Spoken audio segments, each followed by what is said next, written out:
In the unexplored northern regions of South Korea, a group of adventurers gathers around a campfire. Lee Cheol, an unsure young man, stands among them, feeling nervous about the expedition ahead. He admits that it's his first time on such an expedition, which causes the older adventurer to warn him about the harsh dangers of the place, especially the strange monsters that inhabit it. The air is thick with tension, and Lee Cheol can't help but feel the weight of the unknown pressing on him. As the group discusses the dangers of the northern wilderness, they mention a powerful figure known as Lee Cheol's father, a martial artist so skilled he is feared across the region. However, despite this reputation, Lee Cheol is mocked and dismissed by others for being an illegitimate son of the esteemed martial Lee clan. He is viewed as weak and unworthy of respect, not even having enough talent or skill to rank above a 7th-grade martial artist. But Lee Cheol remains steadfast, preparing for the trials ahead.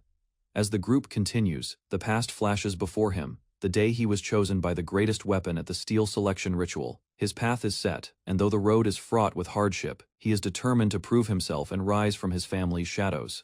After years of struggle, Lee Cheol realized that his pursuit of acknowledgement through his martial arts was never enough. Despite his relentless effort, he still faced rejection and disbelief from everyone, even those in the clan. He remembers the time when doctors examined him, warning that his body wasn't suited for martial arts or magic. They had written him off as weak. Yet, he pushed through these limitations, defying their expectations. Lee Cheol's accomplishments went largely unnoticed, and when he reached the 7th rank at just 25 years old, it was a bittersweet victory. He may have proven the doctor wrong, but it was still insufficient in the eyes of the clan. It wasn't long before Lee Cheol's life took another dark turn. His brother, who was the strongest in the family, constantly undermined him. Without his brother's interference, Lee Cheol might have died, leaving the clan's household behind. As he reflects on his past, a profound change starts to unfold. Lee Cheol's determination leads him down an unexpected path. News spreads about the passing of the patriarch, his father, the revered Lee Taishan, the pinnacle of martial arts. This marks a new chapter, and with the change in leadership, Lee Cheol's fate takes an unpredictable turn. Lee Cheol, despite his strained relationship with his family and the obstacles in his path, is thrust into an unexpected situation when the Shadow Sword Squad comes for him.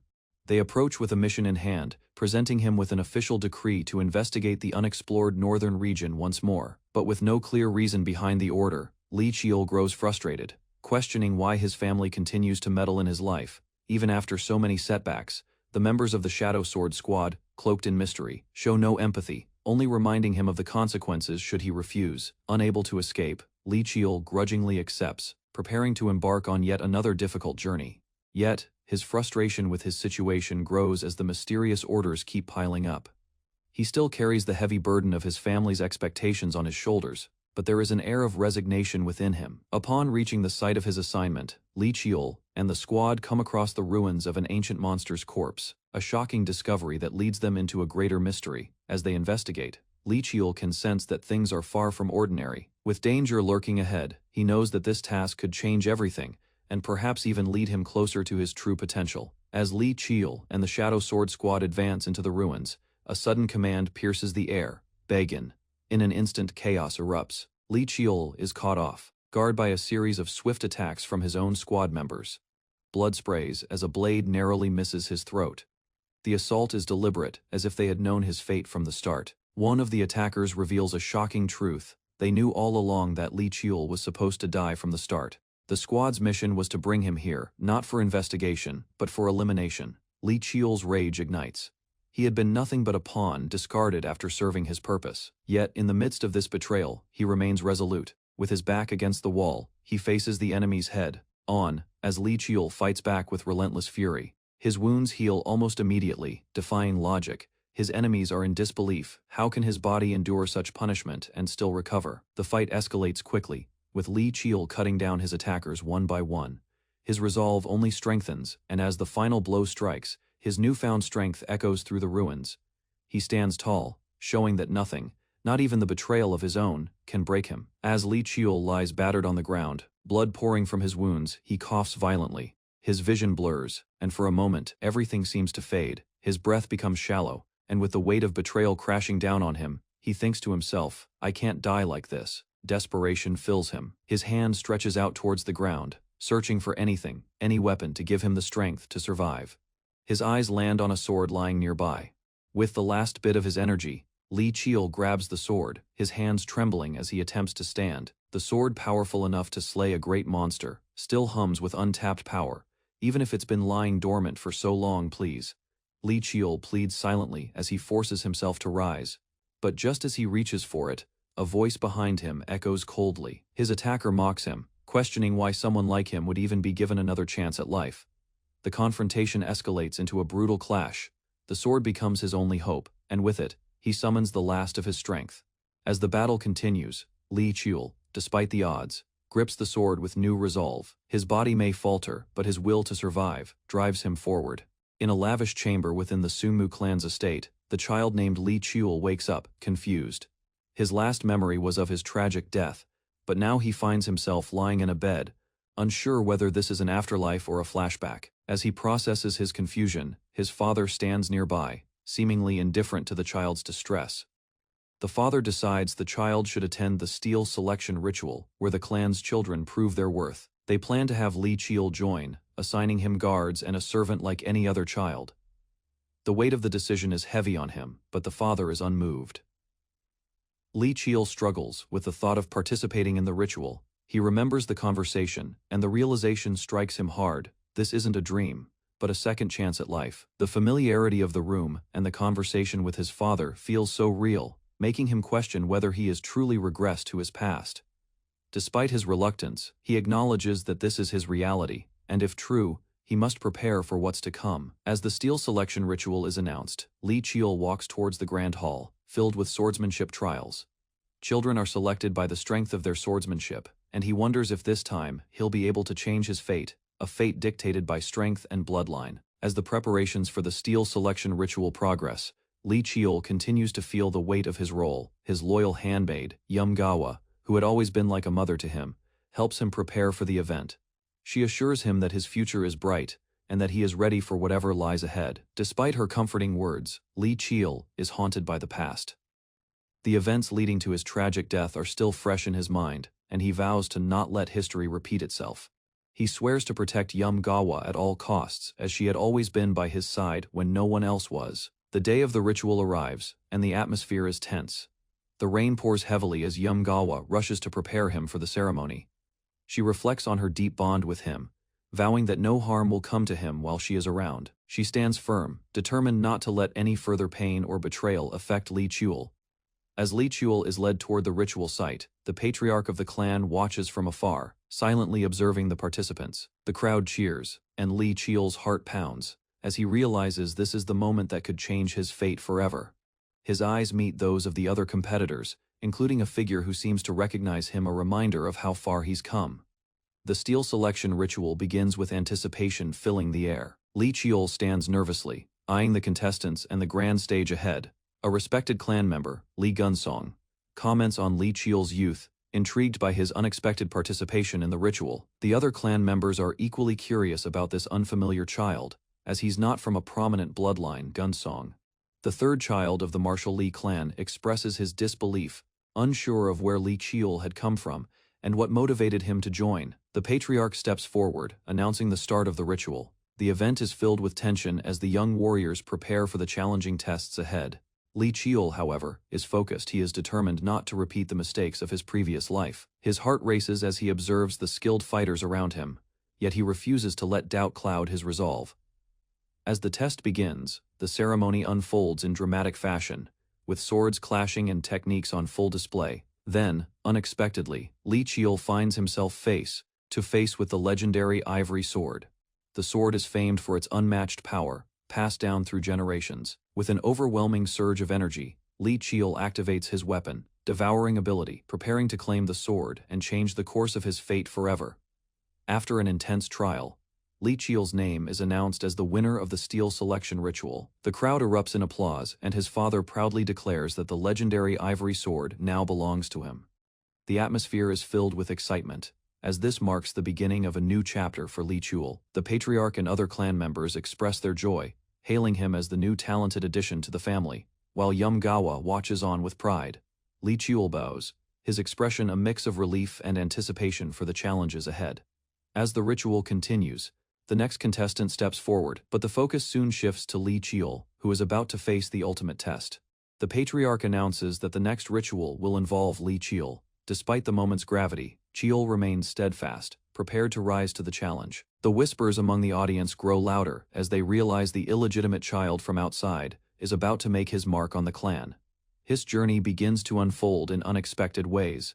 In the past, Li Qiul was once chosen by the Clear Echo, a heaven-rank sword that could shift the course of history. Now with his new power and this second chance, Li Qiul clenches his fist and declares that this time, he will seize his destiny with determination. The path forward is uncertain, but he is ready to confront whatever lies ahead. In a grand hall filled with prominent figures, murmurs rise as Li Qiul is noticed among the crowd. The whispers are laced with disdain as people point out the illegitimate child of the esteemed Li clan. Many are baffled by his presence, questioning how someone of his status was allowed to partake in such a prestigious event. Among the whispers, a woman observes Li Qiul, noting his calm demeanor but sensing the challenges ahead. Being an outcast, she fears that his journey will not be an easy one. As the crowd continues to gossip, Li Qiul's uncle, a member of the Li family, reflects quietly. He seems resigned to the fact that his nephew's fate is sealed. A hidden son of my brother, a pitiful fate lies ahead for that child, he thinks to himself. He understands the hardships Li Qiul will face but remains distant, as the child's very existence is a reminder of a painful family secret. At the front of the hall, Li Qiul approaches an elderly figure, head elder Li Chuljong, the clan's wise leader. As Li Qiul greets the elder, the conversation takes an unexpected turn.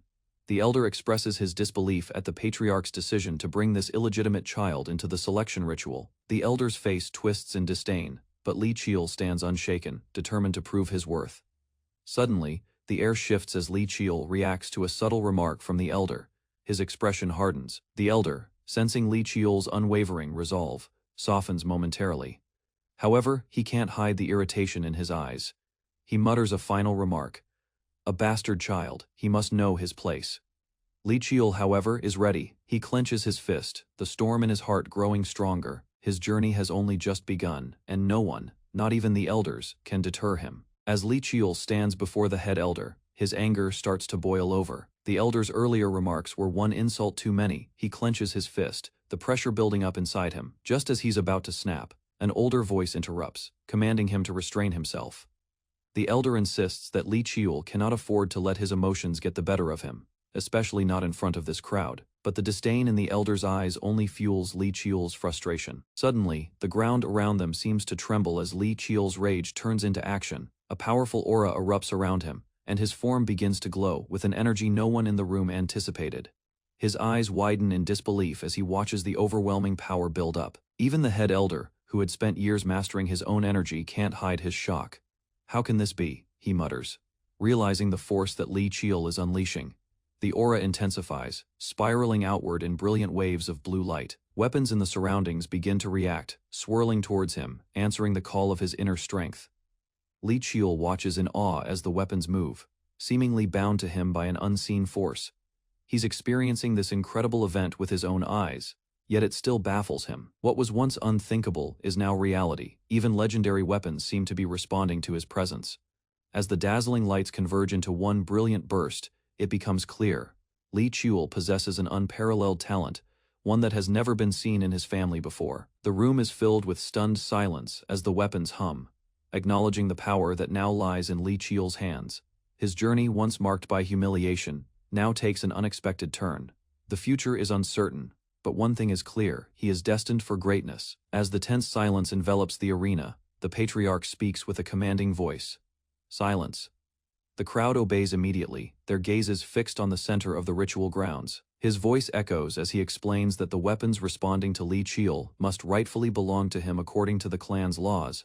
However, the situation is not so simple. The head elder, after observing Li Qiul's unprecedented display of power, steps forward and suggests that a compromise might be in order. He raises his hand, signaling his willingness to make a decision in the face of an unexpected turn of events. Li Qiul's eyes lock onto the elder as the debate unfolds. Though the laws are clear, the elder proposes that the law may not necessarily be the best course of action in this particular moment. Even though it goes against the traditional meaning behind the steel selection ritual, the elder sees the extraordinary talent before him. The situation grows even more complex as Li Qiul, sensing a rare opportunity, contemplates his next move.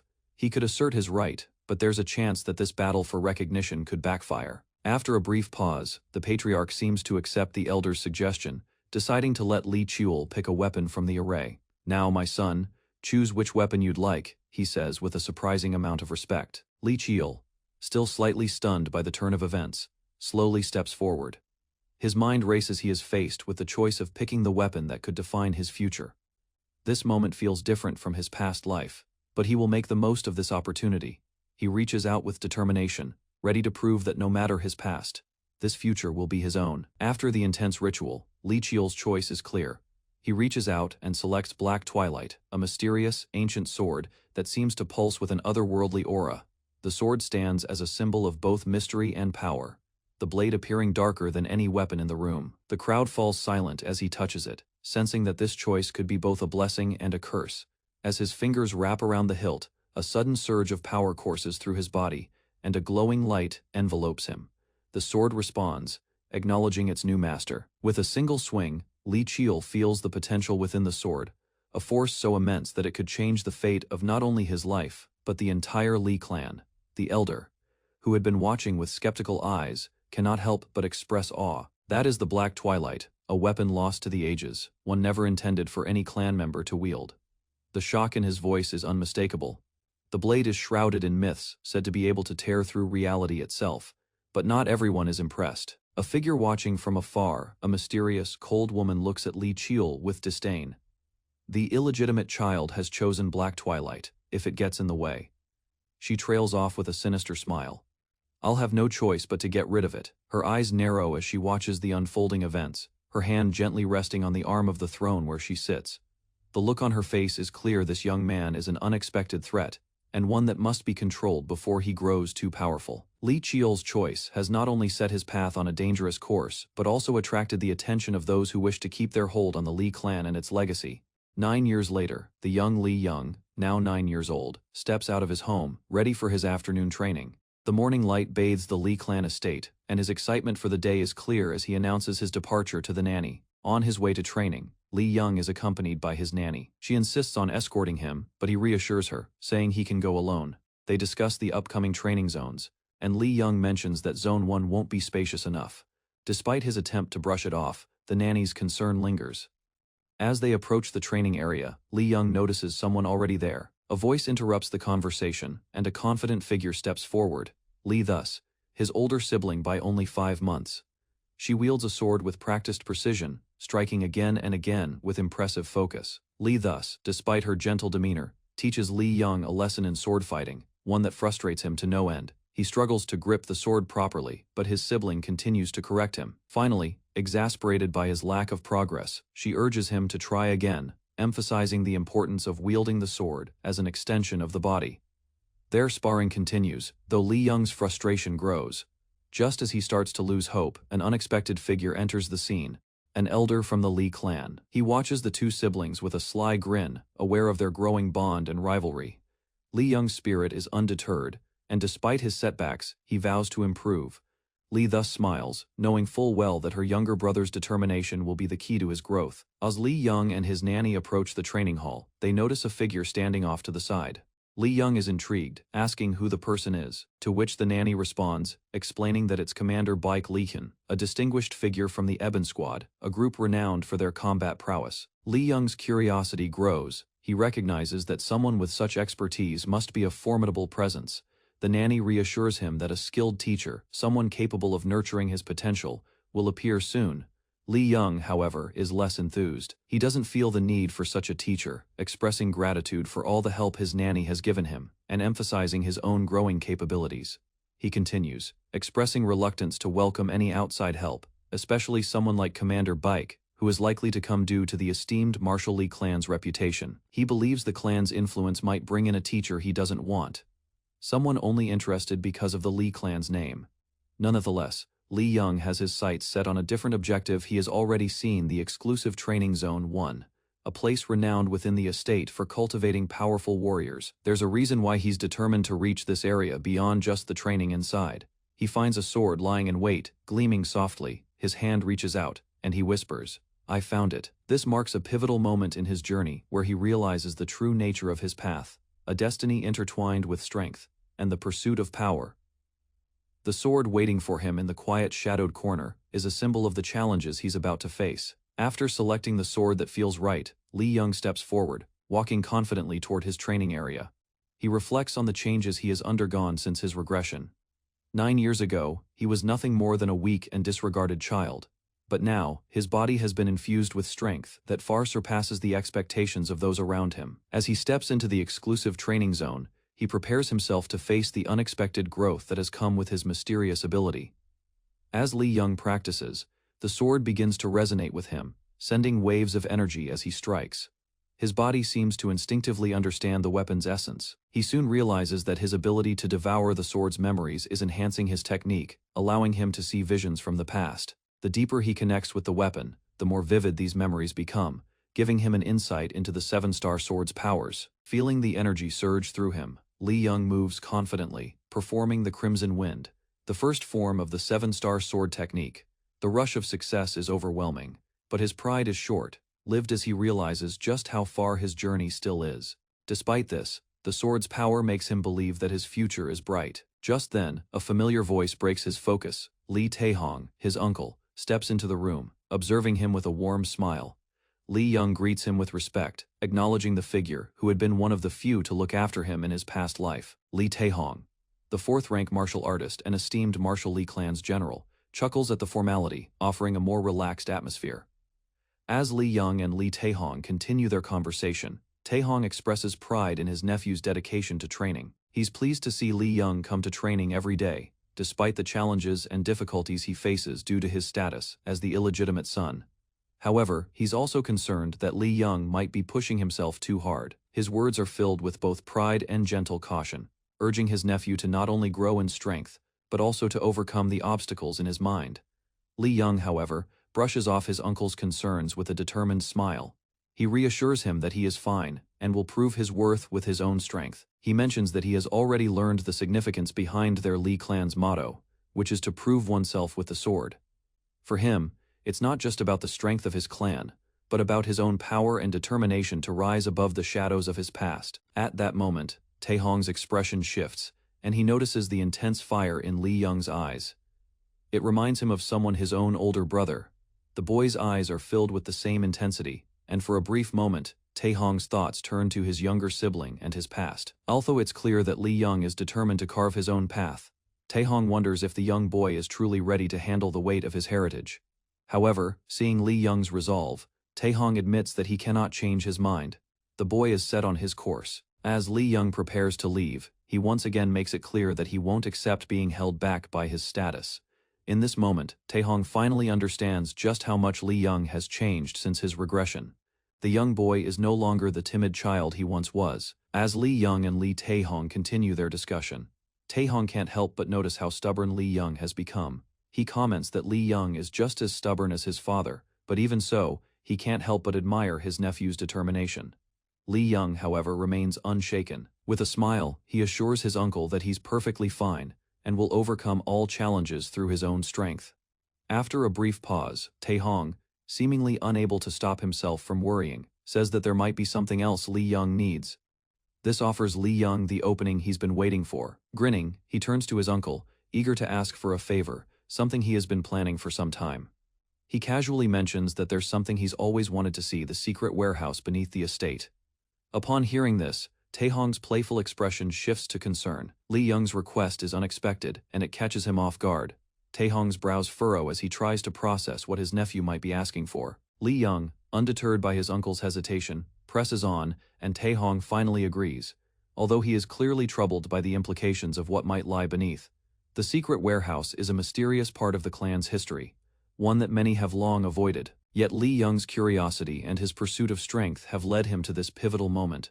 A black car arrives at the entrance of a heavily guarded building.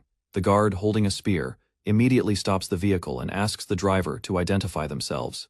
The driver, calm and composed, presents his identification card, revealing his name: General Lee Tae-woo. With a subtle nod, the guard checks the information and, satisfied, allows the car to pass through the gates. Inside the car, the driver's companion, a younger man, seems excited. His eyes shine with anticipation as they head towards a secret location. He speaks eagerly about the location they are visiting, the secret warehouse. that holds the Lee family's legendary treasures, weapons, and artifacts of immeasurable power. The car moves through a series of high-tech security measures, passing rows of armored guards and high walls. The younger man is fascinated by the area, his mind racing with thoughts of the valuable items hidden within. As they approach the building's inner chambers, the man shares that the item he is looking for is also stored there, something of great personal importance. Finally, the massive building looms before them, an imposing structure filled with legendary weapons and ancient relics. Inside, behind reinforced doors, lie weapons of unimaginable power. The man's excitement grows as they enter the basement, where weapons that can consume their wielders are stored. The air is thick with the weight of untold stories and dangers, but the younger man, undeterred, eagerly follows. As the elevator descends deeper into the secret warehouse, the younger man, eager but slightly nervous, glances at his uncle. The elevator dings as it reaches its destination, and his uncle, maintaining a calm composure, reassures him with a light-hearted comment.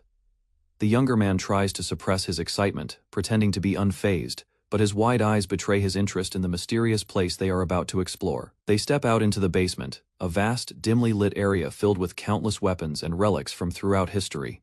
The young man, now fully engaged, glances around with awe, taking in the sheer magnitude of the warehouse. His eyes finally settle on a specific section, an area dedicated to the most dangerous and powerful weapons. He knows exactly what he is searching for: boundless. A weapon said to possess infinite potential. The young man's thoughts race as he approaches the weapon. He recalls its reputation: boundless, a blade capable of altering its form, size, and even its very nature, adapting to any wielder. Its irregularity makes it a weapon unlike any other, earning it the title, ever-changing. He is determined to claim it, driven by the desire to secure its power before anyone else does, despite the overwhelming array of weapons around him. The young man's focus never wavers. He mutters to himself, a sense of confidence growing within him. He will take boundless for himself, not allowing anyone, especially Lee Gunsong, to claim it first. The path ahead will be long, but he is ready for the challenge. The adventure has just begun.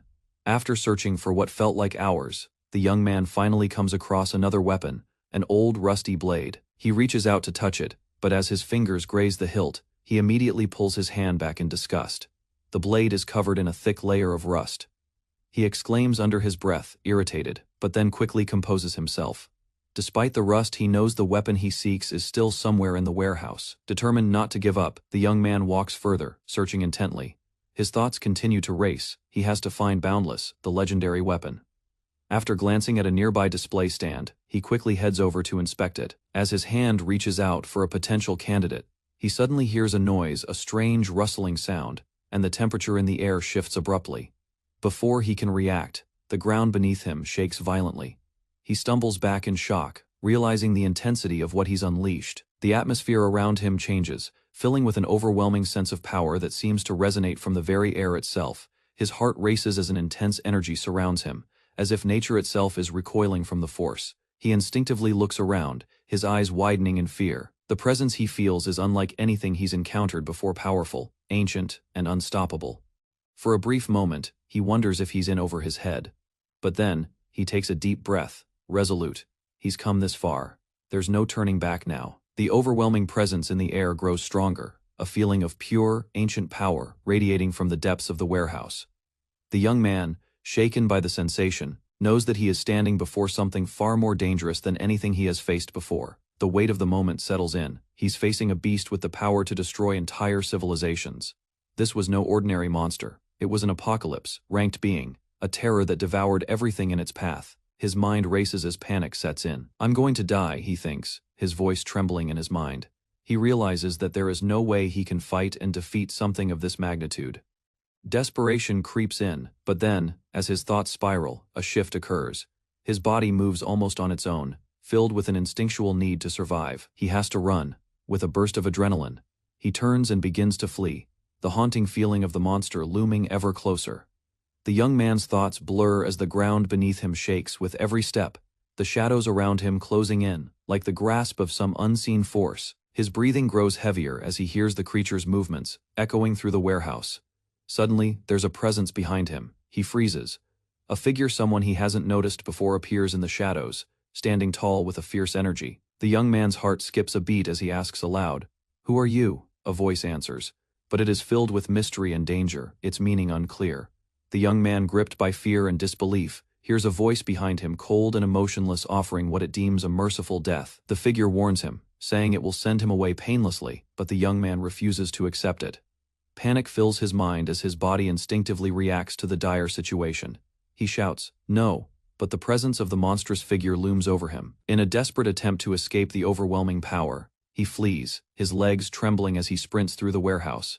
His mind races as he looks for a way out, realizing that the pursuit is inevitable and the monster behind him is relentless. His thoughts flash back to the scene before, the way the atmosphere shifted, how it felt so real, as if the experience was more than just a simple moment.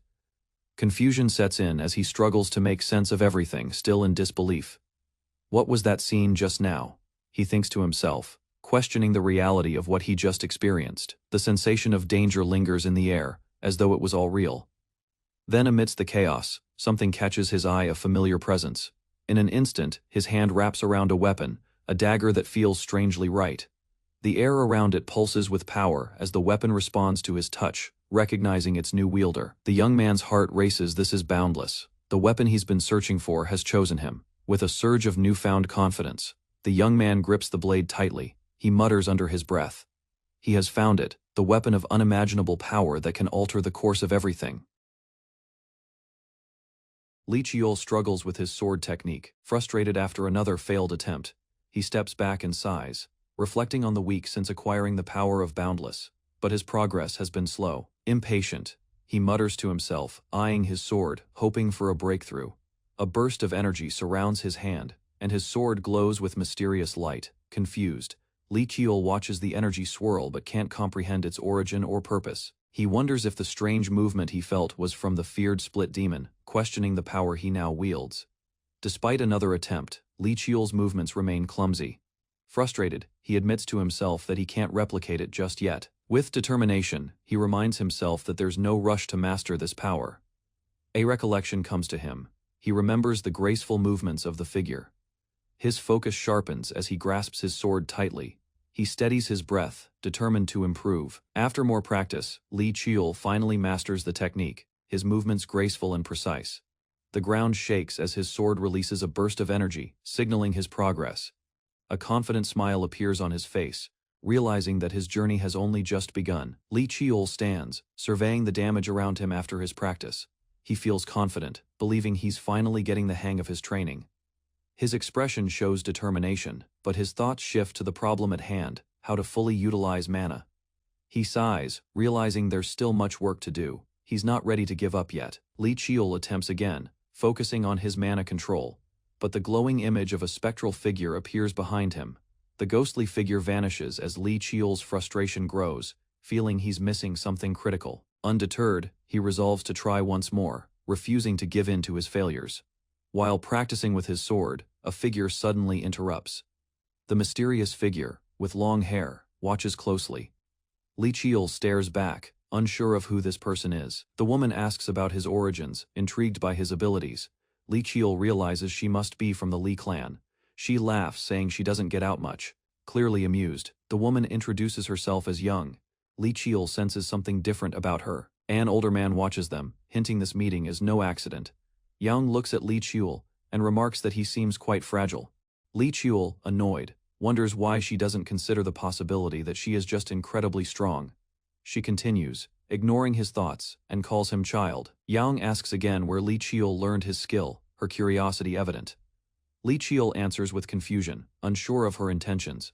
Yang explains that the technique he used is part of ancient martial arts, which she loves studying. Yang presents Lee Cheol with a gift, a book, her face lighting up with excitement. Lee Cheol looks puzzled but takes the book, uncertain about what's inside. He's surprised to see it as a guide to mana techniques, his interest piqued by the mysterious gift. Lee Cheol examines the text closely, commenting that it's hard to read the handwriting. Despite the difficulty, he recognizes it as a mana technique, one that piques his curiosity even more. Yang explains that these are ancient techniques, far beyond modern mana systems. Yang goes on to explain how ancient mana techniques utilized mana paths instead of the circles used today. She questions if it's right to dismiss these older methods as obsolete. Lee Cheol, deep in thought, wonders if the old techniques might have been more powerful than the current ones. Lee Cheol listens intently as Young explains the difference between modern and ancient mana techniques. particularly how few have mastered the latter. Yang continues, explaining the difficulty of the boundless mana technique, which requires mana to spread across the body. Li Qiul, still in disbelief, stops her, exclaiming, "Wait, Aunt." Yang shows Li Qiul how mana can flow along pathways that do not return to the mana circle. Li Qiul's eyes widen as he realizes the true nature of this technique. He finally exclaims that this technique will indeed work, excitement flashing across his face. Li Qiul channels the mana, unleashing an explosion of energy. The room shakes as the power surges, leaving a stunned expression on Li Qiul's face. He confidently declares, "I did it." Yang is equally surprised by the outcome, asking how he managed such a feat. Li Qiul simply responds with a shrug, "I just did it." Yang is baffled by his casual answer, and demands to know how he did it. Li Qiul responds with humor, joking about how his methods are secret. Yang looks frustrated, but insists that Li Qiul reveal how he succeeded. Li Qiul turns serious, promising her 3 things before revealing more. Li Qiul continues explaining the 3 promises, holding up one finger as he asks Yang to respect his boundaries. Yang rolls her eyes but reluctantly agrees to his first rule. Li Qiul quickly moves on to the second rule, continuing with a playful tone, despite Yang's serious expression. A year has passed since Li Yang began his training. The nanny calls out to him, her voice filled with excitement. She reveals a letter to Li Yang, making him curious about its contents. The nanny eagerly hands Li Yang the letter, urging him to look at it. Li Yang reads the letter, his eyes widening as he sees. It's a summons for a naming ceremony. The ceremony is scheduled for the 10th of September, with strict instructions to attend and follow rules. Li Yang wonders why his father isn't home to handle this important matter. Suddenly, flames erupt from his chest, catching him off guard. The fire intensifies, signaling that the ceremony is far more significant than he expected. At the ceremony, Li Yang reflects on his progress in mastering mana techniques. He recalls his aunt's teachings about combining mana paths. The ceremony feels like the beginning of something much larger. Li Yang explains to someone how he's learned to use mana effectively. He reassures them, though uncertainty lingers in his mind. As the ceremony looms, Li Yang prepares for the challenges ahead. Li Qiul assures the girl that he'll continue their work. Confused by his confidence, she questions how he expects to manage everything at once. Unfazed, Li Qiul explains his plan to pursue mana technique training. Inside cylindrical pods, Li Qiul and the girl are seated as instructor Jang Wook begins their magic resistance training. He instructs them to endure magical attacks for 30 minutes.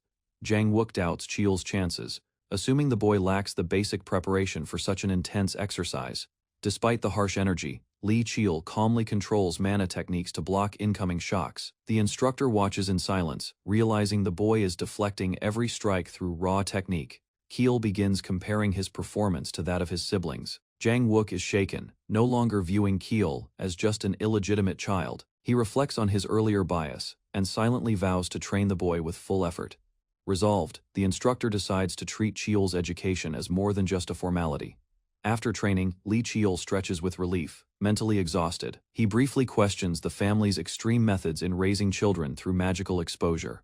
Accepting the reality, Qiul remains composed and quietly walks forward. Li Qiul stands beside instructor Jang Wook, though slightly disappointed. He accepts it and plans to rest briefly with the girl beside him. Suddenly, a magical impact hits them as Qiul turns. Li Hwa steps forward and demands a conversation. Qiul questions her sudden approach, sensing hostility in her posture. She declares her legitimacy and superiority, emphasizing her age and bloodline over him. Uninterested, Qiul walks away, expressing he has no time for useless talk. Li Hwa becomes enraged, powering mana to force him to respond. He considers ignoring her but notices her serious intent, and prepares to react. Qiul stops her attack with firm resistance and counters her emotional outburst. He warns her not to cry, like a child, and mocks her immaturity. After shrugging her off, he walks away while she trembles in frustration. Li Hwa accuses him of ruining her life and drawing constant comparisons. She vents her anger, blaming him for making her seem inadequate, despite her hard efforts. Qiul answers bluntly, saying her failure to keep up is her own problem, not his. Li Qiul tells Li Hwa to surpass him if she wants acknowledgement. He adds that, only through results can one demand apologies. Frustrated, Li Hwa swears to outperform him at the naming ceremony and demands he remember her words. At the Section 7 training hall, reserved only for direct bloodlines, servants bow and greet the new arrival, showing deference and tension. Baekwayan, the clan's matron, enters with authority. She orders the others to leave, requesting a private moment with her daughter. From afar, Lee Hwa trains intensely, unaware of her mother's presence approaching. Startled, she turns as Bai Kuei-in addresses her directly, questioning her behavior. Caught off guard, Lee Hwo explains she was training, trying to hide her nervousness. Her mother brings up her recent defeat and reminds her of the expectations to destroy rivals. Coldly, Bai Kuei-in suggests abandoning training if it's only used to avoid discipline. Clearly disappointed, Lee Hwa responds, saying she's training not out of pressure, but because it's her choice. With determination, she declares she'll surpass Li Chiul through her own efforts. Bai Kuei-in is taken aback, questioning if her daughter's motivation truly stems from an illegitimate child. Bai Kuei-in hesitates as she recognizes the seriousness of Lee Hwa's determination to surpass Li Chiul. She reminds her daughter that being a legitimate child of the clan grants her higher status and expectations. Grasping a vial, Bai Kuei-in questions how someone of such standing could feel threatened by an illegitimate child. She reveals the substance as persimmuk trance, a deadly poison. Lee Hwo listens in silence as her mother declares that if she can't rise above Chiul, as Bai Kuei-in walks away, her words linger. This is the only way accepted by their ruthless family. The academy grounds stood quiet as the nanny stared at her screen. Yang's name ranked first across all categories: mana arts, weapon arts, and written exam, leaving her completely speechless. Appearing proudly, Yang asked if she could finally stop worrying. Overwhelmed, the nanny hugged him tightly, expressing guilt for not doing enough despite his achievements. Yang calmly insisted she meant more to him than she realized, but they were interrupted by a loud entrance. His aunt burst in energetically, declaring it was time to resume training without delay. Yang tried to explain he had just finished training, but she dismissed it. The nanny watched, stunned, noting his progress had surpassed anything she'd seen before. The aunt leaned closer, hinting that it was time to reveal something important. Yang recalled normal mana arts having 3 stages: body, chi flow, and supernatural ability. His aunt's technique defied that structure, activating mana differently from within. With his body glowing, he embraced her method, something truly unique. She explained their method used a star system instead of stages, enhancing flexibility. Yang admitted he discovered his path accidentally through overtraining. Lastly, she revealed their bond itself served as a natural vessel for mana. His aunt expressed newfound determination, believing she could succeed in mastering mana arts as well, though it would take time. Yang watched her quietly, realizing she had finally acknowledged her potential. Without warning, she hugged him tightly, shouting thanks, while accidentally crushing his ribs. With her excitement high, she announced it was time to begin 2-star training. She clarified that although he earned 1 star, curious, she asked what skill he believed was his strongest, cutting him off before he could answer. She disagreed with his assumption about swordsmanship and questioned his confidence. Though surprised, Young admitted she might have observed his training occasionally. She then declared that his real strength wasn't his sword but his exceptional mana arts. She praised his natural talent for mana. Hearing this, Young recalled being mocked in a past life for lacking mana. Encouraged, she promised that if he succeeded in reaching 2 stars, the naming ceremony would be effortless. Training resumed immediately, with the aunt ready to teach formal techniques. Young agreed, but something nearby caught his attention. Curious, he pointed beside her, asking what the unfamiliar object was. When Young asked about the unfamiliar object, his aunt casually held it up. Suddenly, she launched the object at blinding speed, startling Young as it narrowly missed him mid-air. Smiling, she explained they were simply metal marbles used for training mobility and mana control. She elaborated that using mana while standing still was ineffective, so movement had to be fluid and constant. With energy building in her palm, she signaled her intent to begin the next lesson. Yang accepted the challenge with a grin, ready to test himself further. Elsewhere, students gathered in a training yard under the instruction of a new mentor named Li Zhongquan. Introducing himself as the Blood Tiger squad leader, he announced that he would be teaching the clan's secret martial techniques. Zhongquan ordered the students to choose their weapons and prepare without delay. As the timer started, Young and his classmate rushed down the stairs, scrambling to respond in time. She noticed him glancing her way and accused him of staring, flustering them both. Embarrassed, she insisted she had nothing to say, trying to deflect the awkwardness. She assumed he used a sword like most students, given his prior demonstrations. Yang quietly approached with 2 different weapons strapped on. When questioned, he simply answered that both weapons were his. Instructor Zhongquan paused, assessing Young's unexpected weapon choice. Without immediate judgment, he insulted Young for being reckless, claiming dual-wielding showed ignorance. Then he warned both students to remember everything he was about to teach. He clarified that although he promised to reveal secret techniques, he wouldn't teach skills or stances directly. The real goal, he explained, was to unlock something deeper in inner awareness called the sixth sense. Zhongquan emphasized that to grasp hidden martial knowledge, with no hesitation, he announced their senses would be awakened immediately through direct combat. Approaching fast, he warned that if they couldn't react properly, Yang and his classmate braced themselves, unsure what would happen next. In an instant, Zhongquan dashed forward, launching a powerful attack aimed at Young's head. Caught off guard, Young's eyes widened, barely able to process the sudden movement. Instinctively, he parried the blow, surprising even the instructor with his reflexes. Zhongquan acknowledged the block, impressed. He reflected on how he missed this training before his regression. Fueled by resolve, Young declared inwardly that this time his life would follow a different path. Li Qiul takes a clean hit to the face during intense sparring, blood marking the blow's force.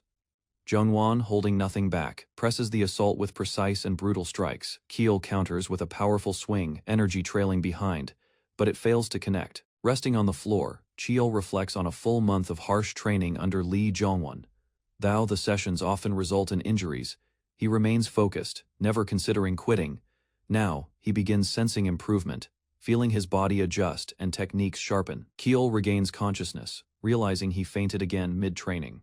Beside him, HWA complains about her lack of preparation, despite her strong physique. Zhongwan notes how neither got seriously injured, but Qiul's resilience stands out. Initially underestimated, Qiul proves capable of mastering multiple weapons quickly. Zhongwan quietly acknowledges this rare talent and instructs them to resume. The trainees return to formation, ready for the next session. Both breathe heavily, recovering while gripping their weapons. Qiul quietly suggests to HWA a coordinated block with a signal. She hesitates, questioning his plan, but doesn't reject it. Qiul assures HWA that he won't force her, only suggesting teamwork to land a clean hit. After a brief pause, HWA agrees, eyes sharp and focused on the opportunity. Without delay, she charges forward, determined to back Qiul's plan. Qiul calculates their odds and knows victory is impossible without cooperation. Using their combined presence, he decides to exploit their numbers tactically. Their swift advance catches Zhongwan's attention as he prepares for their joint strike. Zhongwan blocks their first coordinated blow, watching their movement carefully. As the next strike comes, HWA manages to deflect his attack momentarily. A faint grin forms as Zhongwan acknowledges their clever timing. Zhongwan spins to counter, but Qiul maneuvers into position. Their formation shifts fluidly, and Qiul yells the cue. Weiwa responds instantly, opening a brief window. With HWA creating the gap, Qiul charges in screaming. Zhongwan parries again, but this time, Qiul stays upright. He lowers his stance, channeling energy into his sword for one focused strike. Qiul channels the skill Split Demon, his ultimate move acquired from a weapon's memory. He leaps forward with full force, energy exploding around his blade. Zhongwan's eyes widen as he senses the incoming strike's intensity. Their weapons clash violently, releasing a shockwave across the hall. Despite the attack's force, Zhongwan keeps control and throws Qiul off balance. Qiul smirks, believing he finally pushed his instructor back. Suddenly, Zhongwan catches Qiul's sword hand effortlessly.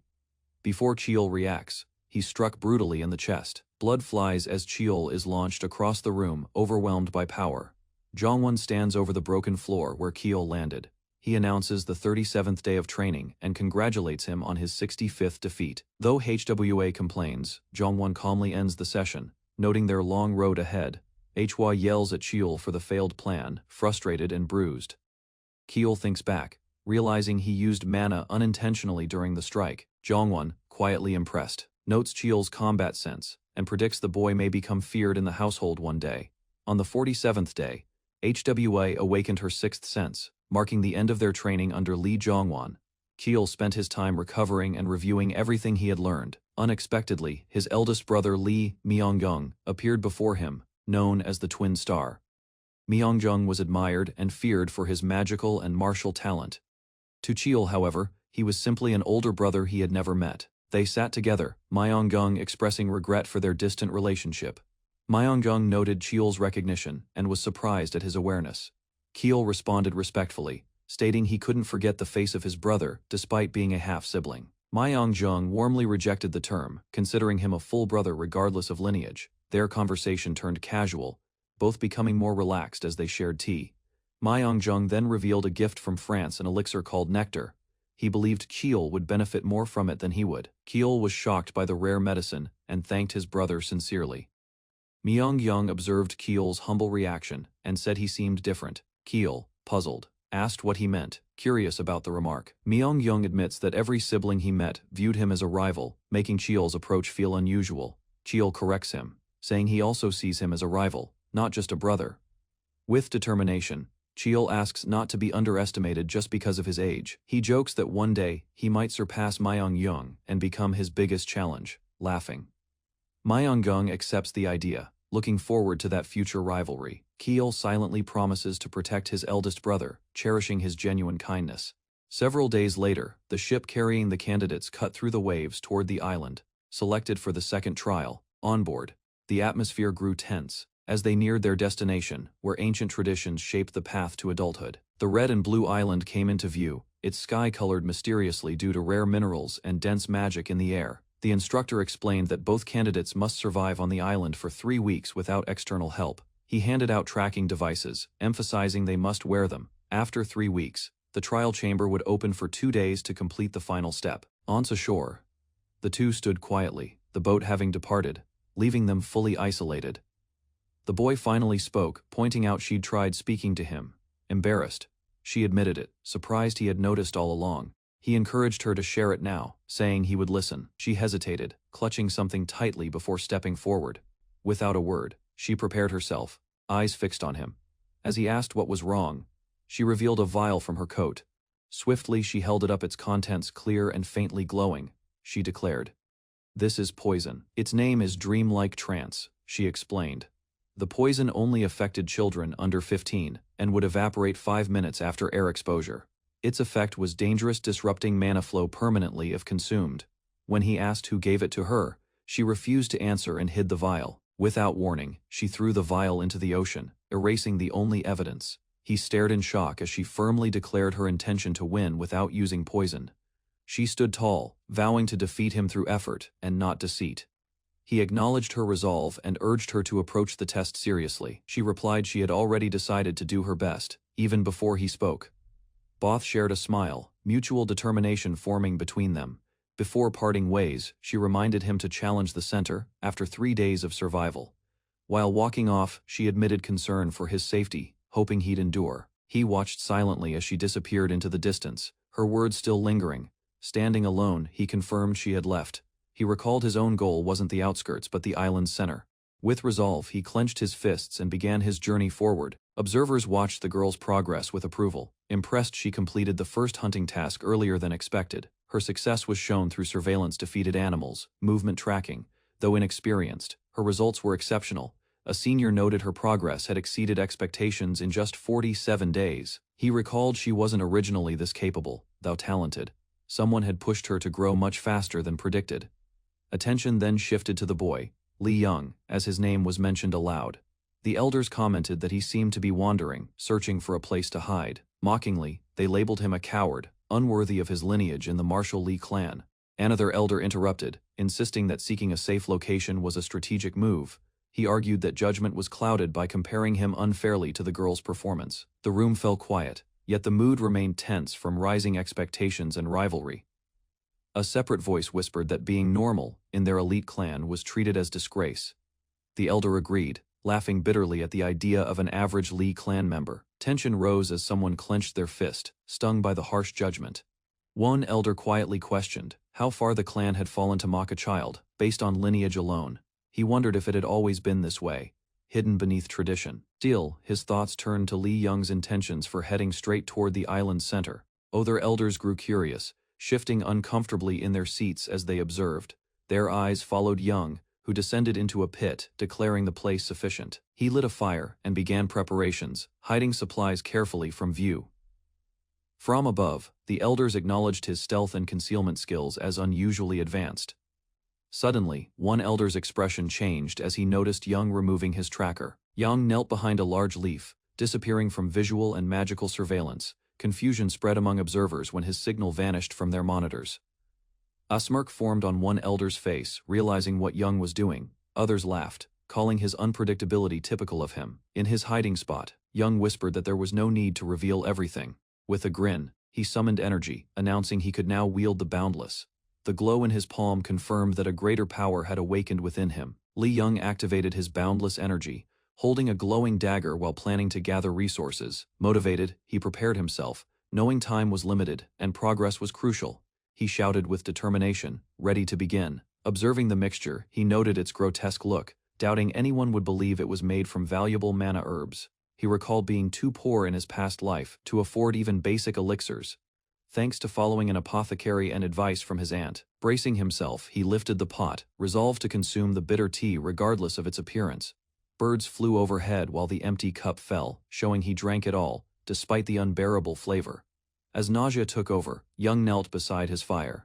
On the 18th day of the naming ceremony, Lee Myung-gung's office remained still, awaiting reports. Yo Young-gun entered, requesting permission to speak directly with the squad leader. Granted entry, he approached with urgency, hinting at serious developments in the northern region. Jungganian reported a large group of vagabonds had crossed into South Korea's north. Contrary to expectations, they avoided unpatrolled areas and moved straight toward the Lee clan's mana stone mines. Myung-gyung, suspicious, noted that vagabonds rarely travel like this without malicious purpose. Jungin admitted the group's appearance could be a disguise for something organized. He suspected ties to the Nine Dragons stronghold, a powerful faction from Zhongyuan. Myung-gyung questioned whether the intelligence branch had noticed the same activity. Junggan confirmed he acted early thanks to previous orders to monitor movements. Myung-gung ordered full coordination with intelligence to uncover more details. Though composed, he couldn't shake a deep sense of foreboding. In the forest, glowing red runes marked an active ritual. A surge of magical force split the air violently. From the circle, a blade and a cloaked figure emerged. Wind swept over the cliffs as an ominous aura surged from the forest depths, warning of something awakening. Heavy steps echoed as a monstrous form stirred in the shadows, crushing the ground beneath it. A massive dragon named Draco, classified as a 7th rank monster, emerged with glowing red eyes and growling menace. Breathing heavily, the black-haired boy stood firm, sword in hand, facing the towering beast. Draco charged without hesitation, unleashing a wave of overwhelming force. Despite fear, the boy activated a radiant power, light exploding around him. Flames surged as the boy narrowly dodged, muscles tensed from the force. Lightning surged around his sword as he charged back in with renewed speed. He darted forward, closing distance fast, focused solely on the monster's heart. Yelling with all his strength, he released his signature technique Split Demon directly at Draco. Crackling energy engulfed the dragon as the attack landed with blinding impact. From the aftermath, the boy observed, gripping his sword tightly, breath steadying. He admitted dragons held unmatched strength and recalled nearly being defeated earlier. Reflecting on how far he had come, he remained determined not to waste the moment. With purpose in his eyes, he stepped forward ready to fulfill his true goal. Hearing something again, the boy paused and scanned the woods with cautious eyes. He crouched silently, moving toward the sound while staying concealed in the undergrowth. Through the foliage, he confirmed movement and tightened his grip on the sword. A group of aggressive lizardmen appeared, snarling as they roamed far from their usual territory. He realized weaker monsters, normally found on the outskirts, were now active deep in the island. Noting their erratic behavior, he questioned whether they were being manipulated by an external force. The boy dashed forward, determined to uncover the truth behind the disruption. As he clashed with the lizardmen, they reacted violently but showed no clear purpose. Mid-fight, he confirmed his suspicion something was influencing their unnatural aggression. After defeating the attackers, he stood amid fallen monsters, deep in thought. Realizing it wasn't coincidence, he decided to track where they were retreating to. Far ahead, a corrupted aura formed as unknown enemies plotted within a glowing array. Hidden in the trees, an enemy observed the boy's movements with curiosity. Amused by his strength, they questioned how someone so young could fight alone. Despite the boy's skills, they dismissed him, believing he was still just a child. Trainer Nishiyama Shugo smugly predicted the boy would walk into his trap without question. He expressed confidence, convinced plan would be enough to handle the situation. From the trees, the boy realized the setup was intentional and suspected the trainer's ability to control monsters. Confused by the trainer's presence, he questioned how an outsider got onto the island. The answer became clear when he discovered a glowing teleportation spell embedded in the area. Realization struck this spell could only have been created by someone from the Lee clan itself. He considered warning the higher-ups, but hesitated, fearing it would be too late by then. knowing he might lose the chance to uncover the truth. He discarded the idea of waiting. Activating stealth arts, he vanished from sight, choosing to act immediately and alone. Moving silently, he advanced quickly, hiding his presence and locking on to his target. He closed the distance with precision, narrowing in on the unaware trainer below. Determined, he prepared to strike first and end the threat by himself. Lucia narrowly dodged a strike meant for her, ducking low as energy exploded above her head. Li Chechen suddenly closed the distance, his blade roaring with power as he charged from behind. His opponent, calmly holding a bird, was caught off guard by Li Chen's silent approach. The man realized too late that Li Qian had used a downforce redirection skill. Sliding forward, Li Qian struck with controlled momentum, creating a shockwave across the ground. Standing firm, he provoked his opponent with sharp words, questioning the man's strength and technique. Angered, the enemy ordered his summoned creatures to charge toward Li Qian. In response, Li Qian activated 7-star sword, entering its precise third form. A massive arc of blue energy cut through the enemies, wiping them out instantly. Suddenly, chains erupted around Li Qian, binding his limbs mid-attack. Unable to move, he felt his body freeze under the spell's pressure. The enemy laughed triumphantly, revealing it was a trap from the beginning. Mana, sealing chains burned around Li Qian, draining his power and blocking flow. While monsters approached, he stood still, unable to react with mana. Even so, Li Qian's eyes lit with defiance as he prepared to act. Li Qian redirected energy through his inner pathways, bypassing the mana, blocking chains. A burst of force exploded from his body, shattering the bindings in an instant.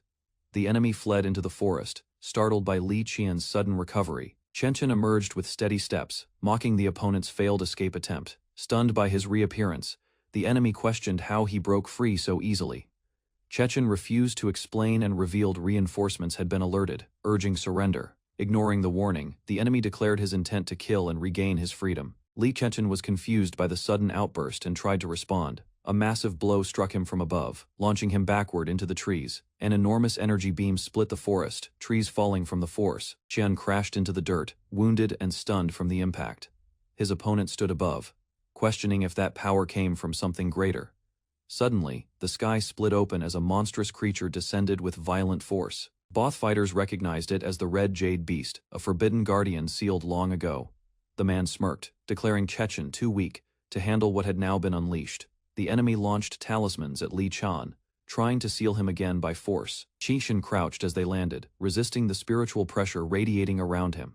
Realizing the beast lacked control, he decided to aim for the summoner instead. In his hand, Chechen held a forbidden pill crafted to boost mana beyond natural limits. Though dangerous, he swallowed it, knowing it was his only chance to face the mountain beast. As his veins lit up, energy surged violently, marking the activation of the mana booster. Power rushed through him, and Qian calmed himself before initiating one final move. He gripped his sword tightly, channeling energy into the blade without hesitation.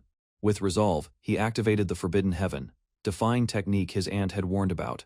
Blue energy erupted as Li Qian moved faster than before, breaking the ground with every step. He ascended through the air, aiming his sword at the summoner from above. Momentum carried him in a flash toward his target, the beast just behind. Despite the impact, the beast endured the attack with barely a scratch. Chechen readied another strike, refusing to back down after his first attempt failed. From above, the Red Jade Beast responded, its aura shifting into a darker, more dangerous form. Li Qian recognized the rising pressure as the Turtle Head Mountain's cry of fear. Dark waves of mana froze his body mid-air, preventing him from closing in. He gritted his teeth, realizing escape was impossible while trapped in the beast's aura.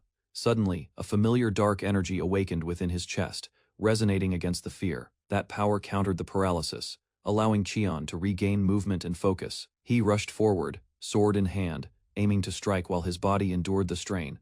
Activating Boundless Thrust technique, Qian gathered all remaining energy into his core. With a cry, he unleashed Split Demon, targeting the beast's core with everything he had. The beam pierced the sky, pushing the creature back, but not yet destroying it. Though exhausted and injured, Qian forced himself upright, blood at his lips. He had seconds before the side effects immobilized him from booster and technique overuse. Determined, he sprinted, knowing he must find the summoner before collapsing. His countdown raced 8 seconds left, then 4 as the forest blurred past him. Suddenly, his sharp gaze caught a red thread stretching through the trees. Following it, Chen realized the trail would lead him directly to the trainer's position. With 3 seconds left, Li Qian dashed down the red thread path, closing in on the target. The trainer turned in shock as Qian burst into view with incredible speed, launching forward midair. Qian pushed his body beyond its limit in one last leap. Unable to reach, Chen shouted in frustration and poured energy into his blade. The sword extended, glowing with power as it sliced through the air. His strike landed cleanly, sending the trainer crashing to the ground in defeat. Breathing heavily, Chen crouched down, bleeding and barely conscious from the fight. He recalled his aunt's words and quickly drank the nectar to stabilize his condition.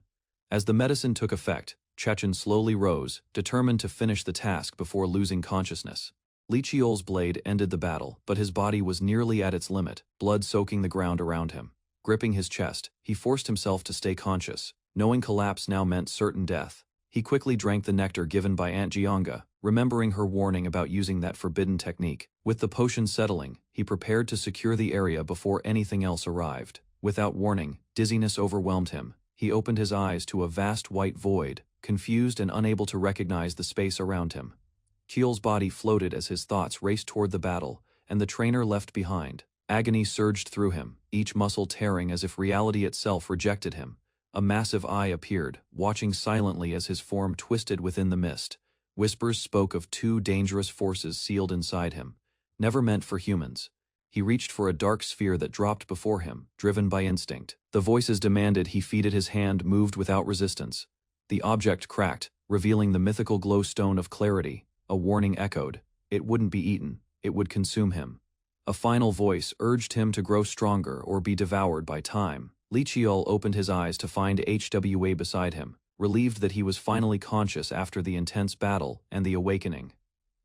Still disoriented, Qiol tried to grasp where he was and why she was there. As blue energy pulsed within him, he sensed that although his body was damaged, reflecting on what happened, he realized he had indeed absorbed the purple glowstone of clarity, despite internal injuries, twisted intestines, and broken bones. Wes, shocked, reminded him that the stone wasn't meant for him, it was intended for Li, and using it was extremely dangerous. Qiol asked why Hwa was present, but before she answered, a voice called out. The eldest approached with urgency, checking Qiol's condition. Qiol waved it off casually, assuring him that a single potion would be enough for now. With a serious look, the eldest asked Hwa to give them a moment alone. She agreed, stepping back quietly as tension rose between the 2 brothers. He confessed that had Qiol died, he would have destroyed everyone involved without hesitation. Looking over the distant academy, he admitted Qiol's courage was admirable but hard to accept as his brother. Qiol explained he hadn't expected the situation to escalate and would have waited had he known.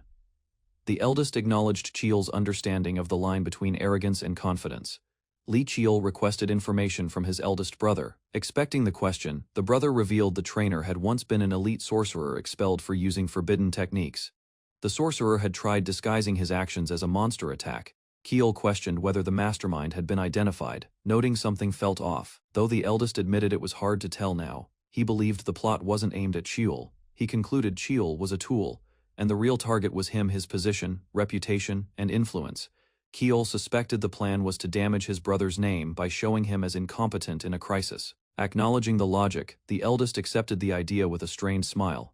With the tension fading, he asked Qiol if he was holding up all right after everything.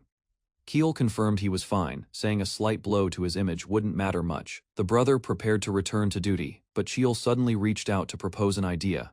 He suggested creating a false report, stating they had predicted the attack and acted in advance. The eldest agreed to testify that Qiol's actions were calculated. However, Qiol admitted he couldn't reveal the truth without others seeing him as a threat. Understanding the reasoning, his brother asked plainly what Qiol hoped to gain from all this. Li Qiol requested 3 days of library access in return for keeping the truth hidden and protecting his brother's reputation. The eldest brother, amused, accepted the deal and called him arrogant.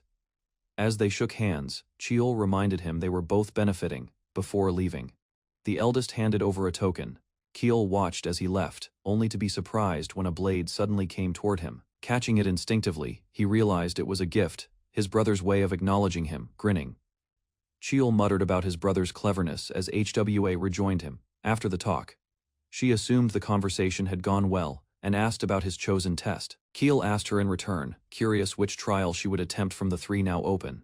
After playful back and forth, HWA boldly declared she'd take the most difficult one. Chil answered with a confident smile he'd challenge the Hall of Fighting. Hwa was surprised, realizing the test wasn't even listed clearly. Another boy overheard and scoffed, disappointed. Kyo reflected silently, knowing many misunderstood that challenge wasn't tied to location. Despite assumptions, he accepted the doubt and walked away. Li Chiol moved through the forest uncertain but driven by instinct. Pushing past thick leaves, he recalled the hidden cave used in the second assignment of the naming ceremony. At last, he found it the concealed entrance to the Hall of Fighting. Lighting a torch, he stepped inside, illuminating the dark tunnel carved into the mountain. He paused before a wall, noting its ordinary appearance but sensing something more behind it. Drawing his blade, Chiel prepared to test the barrier, trusting his instincts completely. With a powerful strike, energy exploded outward. Dust and debris fell, revealing a hidden path concealed behind layers of solid rock. A smile spread across his face. He had found it at last, the path he had chosen with full resolve. Li Chiol slices his palm with a blade, offering blood to activate his hidden power. Glowing energy surges around his hand, responding instantly to the blood's presence. He slams his palm forward, releasing a powerful blue beam that tears through the stone wall. Dust rains down as the structure begins to collapse under the energy's impact. Large gates creak open, revealing a cold, torch-lit chamber within. He steps inside, blood dripping steadily onto the floor beneath him. A voice announces the rules of the trial as mystical energy fills the air. A glowing figure with a sword appears inside the arena, radiating pressure. Li Chiol prepares his stance. Recognizing the duel has already begun, charging forward, he shouts and swings his sword with full force. A flash interrupts his motion as something moves unexpectedly. Stunned, he stares ahead, caught completely off guard. Blood erupts as Li Chiol's blade is knocked away. The opponent falls, defeated, collapsing in silence. Gasping, Li Chiol clutches his neck, confused by the sudden outcome. Li Chiol questions if he was just beheaded, still gripping his neck in disbelief. Realization dawns, it's an illusion. Li Chiol slices his palm with a blade, offering blood to activate his hidden power. Glowing energy surges around his hand, responding instantly to the blood's presence. He slams his palm forward, releasing a powerful blue beam that tears through the stone wall. Dust rains down as the structure begins to collapse under the energy's impact. Large gates creak open, revealing a cold, torch-lit chamber within. He steps inside, blood dripping steadily onto the floor beneath him. A voice announces the rules of the trial as mystical energy fills the air. A glowing figure with a sword appears inside the arena, radiating pressure. Li Chiol prepares his stance. Recognizing the duel has already begun, charging forward, he shouts and swings his sword with full force. A flash interrupts his motion as something moves unexpectedly. Stunned, he stares ahead, caught completely off guard. Blood erupts as Li Chiol's blade is knocked away. The opponent falls, defeated, collapsing in silence. Gasping, Li Chiol clutches his neck, confused by the sudden outcome. Li Chiol questions if he was just beheaded, still gripping his neck in disbelief. Realization dawns, it's an illusion. Death inside the Hall of Fighting isn't permanent, but the pain feels real. He steadies himself, acknowledging the mental toll but refusing to be shaken. Across the room, the illusion stands ready, silently provoking thought. Chiol considers the possibility that even unused power can manifest through the illusion. Understanding that the hall reflects his hidden potential, he regrets not reading the attack earlier. He charges again, determined to correct his mistakes and improve. But in the third attempt, his stomach is pierced before he reacts. During the fifth, even after blocking the sword, he is strangled to death. By the 10th trial, he is killed again. Failures mount 13th, 18th, 20th, all ending in defeat. Finally, after countless retries, he lands a clean strike with refined technique. On his 75th or possibly 80th attempt, Chiol senses progress. With clarity, he affirms he now knows his limits and strengths. His flexibility and adaptability become the keys to surviving the impossible trial. Li Chiol grips his blade with purpose, prepared to exceed his past limits. Without hesitation, he lunges forward, body in perfect coordination with his momentum. He meets the illusion mid-air, recognizing the moment as his final breakthrough. Sparks fly as swords clash. The illusion matches his movement without delay. With each exchange, their styles converge, making the opponent eerily familiar. Matching steps and mirrored strikes show they're now fighting like true equals. The illusion unleashes rapid slashes, pushing Li Chiol to his edge. A sudden kick lands, striking his side and throwing him off balance. Blood sprays, but the illusion underestimates his intent and focus. Lee Cheol counters, revealing he left an opening to bait his enemy. He activates a powerful technique, Split Demon, shattering the illusion's guard. The figure dissolves as blue light engulfs it, ending the trial. With the trial passed, mystical energy rises, signaling reward activation. He reflects on his old ability, Reinforce, once the most basic of powers. Now glowing golden Cheol eagerly awaits the new ability granted to him. Golden flames engulf Lee Cheol as power surges through his body, marking his awakening. The trial concludes, while the outside crowd waits before the sealed gate, in silence.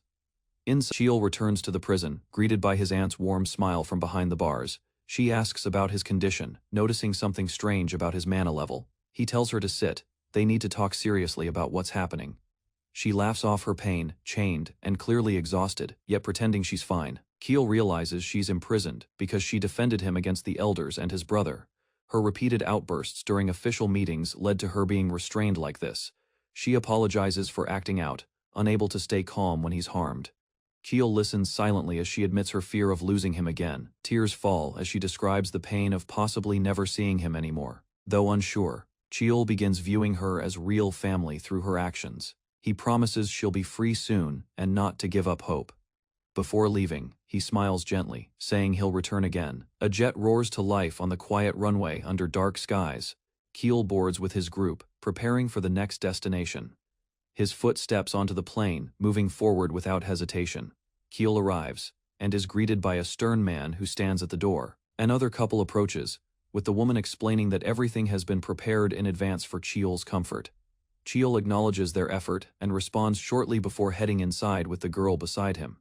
He reflects on how much he thought he had matured since the naming incident. Their eyes meet briefly, and Cheol senses the intensity of his father's silent evaluation. The father turns away without a word, leaving Cheol uncertain about what he truly thinks. He hears his father say that only one child truly has the will to defeat him, rejecting those who avoid conflict. Cheol and the girl exchange glances, confused about who he meant, perhaps the eldest brother. The statement lingers in Cheol's mind, sparking a mix of doubt and curiosity. Cheol admits he tried hiding his feelings, yet his father still read him with ease. He enters the banquet hall, filled with powerful figures and leaders across fields. Whispers surround him, recognizing many renowned individuals gathered for this formal event. Guests comment on the presence of prestigious figures. More identify high-ranking officials, like the Onmyoto vice chief, among the crowd. Cheol is addressed by a stranger, marking the beginning of an important interaction. A servant informs Cheol that the patriarch is requesting his presence immediately. Cheol, surprised, follows the servant and wonders about the reason for being called. Worried, he walks with urgency, hoping it is not a serious matter involving the recent events. He arrives outside, bows respectfully, and announces himself to his father. Cheol's expression shifts as he realizes both the patriarch and his brother are waiting together. Confused, he quietly questions if this has to do with his eldest sibling. Cheol listens cautiously as the patriarch mentions the naming ceremony. His father accuses him of orchestrating the situation and demands an explanation. Feeling pressured, Cheol remains silent, processing the accusation without panic. He admits the truth, having traded access to the library in exchange for silence. Acknowledging his role, he offers the full explanation calmly to avoid further punishment. The patriarch accepts the confession but warns this leniency won't repeat. Cheol accepts the warning without protest, showing full understanding of the consequences. The father commands Maya Wengjung to return and deal with the upcoming punishment. As they part ways, Cheol quietly hopes his brother won't suffer too harshly. The patriarch acknowledges Cheol's role in resolving the incident. He adds that Cheol will also be rewarded for discovering the Hall of Fighting. Cheol responds with calm acceptance, quietly processing the sudden shift in tone. The patriarch addresses the crowd, expressing gratitude and explaining the banquet honors two children. As applause follows, he announces the start of the naming ceremony for the selected family members. He calls the eighth child, HWA, to step forward and receive her name. Hwa is praised for being chosen by the Holy Sword, destined to lead others. The name, Seo-hyun, is granted, reflecting hope for her path as a light bearer. With joy, she thanks the patriarch, honored by the recognition and acceptance. Next, the ninth child, Young, is summoned to take his place before the hall. Thou from a different branch, he steps forward with quiet confidence. The patriarch begins his evaluation, highlighting Young's strength, independence. He compares Young's development to tempered steel, shaped through intense training and forged under pressure.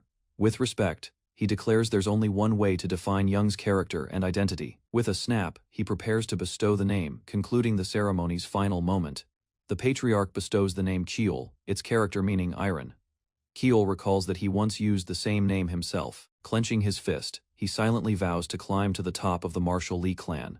Inside the judicial ward of the Lee clan, she stirred weakly on the bed, her body aching from confinement and her breath labored under chains. Suddenly she screamed in frustration. Clenching the bars, Jianga shouted angrily. She recalled a promise someone made to free her, but his absence stoked her fury. Outside, a guard overheard her cries as a dark energy of desperation reached him, prompting him to respond. She yelled again, begging to be let out, only for the guard to appear with calm news. He informed her that she was temporarily free and would later be contacted about her punishment. Leaping in joy, Jianga ran out. As she dashed out, a voice stopped her, turning. She was stunned to see Lee Cheol waiting by the entrance, relaxed and confident. Amazed, she questioned him, and he confirmed his role in her release with a smile. Cheol handed her a scroll, which she examined with confusion. He casually reminded her of her debt to him as she read. Discovering his appointment as an elder and guardian, Jianga cried out his name in disbelief. Cheol extended his hand with a bright smile, formally entrusting himself to Jianga as her pupil. In response, she grasped his hand firmly, signaling the beginning of their new bond. Their pact marked the first day of training, and she marveled at how quickly he had grown. Kegel said farewell and stepped outside, determined to begin his journey. At 13, he faced the clan gates, filled with purpose. Ahead lay his path as a student, filled with unknown trials and expectations. Whispers echoed through the crowd as other disciples recognized Cheol's arrival. Some scoffed at his success, dismissing it as mere luck. Though stung by insults, Cheol remained composed, observing as his older brother appeared. Lee So-hyun, also 13, watched from afar, comparing reactions to his own. As Cheol walked closer, Seon struck a stance to initiate contact. Cheol was surprised, greeted suddenly by a familiar voice from So-hyun. Seo-hyun nervously apologized for past words, said during the naming ceremony. Cheol recalled the moment clearly, her disappointment still lingering. Despite that, he laughed it off, easing the tension as they began to reconnect. Cheol laughed off Seo-hyun's comment, though annoyed by her pettiness remark, and they continued their conversation while walking. Seo-hyun mentioned their aunt's new role in the library. A loud command interrupted as instructors called all students to line up for class assignments. While waiting, students whispered nervously. Afraid of being placed into a lower class, Cheol understood their anxiety. Knowing the 3-year training period, Seo-hyun's name was announced, first earning her a position in prestigious Class 1. As expected, Seo-hyun's placement didn't surprise anyone. He stepped forward and received his notice with a polite thank you. Upon reading, a hint of disappointment crossed his face. Cheol realized he had been intentionally placed in Class 5, the lowest and most neglected group. His paper confirmed the placement, and he guessed the elders orchestrated this result. He recognized it as a calculated move by his political enemies to isolate him early. Despite this, he chose to stay calm, believing the assignment might actually reduce unwanted attention. A staff member approached to escort him toward Class 5's area. While walking away, Cheol noticed a girl watching him closely. Cheol noticed the girl's furious stare and realized she might cause a scene if he didn't calm the situation. To avoid her interference, he quietly reassured the escort that he was fine. Instead of dwelling on the insult, he focused forward, walking on with resolve. Around him, students grumbled about being placed in Class 5. Some blamed the main family for monopolizing the top classes, leaving others behind. One student approached Cheol, confirming his identity as the youngest. The boy excitedly introduced himself, having long wanted to meet Cheol. He revealed his name as Kim Han, a blacksmith's son connected to the Lee clan. Though surprised, Cheol asked why Kim Han approached him so openly. Kim Han admitted admiration, saying Cheol always stood at the center of attention. Cheol sensed honesty and casually asked Kim's thoughts about their class placement. Kim Han accepted it without complaint, acknowledging his own limitations with a cheerful grin. Despite everything, Kim Han held on to optimism, believing anything could happen ahead. Cheol smiled at his words, amused and unexpectedly encouraged. Just then, another boy, Choi In-hae, enthusiastically introduced himself to the group with a bright welcome. A group of cadets gathers as one eager boy encourages teamwork. Their confusion grows until the instructor enters. Instructor Lee Jiango presents himself as Class 5's leader and skips the lecture to welcome new students. One black-haired cadet quietly observes, recalling how Lee once supported him. After the brief orientation, Jiango assigns Choi Inha to guide the new members. Inha cheerfully introduces himself, admitting he's repeating the year and still serving as class leader. He asks the group to sit and announces they'll elect a new leader. Inha explains that cadets often go on missions, and the leader holds captain, like authority. When asked how it is done, he says they duel first, then vote. Inha begins the process, stating that mana is prohibited in duels. Lee Cheol interrupts angrily, rejecting everything being done. Shocked, Inha asks for clarification, but Cheol coldly expresses his discontent, gripping his sword. Cheol criticizes the lax environment. He tells Inha he should have chosen a normal school. With force, Cheol launches an explosive attack to make his point. Lee Cheol stands alone in the arena, and boldly invites all cadets to fight him one by one. With firm resolve, he begins overwhelming opponents, showing no mercy as each challenger falls. The remaining students grow fearful as they witness others collapsing, unable to even stand. Inha watches in disbelief, unable to count how many opponents Cheol has already defeated.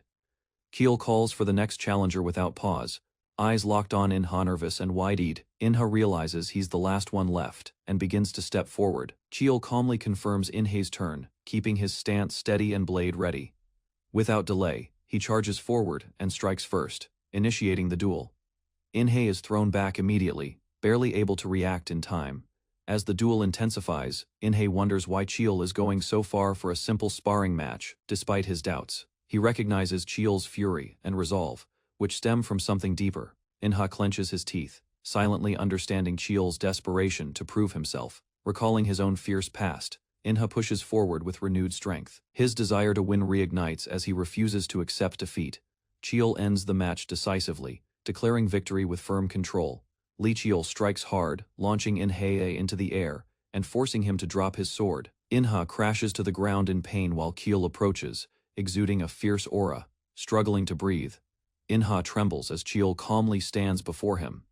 Cheol instructs someone to escort Inha to the nurse, assuming the match is over. Unexpectedly, Inha rises with a shout, declaring the fight is not over despite injuries. He charges again, now wielding his sword with his left hand. Cheol, watching closely, notes the fierce determination in Inha's eyes. Without flinching, Cheol counters swiftly, ending the attack. With a final blow, he knocks Inha away, overpowering him again. Inha collapses in agony as Cheol lowers his weapon, unmoved. He tells the others to carry Inha away, then walks off the stage. Each step echoes his mindset. Every second is a battle, every moment lived with purpose. Cheol reflects that compromise invites weakness, and survival demands constant effort. He explains he fights to protect everything important, never allowing himself to relax. With fierce conviction, Cheol tells the crowd this is what true fighting means. Instructor Jiango confronts Cheol, criticizing the excessive violence and listing the injuries. Cheol defends his actions, insisting endurance is necessary in the martial clan. Jiango reminds him the cadets come from difficult backgrounds and aren't as hardened. Jiango calls Cheol a good man, rare in the clan. He reminds Cheol that guidance is also his duty, even if it means being harsh. With firm words, Jiango walks away, telling Cheol to steer the young ones properly. The next day, Cheol returns sore and deep in thought about his actions. He admits to himself that he went too far and notices how others look at him. Though some seem bitter, none avoid him, which reassures him. The cadets notice Cheol's arrival, murmuring among themselves. One cadet respectfully welcomes him, while Cheol humbly apologizes.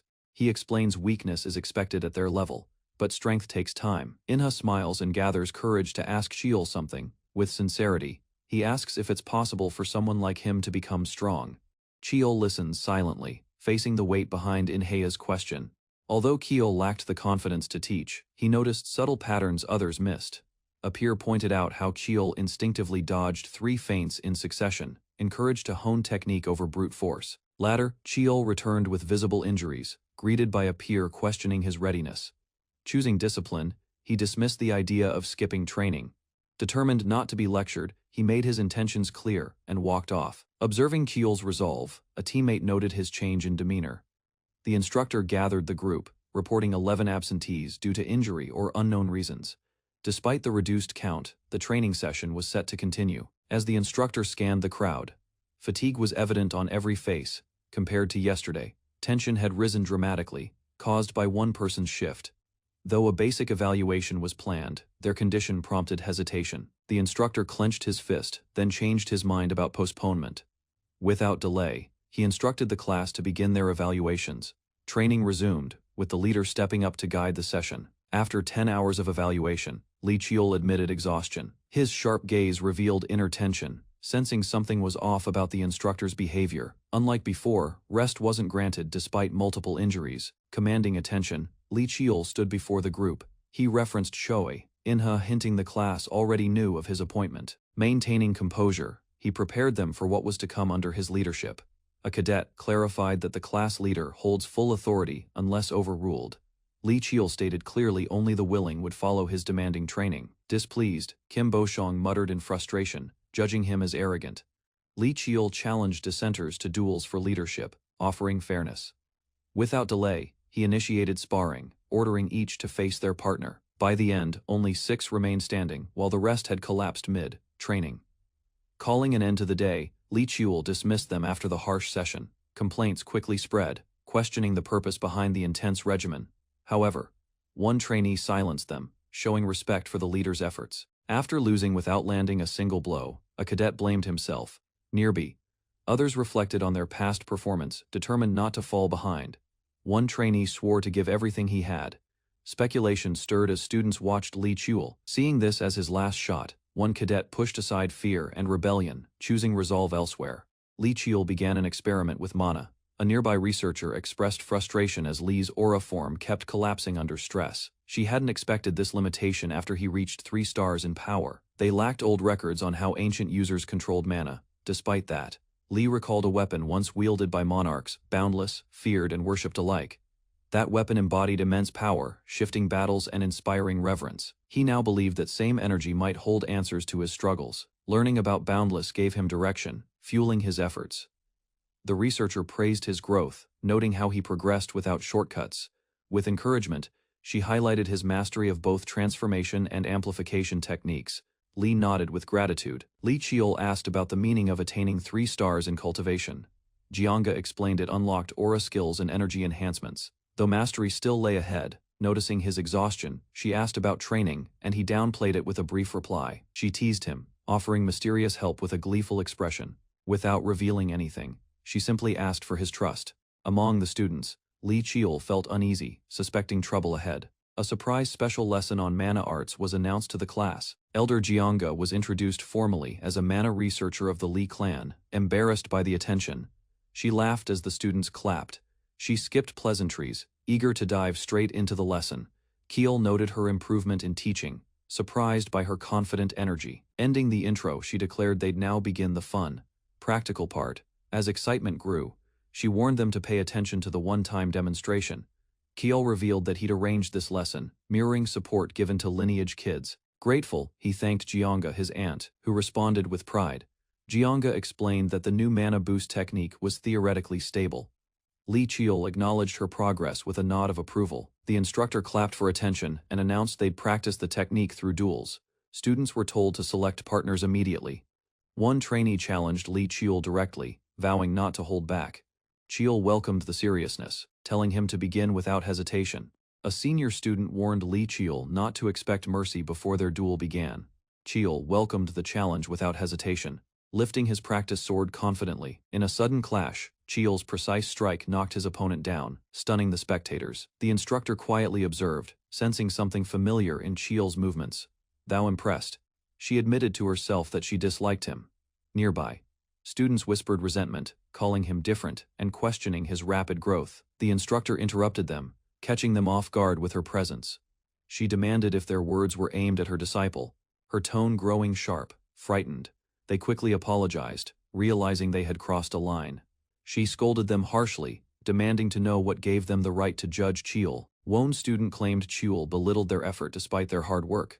Another blamed their differences on growing up in separate environments. She laughed coldly, saying they knew nothing. If they understood Qiul's life, they'd see their own as easy. Qiul stood nearby, silent, listening to every word. After hearing the instructor's sharp words, Bosong clenched his teeth and vowed to test Qiul's true abilities. As the day's training ended, the courtyard emptied, yet Bosong's irritation only deepened. Watching quietly, he narrowed his eyes, already forming a new plan in his mind. Later, students began mocking Qiul, insisting he was no different from them. One claimed that only birth circumstances made Cheol stand out, not true merit. Bosong brought up, following Cheol secretly, confident they wouldn't get in trouble since Cheol lived apart. Determined, Bosong insisted they couldn't let Cheol look down on them anymore. He swore to discover how Cheol lived, beginning that night's surveillance. From behind a wall, he waited, counting the hours Cheol had been inside the research building. As night dragged on, the others grew sleepy and lost interest in waiting. Moments after they left, Cheol finally stepped out, exhausted. Hidden Bosong spotted him and immediately gave chase. Cheol paused briefly, struggling to stay awake after intense effort. Bosong trailed him, thinking he was returning home. Instead, Cheol entered a forbidden martial hall meant only for the main family. Screams echoed through the night, startling Bosong and the cadets hiding nearby. They questioned the noise, wondering if it was training or something more dangerous. One cadet urged stopping the surveillance, finally acknowledging that Li Cheol's words might have held truth.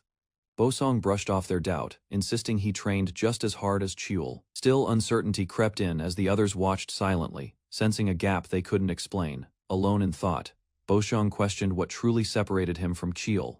Determined, he vowed to prove they were equals, even if no one else saw it. From a distance, he followed as Cheol finally returned to his quarters. As Bosong lingered, a patrol guard suddenly noticed his presence, mistaking him for Cheol's companion.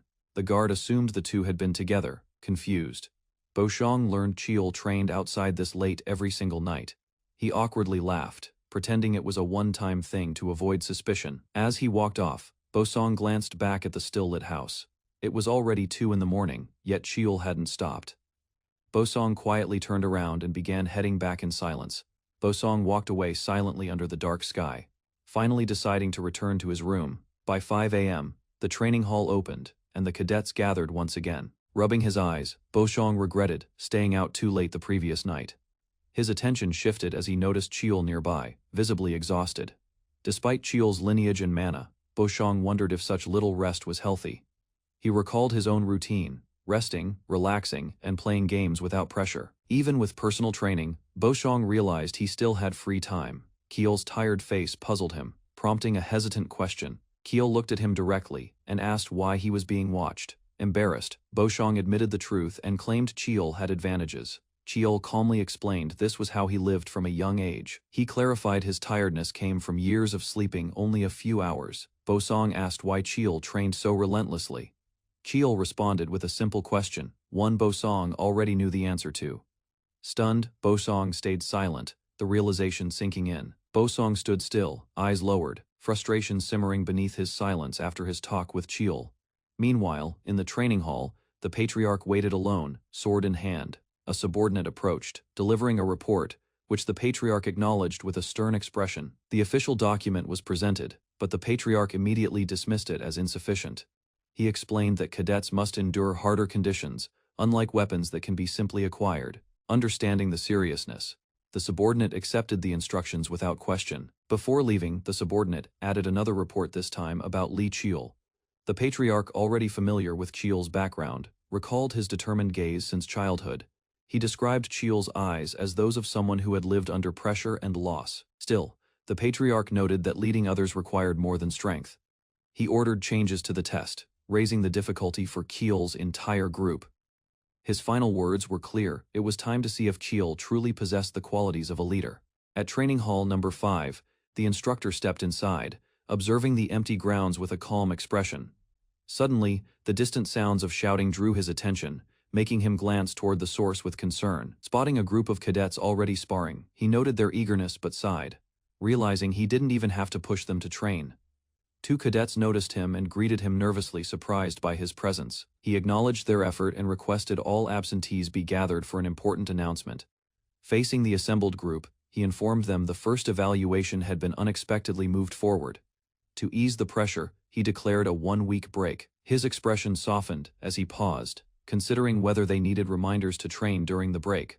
Watching the cadets' brightened faces, he decided to trust them without further instructions. He concluded with a dismissal, praising their efforts and expressing confidence in their discipline. One black-haired cadet, however, grew suspicious, questioning the sudden break and early evaluation. His peers waved him over, laughing, asking casually what he planned to do during the break. Unfazed, he replied that breaks were personal and insisted on resting properly when possible. The others were shocked, expecting stricter demands, assuming he'd enforce extra joint training, annoyed by their assumptions. He asked them what kind of person they believed he was. The black-haired boy questioned if they should repeat their first harsh day, silencing the others with his calm challenge. He reminded them that rest had its value, yet knew they wouldn't truly stop even if told to. With a smile, he encouraged them to choose for themselves, watching as the others cheered loudly in response. At Li Jiang's research lab, the boy arrived during break, surprising his aunt with an unexpected visit. Annoyed, she accused him of disturbing her research time despite claiming to rest. He teased her back, noting she was only pretending to work while scrolling on her phone. Flustered, she yelled at him for spying on her, shocked by what he'd seen online.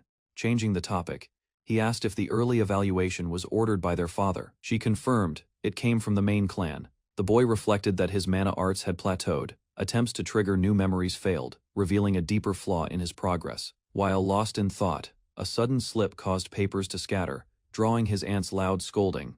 Among the papers he spotted a document comparing ancient and modern martial techniques. It described how older styles were built to fight monsters. He considered the split demon technique's origin, noting it seemed far too powerful to be just a combat form. Curious about the document, the boy stood up abruptly. Without waiting, he dashed out of the lab, ignoring her reaction as she shouted at him in frustration. Determined, he sprinted through the hallways, ready to test what he had just learned. Activating his energy blade, he gripped the sword tightly as glowing power surged from his hands. To simulate a real challenge, he visualized an enormous beast. He believed these types of creatures were the true targets behind martial techniques like Split Demon. Focusing his energy, he declared the true purpose of Split Demon was to slay monsters. With a leap, he launched himself toward the illusion, sword glowing brightly. His slash landed with force, piercing through the vision, proving the concept he suspected. As the monster faded, the technique concluded successfully. He confirmed aloud that the move had worked just as he'd hoped. Still energized, he turned and asked the void what challenge awaited him next. Unexpectedly, the world shifted, transporting him to a completely different space. Realizing he stood inside the training hall again, he felt a strange pressure around him. Confused, he questioned how this new realm connected to the hidden memories of Boundless.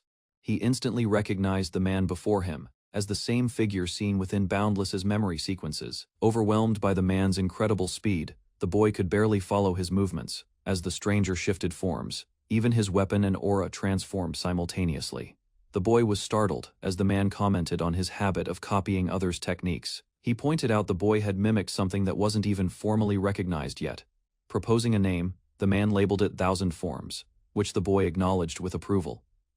Suddenly, the man looked around cautiously, sensing the presence of another person nearby. Confused, the boy assured him he hadn't brought anyone else into the realm. Without warning, the man charged in with full force, stating this duel was intended solely for the boy. The boy flinched and instinctively dodged, narrowly avoiding a heavy slash. As the man observed him closer, he began to notice something familiar. He realized the boy's dark hair and golden eyes marked him as a main descendant of the prestigious Li clan. A vehicle drove quietly down a forest path, heading toward a massive wall, hidden behind tall trees and shadows. Li Qiul sat inside, observing the view. His attention shifted to the structure ahead, the wall dividing the secure safe zone from the dangerous unknown. Dimensional rifts called blue holes had appeared suddenly. From these swirling voids, bizarre creatures spilled into reality. Fire and chaos followed as monsters from the rifts invaded. While some zones were reclaimed, many red-marked regions remained unexplored and filled with lingering danger. Li Qiul questioned the current borders. Trainees like him now ventured beyond the wall, hoping to change the course of this divided world. The vehicle neared its stop, and a warning reminded them of what lay ahead. Tires screeched as it halted at the wall's gate, marking the beginning of their mission. Li Qiul stepped out, facing the unexplored dungeon beyond with steady resolve. A leader ordered everyone to gather and prepare the base camp before the test began. They were informed that bodyguards wouldn't follow survival, depended solely on themselves. With that, Li Qiul and the others silently prepared for the challenge awaiting in the wild. The instructor reassured the group not to worry. He smiled with confidence, encouraging everyone to showcase everything they had trained for without holding back. In response, the trainees shouted in unison, stepping forward. Li Qiul declared he would take command of the mission from that point on. He warned them that the test would become harder due to his presence, and gave one last chance to back out. Determined and clear, he awaited anyone who might choose to withdraw before the true trial began. The dungeon they entered was known as the Human-Faced Spiders Forest, a zone unsuited for cadet training. Its layout was completely covered in webs. Despite the danger, Lee Cheol's team remained. The classmates expressed full trust in Lee Cheol. Grateful for their support, he smiled faintly, acknowledging the faith placed in him. Their unity gave strength to push forward into the dangerous forest without hesitation. Jokes lightened the mood briefly, but Lee Cheol quickly redirected their focus toward the task ahead. They confirmed no one would back out and gathered to receive final orders and supplies. Inside the forest, human-faced spiders moved with intelligent coordination, mimicking hive behavior and increasing the threat level. Lee Cheol led the group through the forest, explaining their objective was to record the behavior of spiders at least 10 years old. Without hesitation, he handed command to Choiman. The team reacted with confusion and concern as he claimed he would act as bait. Cheol calmly stated he'd move on his own to lure the spiders into one place. He declared he would become the food to attract human-faced spiders for observation. Shock spread across the trainees as they shouted in disbelief at his drastic decision. Venturing deep into the forest, Cheol drew the attention of several hostile spiders. Dodging an attack, he retaliated with precise force, piercing one enemy cleanly. Breathing steadily, he confirmed their gathering had begun, preparing for the next phase. By killing one spider, he triggered a danger signal that summoned the rest. The spiders, seeking powerful prey, viewed him as food for their larvae. To survive, Cheol began gathering power, knowing strength alone would decide his worth. Activating Demon Split, he launched a powerful strike to hold the swarm back. Standing alone, he faced an overwhelming number of red-eyed spiders responding to his challenge. Surrounded, Cheol readied for the critical confrontation with the entire hive. Lee Cheol stood still as spiders closed in. With fangs bared, the monsters lunged, and Cheol allowed himself to be taken without resistance. As his vision faded, he muttered quietly. Regaining consciousness, Cheol realized he was trapped inside a cocoon spun by the spiders. He assessed his condition, noting the poison only caused slight dizziness, but left him physically intact. Activating his stealth ability, he prepared to erase his presence and escape unnoticed. He moved through the nest, believing this was the heart of the den where the larvae must be gathered. Swiftly and silently, he searched the area with sharp eyes for anything unusual. Something unexpected caught his attention, halting his movement immediately. He found dozens of large feeding cocoons, far more than any dungeon should hold in one area. Some seemed disturbed, possibly linked to the spider's sudden aggression. A massive dark cocoon loomed at the center, pulsing ominously with unknown power. As he observed, dark energy began reacting within him, syncing with the cocoon's aura. Startled, he looked down to find his body resonating instinctively with the energy source. His expression turned tense, as he questioned why his dark power responded to something so unnatural. A powerful surge erupted from the massive cocoon. Cracks spread as a figure slowly emerged, whispering eerily while her body hung from the web. With glowing eyes, the human-faced Spider Queen revealed herself. Cheol assessed her abilities, surprised she could communicate without speech her thoughts, reaching him through dark energy. He concluded that the dark force had linked their minds rather than through sound. Suddenly, an attack burst forth, forcing Cheol to drop stealth and engage in combat immediately. Staring up at the towering queen, Cheol heard her ask what he truly was. The queen sensed a threatening power within him, demanding he surrender what she called hers. Her fury intensified, unleashing a burst of mana as she shrieked for him to hand it over. Cheol released his energy, unfazed by the pressure, declaring fear wouldn't stop him. The queen recoiled as he resisted her aura, something she didn't expect from a human. Enraged, she screamed, calling him impudent for defying her authority and detecting her magic. The Spider Queen roared in rage as a human triggered an unexpected assault deep within her forest. Her eyes glowed fiercely, just before an intense explosion erupted behind her, engulfing trees in flames. Amid burning debris, her true form emerged massive, winged, and furious over the destruction of her territory. Keel explained the blast was caused by a mana explosive shell designed for maximum area damage. He noted the flammable forest helped spread the fire, buying time to strike deeper. With urgency, he ordered Group 1 to advance, estimating 30 minutes to reach the enemy den at base camp. A scout reported detecting dense mana from the den, confirming the queen's location. The queen, enraged, snapped her limbs and unleashed her army of creatures to defend the forest. She commanded her children to attack and secure her territory from all sides. Cheol stood firm as the queen threatened to consume him personally. She doubted his allies could arrive in time, mocking his bravery. Confidently, Cheol claimed she underestimated him, catching her off guard. With determined eyes, Cheol activated his power, radiating light and intent. Other teams executed coordinated movements through the forest. As planned, scouts confirmed every step unfolded exactly as Chiol anticipated. From afar, an ally prayed for Chiol to hold out a little longer while flames consumed the entrance of the enemy's lair. Intense heat spread through the forest as the firestorm reached deep into the queen's territory. Confused by the damage, the queen shouted in disbelief, unable to understand why Chiol still endured. Chiol's glowing eyes shocked the queen, who sensed something terrifying hidden behind them. Remaining composed, Chiol stood still, his eyes focused and unshaken. He revealed his ability eyes that detect hidden forces and mana flows called the magic eyes. Using his magic eyes, Chiol avoided a deadly strike by predicting the mana's movement still. The strength gap remained wide, and avoiding damage completely proved impossible. He acknowledged the queen's inexperience in controlling her body and prepared for a single decisive attack. Chiol activated his sword technique, unleashing 1,000 forms, lightning enhanced by mana precision. His movements became lightning, fast as he struck with overwhelming force. The final blow crashed down in a burst of blue light. Green blood splattered across the ground as the attack landed. Chiol panted, exhausted but alert, watching for any signs of retaliation. He frowned, realizing the strike wasn't deep enough to finish her. The queen writhed in pain, her voice shrieking as the green wound on her shell bled from Chiol's strike. Chiol noted her outer shell was too durable to penetrate in one blow, requiring another chance. Consumed by rage, the queen vowed revenge, preparing to imprison Chiol in endless torment. Chiol gritted his teeth as threads tightened around him, weakening his movement. A sharp filament touched his forehead, triggering a mental assault attempting to dominate his will. The command to submit echoed in his mind repeatedly, pushing him toward collapse. The queen laughed cruelly, amused by his suffering and expecting him to break. Suddenly, her expression shifted as something unexpected stirred within her mind. Her eyes widened in terror, and her body twisted violently. Unable to withstand the surge, Chiol struck back with fierce determination. Having resisted the queen's control, he explained calmly that spiders, like all insects, burn easily under fire. Flames erupted again, engulfing the queen as she screamed in agony. Reinforcements arrived late, apologizing for their delay in reaching Chiol. Despite exhaustion, he joked about training once they returned. With the battle over, the group exited the burning den together. During the academy meeting, staff noted Class 5's delay, despite receiving a report of their earlier return. Some speculated they may have failed like Class 4, due to the dungeon's difficulty and unpredictability. One instructor arrived late, explaining the delay was caused by treating multiple injured students first. He began his report, explaining that Class 5's objective had been to observe adult human-faced spiders.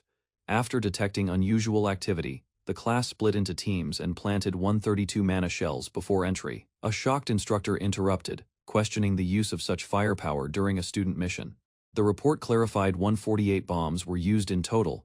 After additional threats were encountered, another instructor criticized the deviation from the mission to document anomalies. Just then, Chiol entered, presenting the damaged video device containing the recorded footage. Chiol's team received mixed reactions. Some instructors scolded the reckless strategy. He defended their plan, stating the only way to ensure success was overwhelming firepower. An instructor acknowledged the footage aligned with the report, but questioned the judgment behind the tactic. Chiol argued that action based on limited data was the best choice in a life-threatening dungeon. Instructors debated grading the mission, ultimately concluding Class 5 alone earned full marks. Their exceptional performance made them the top among all first-year classes. Inside the esteemed Marshall Lee Clan Patriarch office, responsibility was dismissed due to prior agreements, while attention shifted toward how the evaluation caused effects beyond its intended scope. Concern increased when dungeon documents revealed a ripple effect. Attention centered on the human-faced spider forest near Gangwon. A short recording displayed a mysterious female entity, suggesting interference that could not be fully traced. Suspicion followed when analysts concluded the footage had been edited, hiding crucial moments. Evaluation records identified Lee Chiol as a survivor who relied on judgment rather than brute strength. His unconventional strategies allowed progress, despite lacking standard information. Observers acknowledged his adaptability, marking him as an unusual talent. Further review showed his decisions prevented greater losses under escalating threats. Even experienced instructors were judged unlikely to replicate such outcomes. Confidence formed that the mission was executed with exceptional precision. The leadership decided to increase future evaluation difficulty. This change aimed to measure Lee Chiol's true limits. Quiet preparations began. anticipating results that could alter the clan's expectations. Several months later, the Class 5 exclusive training ground reopened. Lee Cheol gathered the class calmly. Unease spread among the students as the weight of the previous test still lingered in their minds.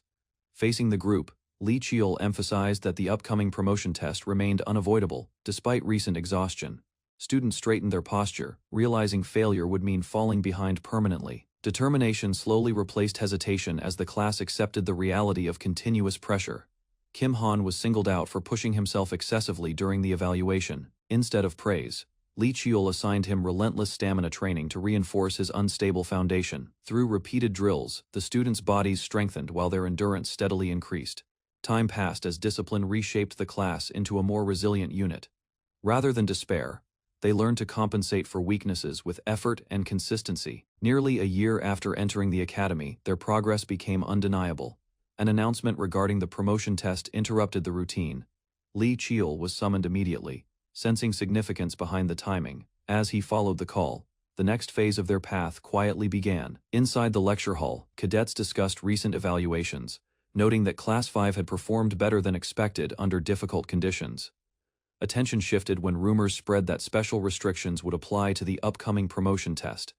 Uneasiness formed as students realized instructors from SEO Clan and J-Hack were directly involved. Lee Cheol observed the reactions quietly, recognizing fear mixed with competitiveness among the cadets. Speculation arose that disqualification might occur through unconventional rules rather than direct failure. Despite concern, resolve strengthened as the class prepared to face whatever structure awaited them. Reflection followed when Lee Cheol considered missing equipment and altered evaluation patterns from previous tests. His focus sharpened as he concluded the promotion would demand strategy over simple strength. Determination settled in as he committed to competing fairly despite unclear conditions. The room quieted when the evaluator announced the end of all regular evaluations. Details revealed that the promotion test would take place in the gate near Gaeseong. Cadets learned success depended on gathering name tags marked with esteemed marshal. Rules emphasized survival, capture, and awareness, rather than pure combat ability. Lee Cheol understood the test resembled a controlled war rather than an exam. With a calm expression, he accepted the challenge, already planning his next move. Rules of the promotion test were explained, clearly, emphasizing survival, stealing name tags, and avoiding being considered dead during the gate trial. Lee Cheol analyzed the structure quickly, realizing even one hidden name tag could change the outcome completely. Suspicion formed in his mind as he sensed intentional imbalance meant to pressure second-year cadets. While others hesitated, Lee Cheol recognized the test as an opportunity disguised as danger. Confidence settled when he concluded strategy mattered more than equipment or raw power. Resolve followed as he prepared to adapt faster than anyone else. Elsewhere, Lee Jae-hack observed the situation calmly. Opposite him, Lee Seo watched with amusement, her interest sharpening into hostility. Tension filled the room as her attention fixated entirely on Lee Cheol. Lee Seo, as irritation deepened, as she noted his growing influence despite his status. Aggression surfaced when she decided personal correction was necessary. Intent hardened as plans to interfere began forming quietly. Lee Jae-hack voiced unease, openly disapproving of her fixation. Dismissal followed as SEO insisted dominance must be enforced. Far away, unaware of their gaze, Lee Cheol moved forward, unknowingly stepping into a deeper conflict. The promotion exam begins as cadets gather before a carefully stabilized gate. Lee Cheol stands quietly, observing reinforced structures and heavy security surrounding the site. Underlying tension exists, yet the academy presents confidence to the watching public. Cadets soon line up, maintaining discipline despite visible anxiety on their faces.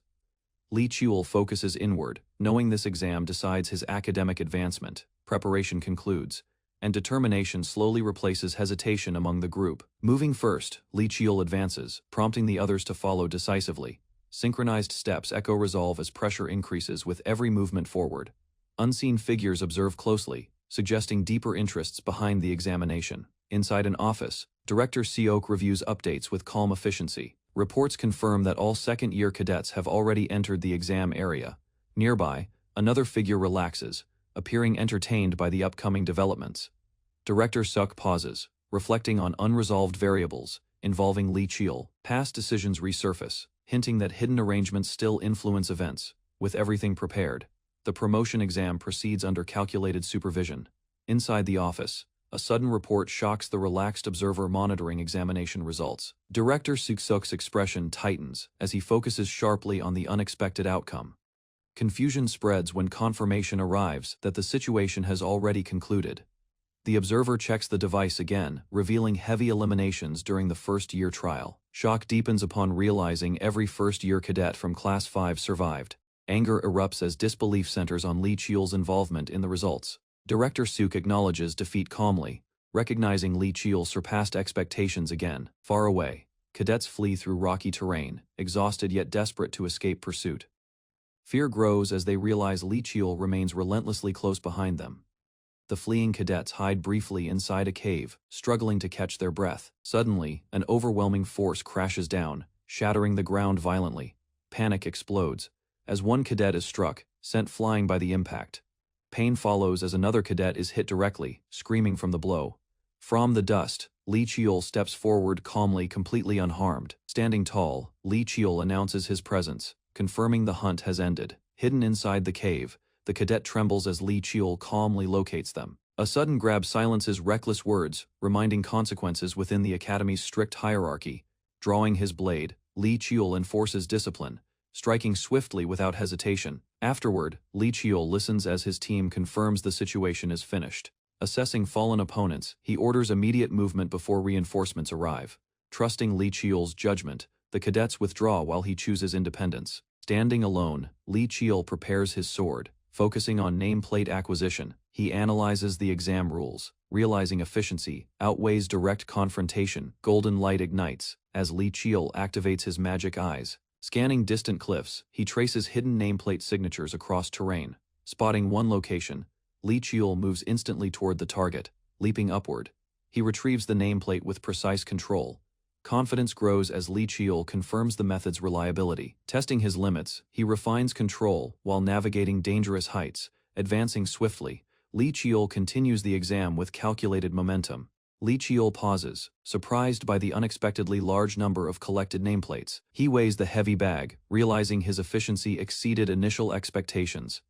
A sudden disturbance interrupts his thoughts as nearby terrain reacts violently.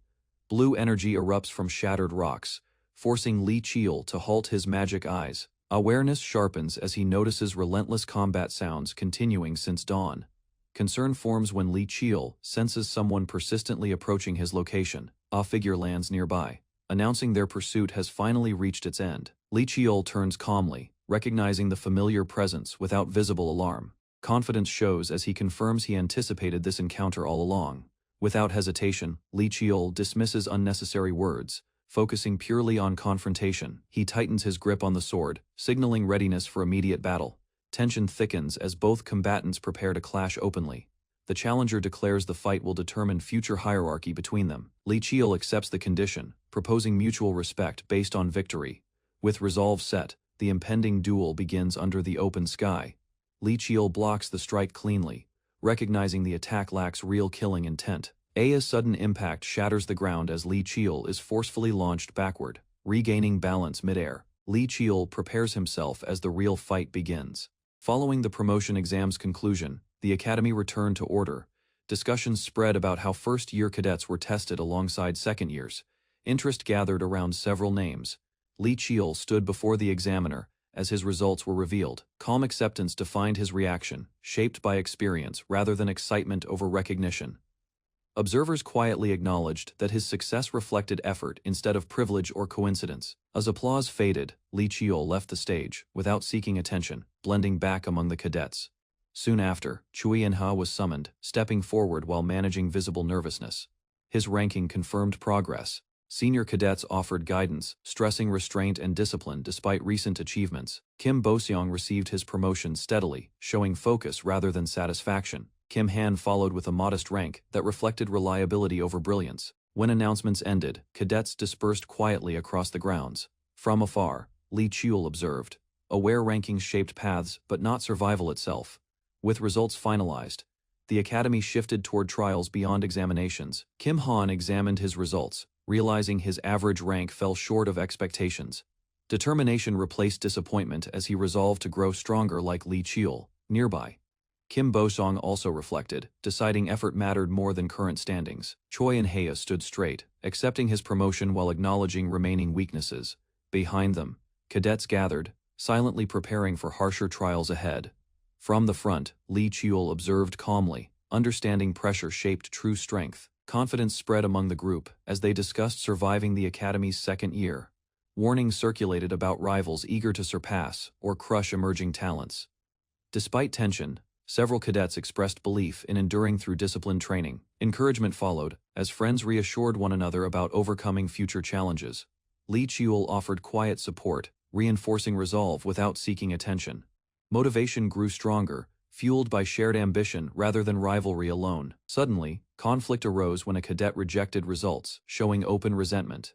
Physical confrontation revealed emotional imbalance and lingering inferiority. Observing silently, Lee Cheol recognized growth demanded struggle beyond simple victories. Choi In-ha walked quietly, reflecting on how much the girl had grown. Careful observation showed her confidence rising, despite lacking fully awakened powers. Private thoughts framed the situation as a calculated risk worth acknowledging. Light teasing escalated tension when remarks pushed beyond acceptable limits. Lee Cheol reacted sharply, halting the exchange before conflict erupted. The group regrouped quickly, realizing time mattered more than arguments. Together they approached the main residence, stopping before the heavy doors. Silence lingered as they entered, feeling the weight of authority inside. A formal greeting signaled the beginning of a serious family discussion. Their father acknowledged them calmly, observing their posture and restraint. Tea was served as conversation shifted toward academy curriculum experiences. A pointed question challenged them to reflect on lessons beyond rankings. Choi and Hei spoke firmly, revealing awareness of unfair traditions within the family. Principles of fairness and self-earned strength defined his personal resolve. The room fell quiet, signaling a turning point in their relationship. The father reflected quietly, acknowledging that fairness and resolve defined true strength. Lee Cheol answered honestly, admitting shame shaped his understanding of the failed cadets. Concern crossed the father's expression as he recognized maturity beyond expectations. Lee Cheol explained weakness was acceptable, but abandoning effort violated clan principles. Memories of struggling cadets illustrated flaws within current instruction methods. The father listened carefully, surprised by the clarity of his son's reasoning. A brief chuckle broke tension, signaling approval hidden beneath stern authority. Advice followed, warning against narrow thinking that trapped many promising warriors. Both siblings absorbed the lesson, realizing guidance rarely came so directly. The father revealed plans to reward diligence equally, regardless of background. Excitement surfaced as rare rewards were mentioned for consistent achievement. Hope grew, strengthening resolve to continue improving without resentment. Permission was granted to collect rewards, confirming recognition of effort. Lee Cheol then requested entry to Heavenly Mountain for further training. Shock filled the room, marking the start of a far greater trial. Lee Cheol arranges medicinal tools and books neatly inside the quiet preparation room. Careful inspection reminds him of Heavenly Mountain and his previous lack of proper resources. Determination grows as he prepares supplies. Vast mountains stretch endlessly, representing the final stage of the warrior's journey. Silent contemplation fills Lee Cheol as he considers the difficulty of reaching Heavenly Mountain. An unexpected disturbance interrupts his thoughts, pulling him back to the present moment. A female attendant arrives, informing Lee Cheol about a newly delivered message. Surprise appears when he learns the invitation comes from Master Lee Jae-kun. Understanding the importance, Lee Cheol prepares himself to respond without hesitation. Within the reception room, Lee Cheol meets Master Lee Jae-kun calmly. Tea is served slowly, creating space for careful observation and quiet assessment. Lee Cheol senses this meeting carries intentions beyond simple courtesy. Master Lee Jae-kun studies Lee Cheol closely while maintaining a composed expression. Steady behavior reveals Lee Cheol's discipline shaped through repeated hardship. The discussion turns toward an upcoming promotion test. Lee Cheol confirms completing the task while facing Master Lee Jae-kun calmly. Master Lee Jae-kun treats the situation lightly, believing the matter will end quickly. Internal analysis reveals Lee Cheol's growing reputation within martial and political circles. Master Lee Jae-kun recognizes Lee Cheol's connections as dangerous leverage inside the clan. A warning follows, stating similar conflicts will inevitably repeat during future evaluations. Lee Cheol remains composed, refusing to view internal matches as personal hostility. Master Lee Jae-kun considers decisive elimination but hesitates due to long-term consequences. Instead, He requests sincerity, acknowledging Li Qiul's restraint, despite being provoked. Approval is granted through subtle compensation, rather than public disciplinary actions. Both men reach mutual understanding, emphasizing cooperation among brothers within the clan. Master Li Jaekun departs, leaving Li Qiul alone with unresolved responsibilities. A warning lingers about SEO. As hostility toward Li Qiul's rising influence, Li Qiul decides to leave the clan temporarily, prioritizing distance over confrontation. Nightfall accompanies his departure, symbolizing a quiet separation from internal conflicts. His steps halt briefly when he senses his mother's presence nearby. SEO. Coldly rejects the title of mother, her expression filled with distant resentment.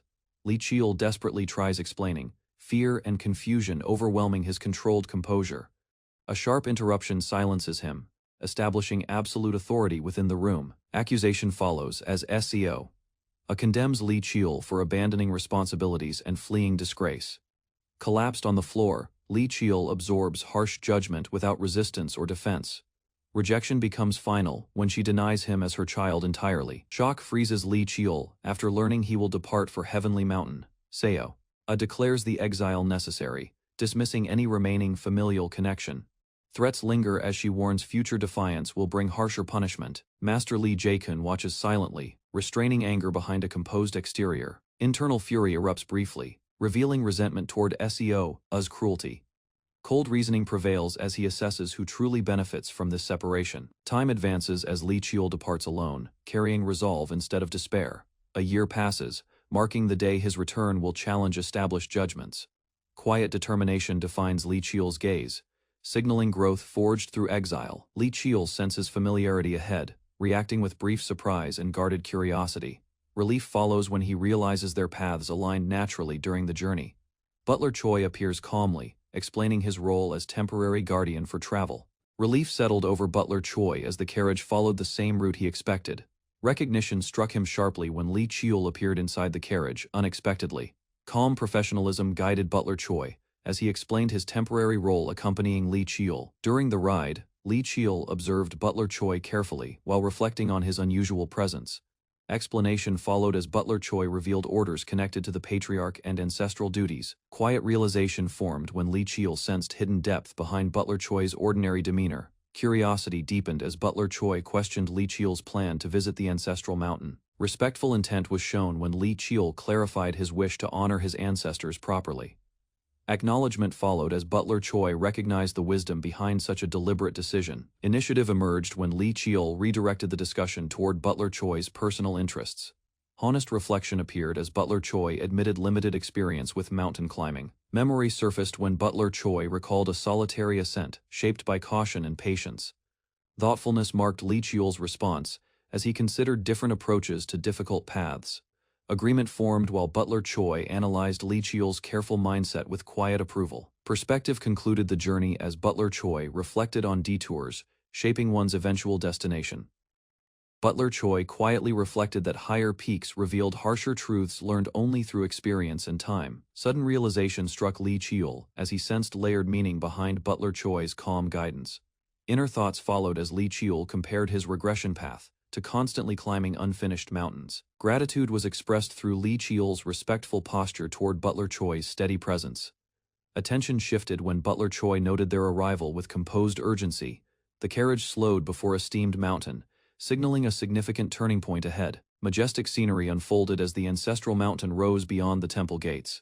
Li Qiul acknowledged Butler Choi, while absorbing the solemn atmosphere surrounding the sacred ground. Concern surfaced when Butler Choi questioned access limits tied to patriarchal authority. Explanation followed as Butler Choi revealed his role as temporary escort granted special permission.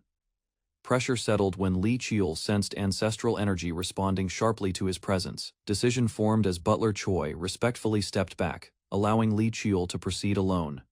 Measured footsteps carried Li Qiul toward the ancestral shrine, with steady determination. Doors opened as Li Qiul formally announced himself before the clan founder's resting place. Reverence filled the hall while Li Qiul prepared to honor his lineage sincerely. Li Qiul grasped black twilight, acknowledging the rules bound to the ancestral grave. Determination guided him as he followed. Arrangements left behind by the founder. The sword responded faintly, confirming the beginning of a formal trial. Purification proceeded When sacred liquid flowed over Black Twilight's dark surface, ancient seals awakened as hidden mechanisms tied to the clan's secret revealed themselves. Realization followed when Li Chiol recognized multiple seals guarding the weapon. Memories surfaced showing bloodline proof as the second seal's required condition. Violent energy surged while the third seal tested worth through a naming ceremony. Confidence settled after Li Chiol confirmed 3 seals had already been unlocked. Mystery deepened as Li Chiol sensed another challenge forming within the chamber. A radiant orb manifested, signaling guidance rather than immediate danger. Recognition struck when Li Chiol understood the call of Heavenly Mountain. Ancient records echoed as Heavenly Mountain's purpose for training descendants became clear. Awe filled Li Chiol while observing the mountain's overwhelming spiritual density. Resolve hardened as Li Chiol prepared to step onto the Founder's chosen path. Li Chiol calmly compared Heavenly Mountain to other sacred regions, while walking beside Butler Choi through the forest path. Sudden noise shattered the calm as heavy footsteps crushed leaves and branches nearby. Tension rose when an unfamiliar presence aggressively announced itself within the mountain grounds. A hostile man emerged, displaying clear killing intent toward outsiders, trespassing the area. Threats escalated as the man demanded surrender, mistaking Li Chiol for an easy target. Violence erupted abruptly when the attacker launched a reckless frontal assault. Shock spread across the man's face as his attack failed to affect Li Chiol at all. Counterforce followed instantly, sending the attacker crashing backward through shattered ground. Fury replaced confidence when the man realized he had misjudged his opponent completely. Intervention arrived when Butler Choi stepped forward, revealing his authority calmly. Understanding dawned as the attacker recognized the Mountain Keeper of Heavenly Mountain. Silence followed, while Li Chiol was acknowledged as the outsider chosen to enter the mountain. At Heavenly Mountain's gate, the Keeper closely inspects Li Chiol's unusual presence. Rumors surface as the Keeper recognizes the illegitimate 9th child entering. Subtle movements reveal Li Chiol's training, sparking curiosity instead of rejection. Among forest shadows, Li Chiol remains calm. Despite growing attention, strange scent and eyes suggest hidden power within his body. His energy reacts briefly, exposing instincts he struggles to suppress. Inside the tavern, the Keeper tests Li Chiol through indirect observation. Lingering scent confirms something inhuman, quietly clings to the boy. Fate begins tightening as the Keeper's interest deepens steadily. Li Chiol explains his choice, revealing resolve formed through relentless hardship. Golden light reflects in the Keeper's eyes, awakening ancient memories. Realization dawns, identifying Li Chiol as bound to Dokebi fate. Visions of star-bound beings and fixed destiny surface vividly. Doubt fades as the Keeper accepts this meeting was inevitable. Quiet curiosity lingers about how Li Chiol will wield fate's gift. An attendant escorts Li Chiol forward, noting his father will observe from afar. Seated elders quietly assess the boy's posture, weighing rumors against reality. Attention settles on Li Chiol as silence fills the room. After treatment, Li Chiol departs, leaving curiosity lingering behind him. The Keeper reflects on the boy's strange learning speed. Concern rises, sensing Li Chiol may surpass expectations dangerously soon. Back inside, discussion turns toward intentions behind the visit. Liquor flows, as questions surface regarding fate and celestial signs. Ancient symbols are examined, revealing little yet confirming unease. Frustration erupts when predictions remain unclear despite careful reading. The Keeper declares Li Chiol's path long and filled with trials. Warnings are issued, urging others to follow natural order. Message delivery is confirmed, ending official responsibilities. Private concern emerges over Li Chiol's chosen destination. Unease lingers, knowing the fledgling may soon face overwhelming dangers. The Mountain Keeper requests discreet observation of Li Chiol for some time. The retainer agrees calmly, finding potential amusement in watching the boy. Their decision quietly seals Li Chiol's monitored future within the mountain. Li Chiol steps through a swirling formation leading toward the training grounds. Surprise appears as the mountain's structure defies expectations through hidden spatial tricks. Suspicion rises, suggesting Dokibimi methods protecting the inner domain. Resolute thoughts form as Li Chiol acknowledges his limited time remaining. Determination sharpens while recalling weapons, memories, and consuming black energy. A summoned blade materializes as he commits to mastering everything available. Observers note his harsh training, recognizing damage healed repeatedly by recovery waters. Concern grows as his path resembles controlled self-inflicted destruction. Fate visibly shifts while Li Chiol resists destined death. Realization dawns that blood ties truly influence destiny's reaction. Months pass as relentless growth exhausts, even the Mountain Keeper. Astonishment remains, Realizing Li Qiu's progress exceeded all predictions, the Mountain Keeper rests, recalling Li Qiu's unusual request for training access. A sudden spiritual cry pierces the area, snapping him fully awake. Shock follows as he senses spirit energy beyond any detection barrier. Outside, a small spirit beast appears, moving freely within the restricted grounds. Realization strikes when the keeper recognizes it as food, delivery companion. Alarm surges, understanding no spirit beast should enter this zone. The keeper rushes out, witnessing Li Qiu charging toward the spirit beast. Panic erupts as Li Qiu raises his weapon with alarming intent. A furious shout follows as the keeper charges forward to intervene. The keeper confronts Li Qiu, stunned by his reckless aggression. Li Qiu calmly responds, showing growth despite his young age. Recognition settles as the keeper realizes Li Qiu has changed drastically. Li Qiu, 14 years old, meets the Mountain Keeper on a quiet forest path. Suspicion slowly forms as the keeper recalls troubling events since their last encounter.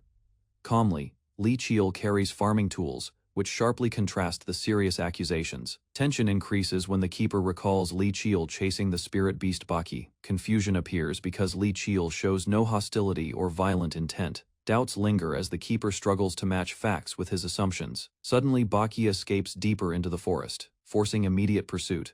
Unexpected speed allows Li Qiu to surge forward, leaving the keeper behind. Shock grows as Li Qiu accurately tracks Baki's hidden location. No visible tracks remain, yet Li Qiu continues moving without hesitation.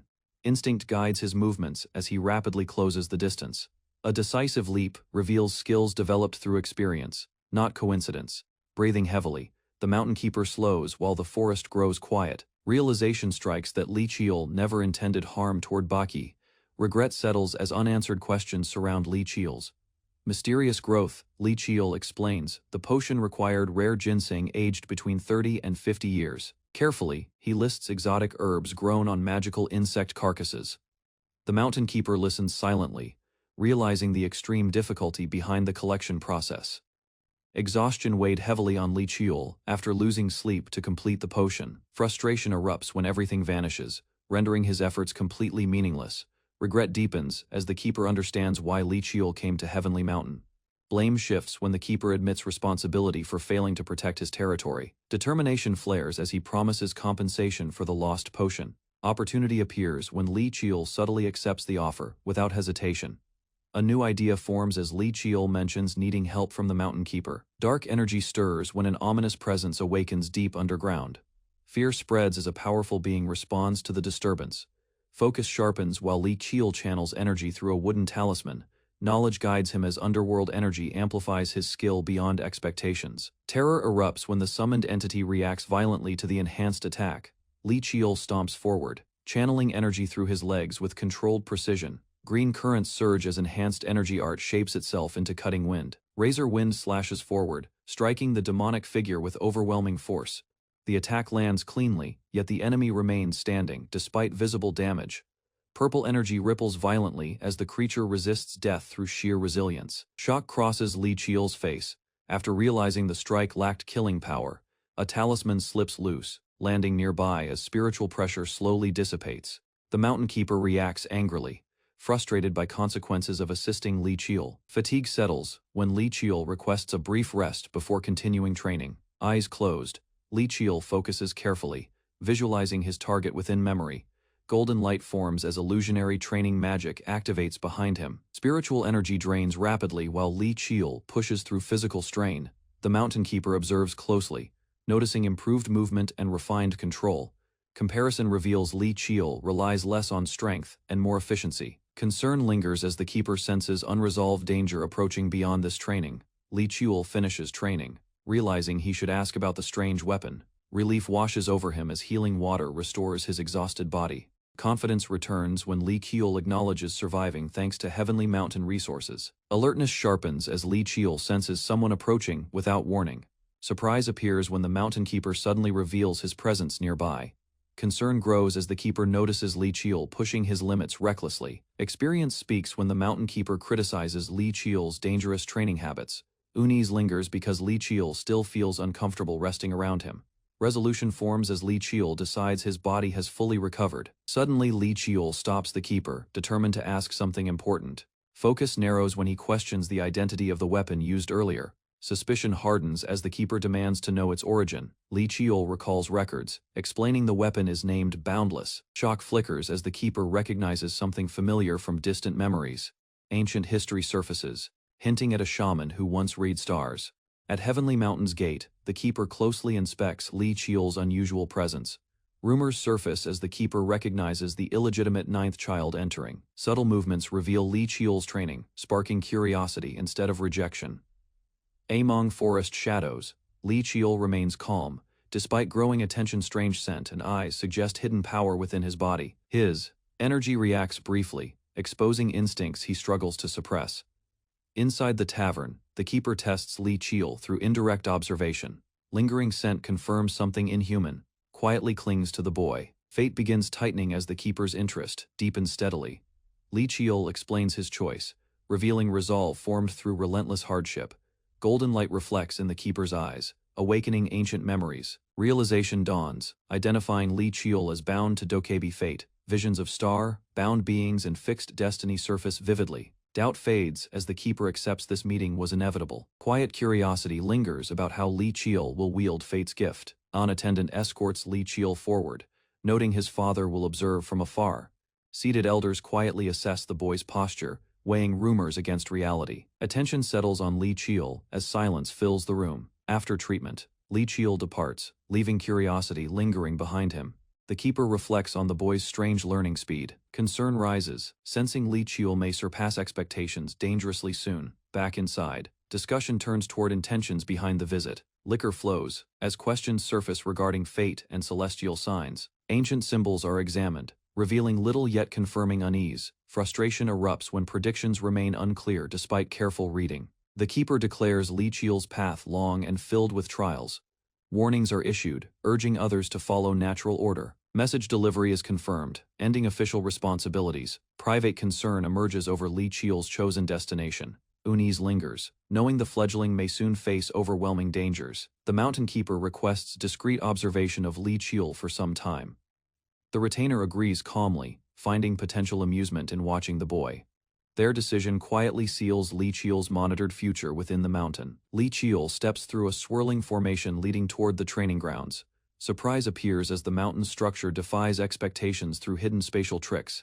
Suspicion rises, suggesting Dokibimi methods protecting the inner domain. Resolute thoughts form as Li Chiol acknowledges his limited time remaining. Determination sharpens while recalling weapons, memories, and consuming black energy.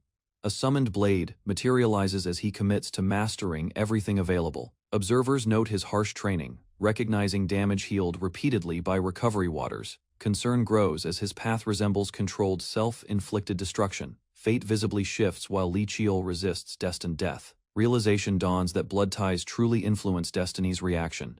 Months pass as relentless growth exhausts, even the mountain keeper. Astonishment remains, realizing Li Chiol's progress exceeded all predictions. The mountain keeper rests, recalling Li Chiol's unusual request for training access. A sudden spiritual cry pierces the area, snapping him fully awake. Shock follows as he senses spirit energy beyond any detection barrier. Outside, a small spirit beast appears, moving freely within the restricted grounds. Realization strikes when the keeper recognizes it as food, delivery companion. Alarm surges, understanding no spirit beast should enter this zone. The keeper rushes out, witnessing Li Chiol charging toward the spirit beast. Panic erupts as Li Chiol raises his weapon with alarming intent. A furious shout follows as the keeper charges forward to intervene. The keeper confronts Li Chiol, stunned by his reckless aggression. Li Chiol calmly responds, showing growth despite his young age. Recognition settles as the keeper realizes Li Chiol has changed drastically. The young warrior landed with immense force. He charged forward, sword drawn, his body guided by sharp instincts. Facing a dark entity, he initiated his steel chi strike. Smoke cleared as he stood victorious, and a voice acknowledged his hard-won success. His mentor reminded him this was his first win after countless failures. With a confident smile, the warrior claimed he could now win any time. Preparing something magical, the warrior formed glowing symbols in the air with his fingers. He declared it was time to stop training, signaling a shift in his intentions. Before he could continue, his mentor grabbed him, surprised by his sudden change of plan. His eyes focused with resolve as he announced his desire to face the next challenge. He referenced the legendary trial created by the founder, a test known as Bloodless Dream. This realm was a dangerous domain infused with sorcery, illusions, and spiritual barriers. A divine mechanism selected challengers who were worthy, a sacred duty overseen by the Mountain Keeper. The elder, surprised, asked if he truly intended to go through with the challenge. Despite warnings about his lack of power, the young warrior stood firm, determined to advance. Though initially hesitant, the elder paused, noticing the determination in the youth's eyes. Extending his hand, he formally acknowledged the warrior's readiness to face the upcoming trial. With a proud expression, he granted Li Qiul permission to challenge the trial of Mu together. They arrived at a hidden cave nestled in a vibrant forest. Li Qiul asked if it was the same passage leading to the elder's dwelling. The old man affirmed it for now, and activated the gateway with a surge of glowing energy from his hand. A surge of blue light responded to his power, radiating out from his palm against the sealed stone. Magical runes lit up across the towering door. The elder warned that once entered, Li Qiul could not return until the trial concluded. Suppressing emotion, the mentor gave a final remark, hiding his own doubts with sarcasm. As Li Qiul pushed the doors open, a golden glow engulfed him. He recalled the many titles given to the founder within. Whispers of myth surrounded the founder, some claimed he was fiction. Suddenly, in the center of an open field, the figure of Li Heilhian appeared. Gripping his sword tightly, Li Qiul felt an intense presence. Li Qiul remembered that only a few challengers in history had ever attempted Mu Heilmong. The sole condition for victory was clear: defeat the founder at the age of 15. Attempting to test the waters, Li Qiul initiated a cautious approach. Shocked, he gasped aloud, his body collapsing as if drained of all energy. Confusion overtook him. The pain in his chest hinted at a critical strike. Lying motionless on the ground, he tried to understand what went wrong. He recalled experiencing simulated death before. This time there were no answers, only the undeniable fact that he had been pierced through the heart. Forcing himself to calm down, he reviewed everything. He considered every angle but couldn't recall the founder using any secret martial arts or advanced aura techniques. Even his sixth sense failed to detect the attack. It was as though something had bypassed all of his perception. He began to wonder if the founder's strike had exploited a blind spot. Doubts crept in, questioning whether such precision was even possible without supernatural awareness. It became clear Li Qiul's opponent could read his every move. Determined not to retreat, he steadied his breath, blade in hand. Li Heilhian surged forward, his body wrapped in explosive energy. Despite his injuries, Li Qiul steadied himself, gripping his blade tightly. Elsewhere, a messenger arrived at the Martial Esteem clan's residence. The patriarch confirmed Li Qiul had entered the gate and noted 10 months had passed. He questioned the boy's strength, surprised by his progress, as the youth had never truly experienced defeat. In battle, Li Qiul faced off against deadly foes, proving he had endured but never been broken. The patriarch explained, the boy never encountered real limits. He remarked that most warriors had fallen short when tested by the founder's overwhelming might. Now, for the first time, Li Qiul stood before an insurmountable wall, and this one was real. Inside a grand hall, a stern instructor questioned the harsh truth behind the low survival rate in the Bloodside's dream. Far away, sunlight poured over a towering stone cliff. At its base, a lone figure stood determined, silent, collapsed on the ground. The young boy gasped for air, sword barely within reach. Confused and disoriented, he questioned if a single blow had truly ended him. A memory struck his senses had been tricked. Sitting upright, he replayed the moment. A calculated strike through his blind spot had caught him off guard. Clenching his fists, he felt the cold edge of despair. Still, he rose with fiery resolve, picked up his weapon, and prepared to charge again. Energy coursed through his blade as determination solidified into clarity. Launching forward, he closed the distance with purpose this time, not as prey. He soared into the air, eyes fixed on his target, believing that struggle. Eyes narrowed, the founder awaited the incoming strike, his hand firm around the sword hilt. As the clash erupted, the young fighter realized the founder's power wasn't mystical. Despite a powerful counter, pain surged as he was struck again. Standing calm, the founder's instincts guided his every movement. He dashed forward, launching a sudden charge that forced the boy onto the defensive. In a brief instant, the boy anticipated a horizontal slash sweeping from the left. Although the attack grazed past, the boy clenched his teeth. Blood scattered mid-air, a reminder of his mistakes. Refusing to retreat, he countered with one fierce strike of his own. Momentum built as he followed with a second attack, fueled by focus. Blade after blade met in rapid succession, third, fourth, each one gaining confidence. He began matching the founder, momentarily fighting on even ground. The shift came when the founder finally released his aura, heightening the intensity. In response, the boy charged in his own style, fast, free, and unpredictable. Every skill he'd gathered led to this moment, unified by a foundation he'd forged unknowingly. At last, clarity struck. He understood the dream's purpose wasn't to defeat another but to conquer himself. He surged forward, breaking his own limits, shattering hesitation. Realizing his hidden strength, one the founder himself didn't possess, he grasped the power only he could awaken. A woman with sharp eyes praised the boy's magical talent. Grateful, he smiled and called her aunt, energized by her belief in him. Drawing on that encouragement, he unleashed his skill, enhanced energy art razor wind. Wielding his weapon overhead, he summoned a powerful vortex. The energy tore through everything in its path, shattering stone and echoing with force. As the dust settled, the wall that once seemed eternal began to collapse. Far away, an old man sipped quietly, reflecting on how rare the trial had become. As the earth trembled, his drink rippled, hinting that something unusual had begun. He looked toward the mountains, alarmed and curious about the source of the disturbance. Leaping from his seat, he ran outside, a sudden realization forming in his mind. With urgency, he dashed toward a large, sealed gate in disbelief. There, he stopped. Stunned Taishan had passed the trial against all odds. Smoke and steam lifted as the heavy gates opened, revealing the boy's silhouette. With calm composure, Taishan stepped forward and greeted the mountain keeper. Later, at rest, he was asked simply, "So how was it?" A quiet end to a monumental test. Sitting by the water, the boy admitted the trial was something he'd rather not repeat. Despite his unchanged appearance, the elder noted how the trial usually alters a person's core. Curious, the boy asked about his father's performance in the same ordeal years ago. The elder recalled how the boy's father, Taishan, had calmly left after finishing the trial.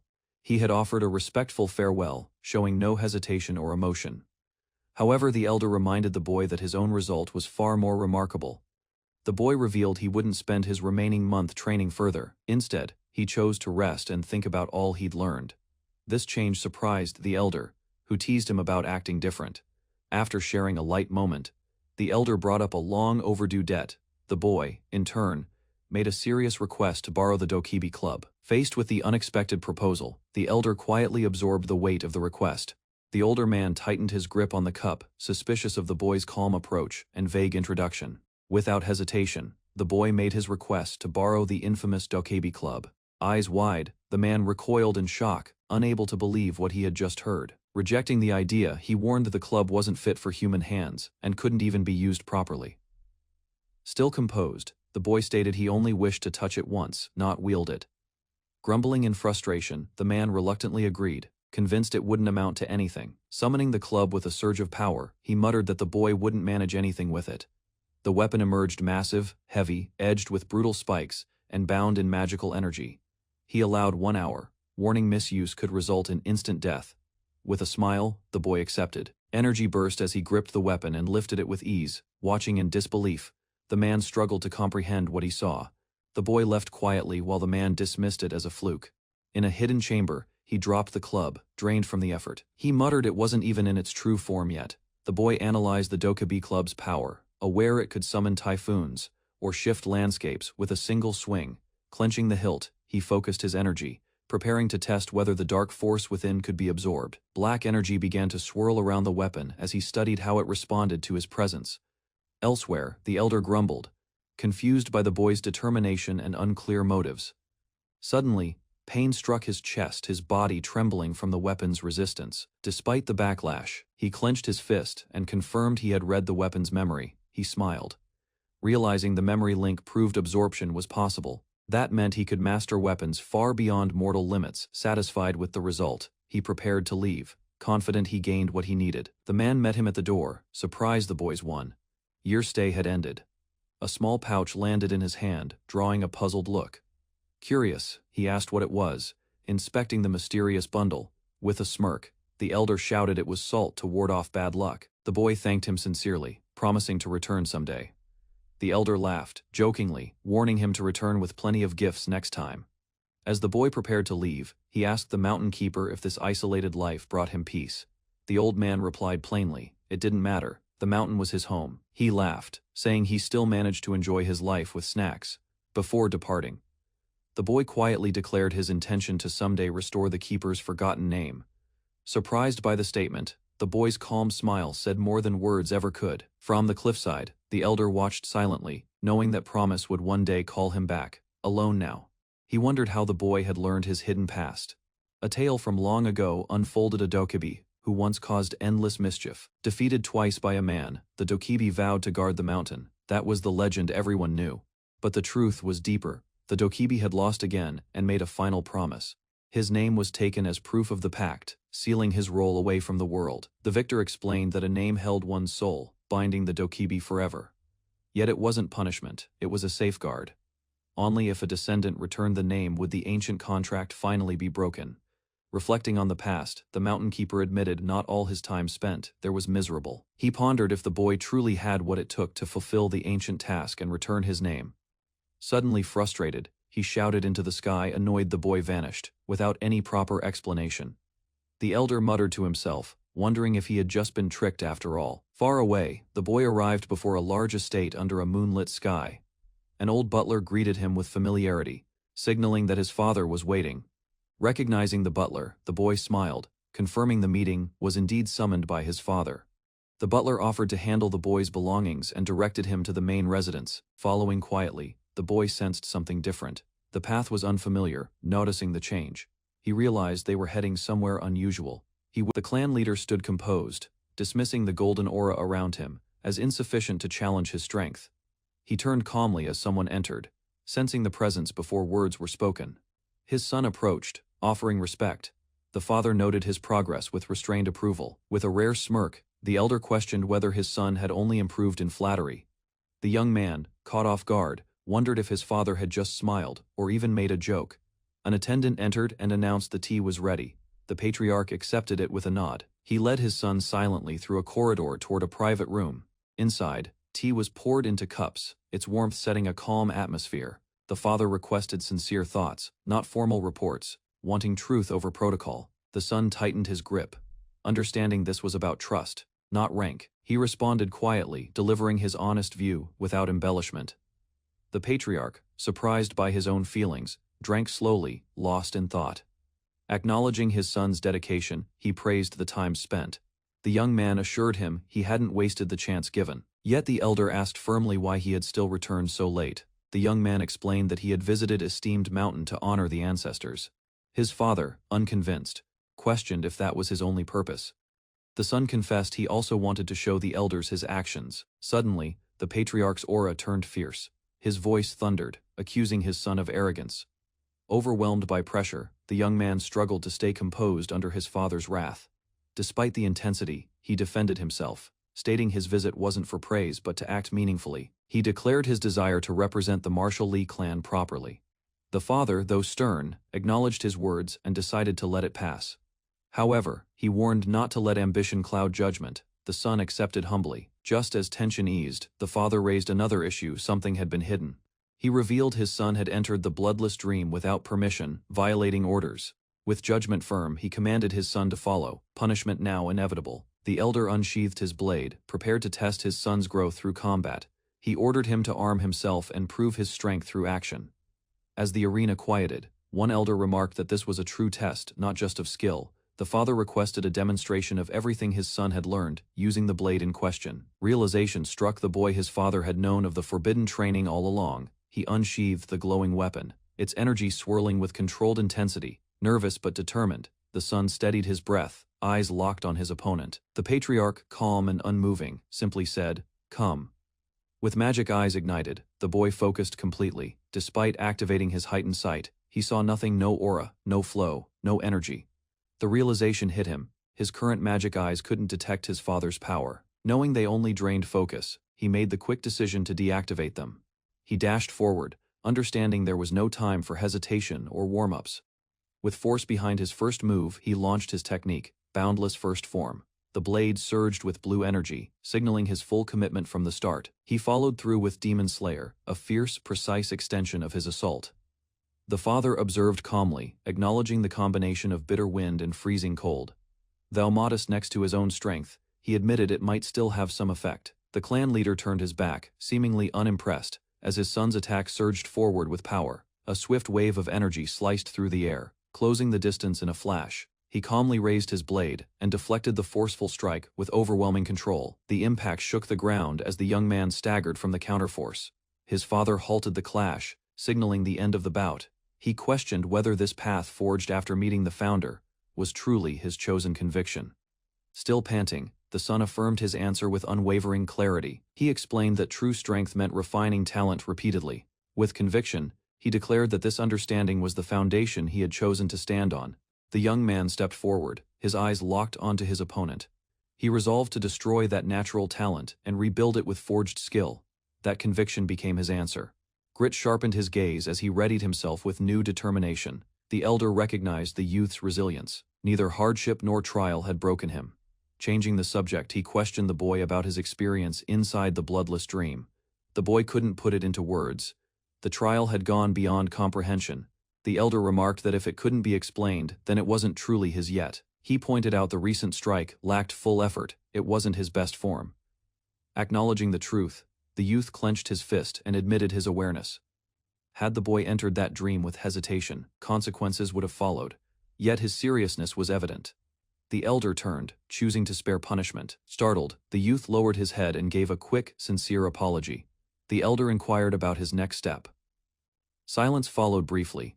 With resolve, the young man requested permission to advance. He expressed his goal, to enter the third-year curriculum, believing he had outgrown the basics. Pressed to speak plainly, the boy voiced his intent without hesitation. He asked for permission to begin his warrior's journey, eyes filled with determination.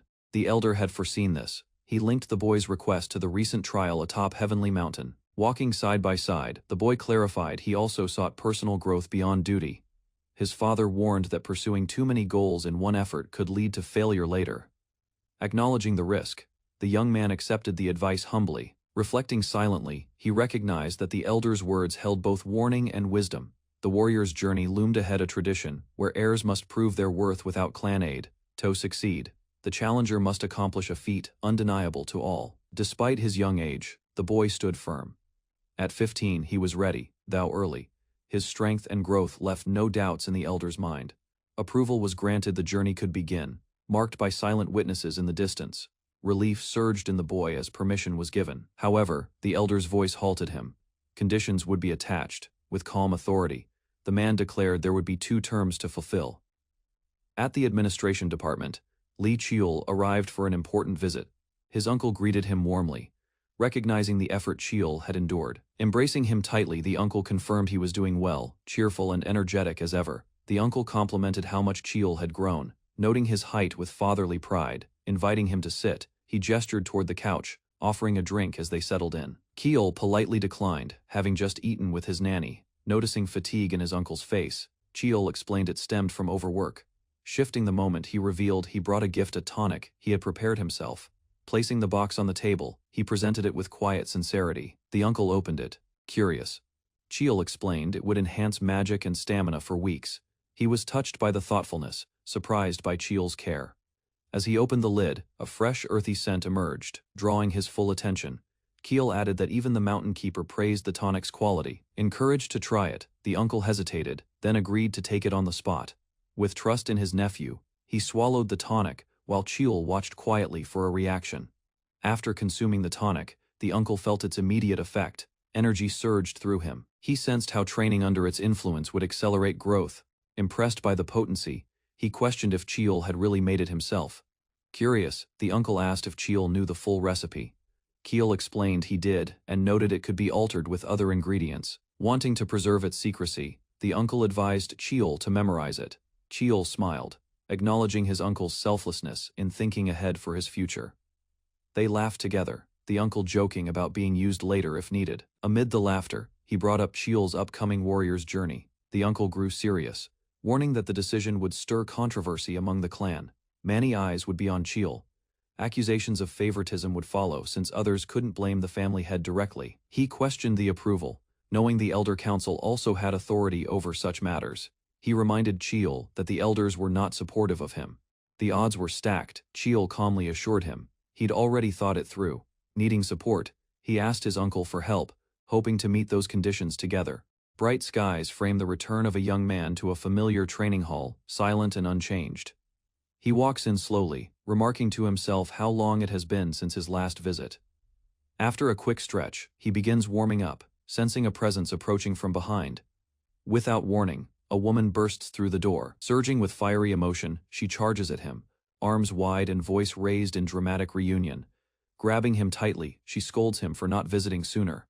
She confronts him sternly about his constant missions, upset that he barely returned before departing again. Before he can reply, she notices a change and pauses mid-scolding. She praises his growth, impressed by his strengthened mana and improved circuit control. Smiling proudly, she reveals her own training progress and aura mastery. Excited, she suggests testing out their skills together, eager to see the results. He hesitates, politely refusing, explaining that today marks the start of a busy schedule. As he turns away, he gently apologizes for not joining her plans. She looks disappointed, but their attention shifts as footsteps echo through the hall.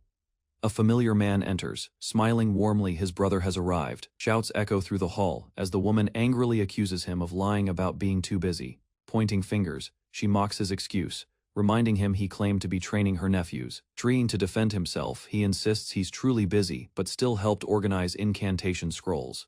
Watching quietly, the younger man can't believe his brother helped despite such a full schedule. The elder suddenly compliments the research materials, saying they aided his training. Smiling, the younger asks how he's been during their time apart. His brother replies, he's doing well, but cuts off mid-thought. Grabbing him playfully, he scolds him for leaving for Heavenly Mountain without notice. Apologetically, the younger explains he left because their father summoned him back. In a quiet room, their father speaks about teaching the youngest child. He asks the elder son to take his place as instructor. Surprised, the son questions the request. Despite hesitation, he agrees without complaint. Their father warns he must be fully prepared, exiting the room. The son walks away, silently absorbing the weight of his new duty. As he leaves the room, the elder son quietly thanks his father for the unexpected trust. Walking alone, he reflects on the youngest's rare opportunity, one he wasn't even granted. He realizes their father's request may be a subtle push to drive competition between them. Determined, he resolves to visit the youngest immediately and begin training without delay. Recalling their father's expectations, he acknowledges the youngest may close the gap in less than 10 years. Smiling, he assures the boy that helping him now fits his role as the current successor. The succession license, a symbol of mastery over clan techniques. Asked if he'll be the instructor, he replies that the elders won't offer complete guidance. With confidence, he prepares to handle the foundational training himself.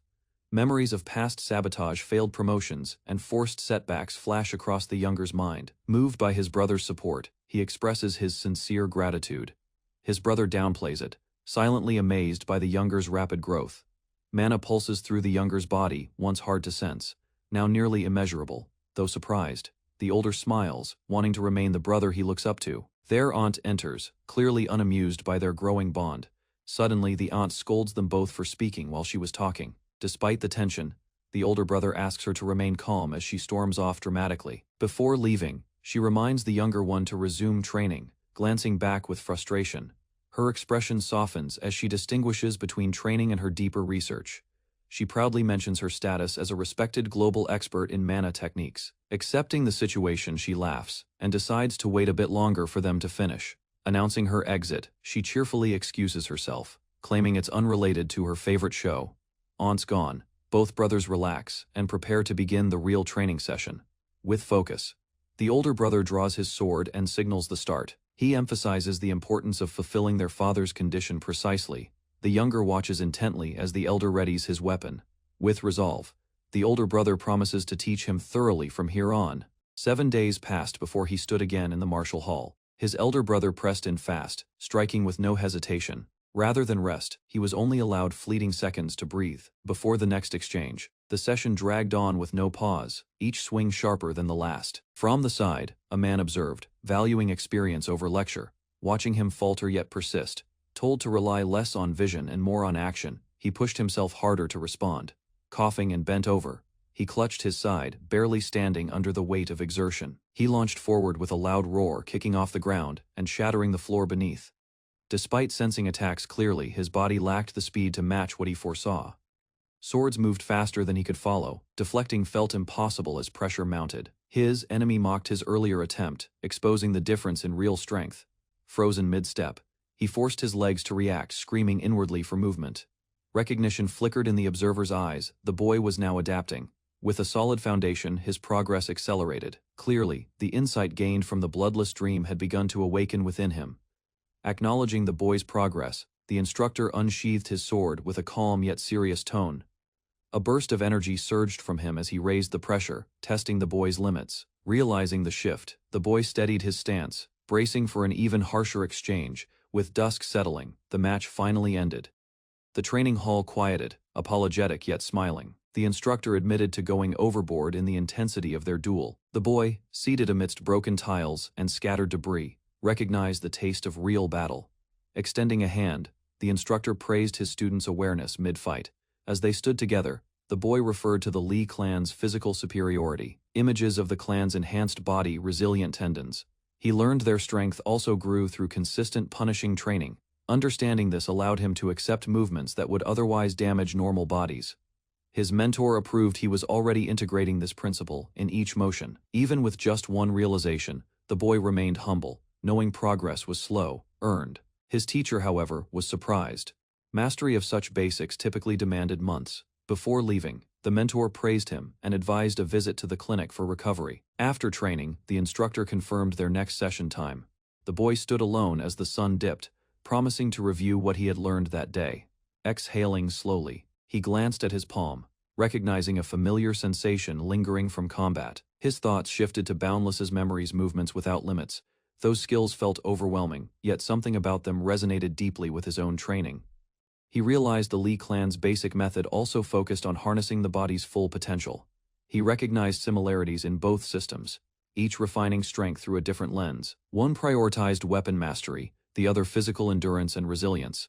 That connection hinted at a shared origin, something more than coincidence. Memories of the man in Boundless's vision returned his posture. This led the boy to believe Boundless and the martial Lee clan were intertwined. His clenched fist symbolized a silent vow to uncover the hidden truth, linking them. With determination in his heart, he looked ahead, convinced that time would pass swiftly. Elsewhere, within the clan's inner halls, a senior meeting quietly convened. The chief administrator arrived unexpectedly, stirring curiosity about a certain illegitimate son's request. Tension filled the elder council chamber, as one member objected to the illegitimate child's request, citing his status and inexperience. Another elder clarified the boy had applied directly to the patriarch after returning from Heaven's Mountain. The elder chairman reminded everyone that no decision had yet been made, as the patriarch deferred judgment to council discussion. Some members pushed to immediately reject the application, assuming authority rested with them. However, the chairman explained the situation wasn't simple. The boy possessed the strength of a fifth-rank martial artist. His success in the bloodless dream trial meant there were no clear grounds to deny his qualification. To block the boy, the chairman proposed inventing a formal excuse grounded in tradition and order. He asked the council for alternative suggestions, inviting discussion rather than making a unilateral decision. One member raised his hand confidently, ready to present a new idea to challenge the request.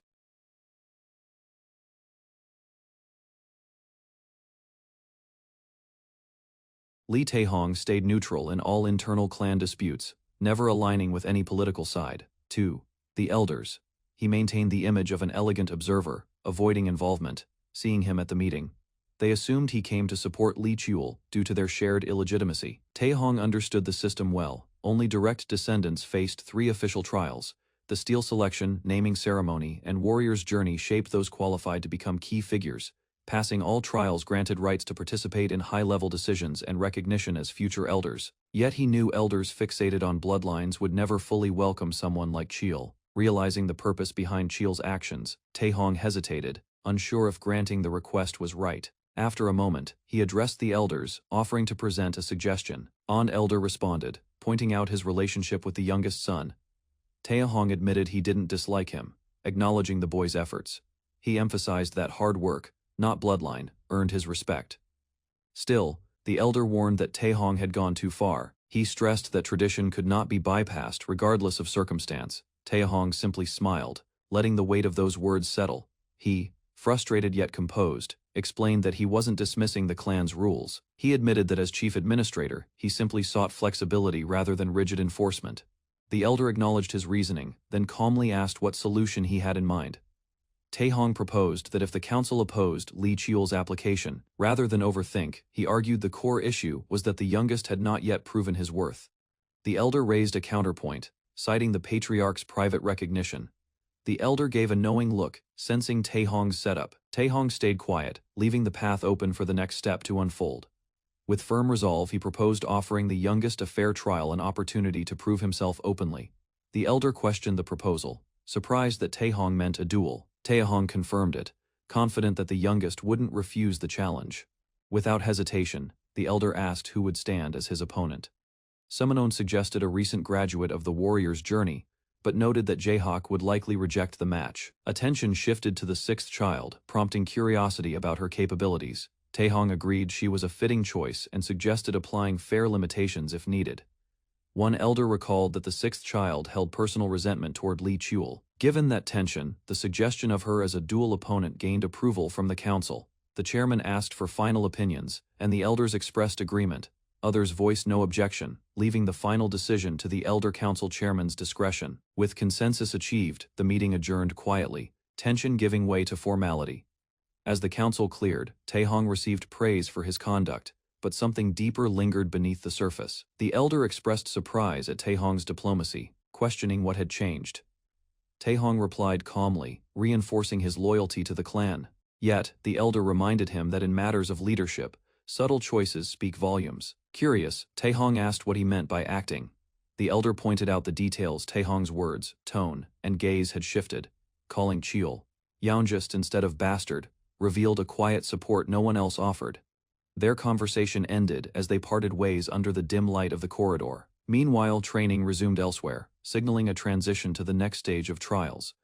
Li Qiul, unaware of the council's decision, trained intensely, readying for what lay ahead. Qiul faced his sparring partner with confidence, his stance sharp and eyes steady. His opponent welcomed the challenge, signaling him to demonstrate what he had learned. In an instant, their blades clashed, the duel erupting with swift and powerful strikes. Qiul moved with calculated precision, parrying each attack while seeking an opening. The clash intensified. Blades scraped and struck with focused intent. Acknowledging his form, the instructor grinned, recognizing Qiul's grasp of a core stance. Their blades continued to meet mid-air, as Qiul pushed his reflexes to the limit. Training had honed his instincts, every moment refined his strength and control. With clarity and discipline, he declared within that he could now block anything. A powerful impact scattered dust and debris across a cold, foggy forest cloaked in moonlight. Stretched ahead as Gagak walked silently, he unsheathed his weapon with ease, slicing through dense undergrowth as his eyes scanned for threats. With calm detachment, he muttered about the pointlessness of the mission. Faint sounds in the distance stirred his unease, yet his pace remained steady through the darkness. He blamed the clan's favoritism for everything: status, duty, and even these endless, dangerous outings. Suddenly, a monstrous presence lunged from the shadows, its massive jaws gaping behind him. Unfazed, Gagak prepared his stance and met the creature's attack with precision. A blazing strike exploded against the beast, illuminating the battlefield. He called it routine, another violent encounter in an unfair cycle. His enchanted blade pierced through the monster's skull with lethal force. As it fell, Gagak reflected on his 21st mission, far beyond the 4 originally promised. He knew once he returned, the forgotten bastard of the clan would reappear stronger. A cloaked figure emerged, addressing him with formal words meant for nobility. Gagak's eyes widened, sensing a new weight behind the stranger's presence. With a steady voice, he revealed his identity: number 12 of the Silent Sword Squad. A cloaked agent from the Elder Council stood before Gagak. With a cold tone, the masked figure announced he bore a message directly from the council head. Gagak scoffed at the idea, clearly unimpressed that the arrogant elder himself had made such a move. In the shadows, rage built up within another member of the clan. He grinned darkly, interpreting the message as an opportunity to remove Gagak permanently. Mocking the council head's inaction, he laughed maniacally. Eyes sharp, the sixth young lady accepted the message, hiding fury behind her calm words. She promised retaliation, her blade igniting with blazing energy as she gave the order. Her vow to crush Li Qiul burned as intensely as the flames surrounding her fist. Meanwhile, a peaceful morning dawned as Li Qiul entered a serene courtyard. They exchanged words about his training progress, noting his swift mastery of the basics. Seated across the table, Qiul mentioned wanting to discuss the newly announced schedule. Qiul smiled, saying he would have visited sooner if he knew a meeting was needed. His uncle questioned his nerves, surprised by the boy's relaxed demeanor. With confidence, Cheol claimed everything was unfolding exactly according to his plan. Keel's uncle recalled how his father approved the warrior's journey under 2 strict conditions. The first requirement demanded complete mastery of the basic techniques. However, the second condition earning the approval of the Elder Council. Keul was given complete freedom in how he might win the council's favor. The seriousness of the task settled in as he sat. He formed a new plan to shift the situation to his advantage. He decided to engineer a scenario where opposition would be difficult. By leveraging his uncle's support, Cheol prepared an official sparring match with his 6th sister. He believed proving himself in this trial would push the council toward approval of his journey. Despite his confidence, his uncle couldn't grasp how he remained so calm under pressure. Keel responded lightly, but his uncle expressed deeper concern not about the test. Rumors surrounded their relationship, and the uncle worried the conflict could end disastrously. Keel, knowing full well the risks of provoking Seol in combat, he declared his motive clearly. He owed her something that had to be paid back in his own way. The answer startled his uncle, who struggled to understand the reason behind such a bold decision. The uncle grew frustrated, questioning why such a reckless duel had to happen so soon. He clarified that his concern wasn't about strength, but the danger his nephew might face. Despite his worry, Cheol teased him, recognizing genuine care behind the scolding. Grateful, Cheol thanked his uncle for worrying. He knew Seol would fight with lethal intent, and defeat would risk more than just pride. Still, he declared his determination to win, leaving no room for doubt. The Elders' Council released an official decree and initiated preparations for a formal duel. The chosen battleground was the central training ground, renowned as the venue for the steel selection ceremony. Cheol sensed the political maneuvering behind the decision, his expression calm yet wary. Positioned for public scrutiny, the circular arena's design ensured every move would be witnessed. The intent to disgrace him in front of thousands was obvious, but he showed no fear. A woman stepped quietly toward the window, concern evident in her movements. She called out to Cheol gently, noticing his withdrawn demeanor and tense posture. He dismissed her concern with a brief reply, unwilling to reveal his inner unease. She pressed him again, unconvinced by his vague reassurance. He admitted his frustration with the family's schemes and unending comparisons. The gap in ranks weighed on him. She had reached 4th, while he remained a step behind. He explained the restrictions placed on their sister, her mana and skills sealed. Still, doubt lingered. She feared for his safety, trembling with imagined outcomes, blaming herself. She wished she'd trained him harder or warned him of the family's plans sooner. Overwhelmed by guilt, Jianghua pleaded to halt the conversation, her voice trembling. A cheerful maid interrupted, expressing full confidence in the young master's ability to succeed once more. Wrapping her arm around Jianghua, she gently urged her to show faith instead of doubt. Eyes filled with conflict, Jianghua watched Cheol in silence, emotions unresolved.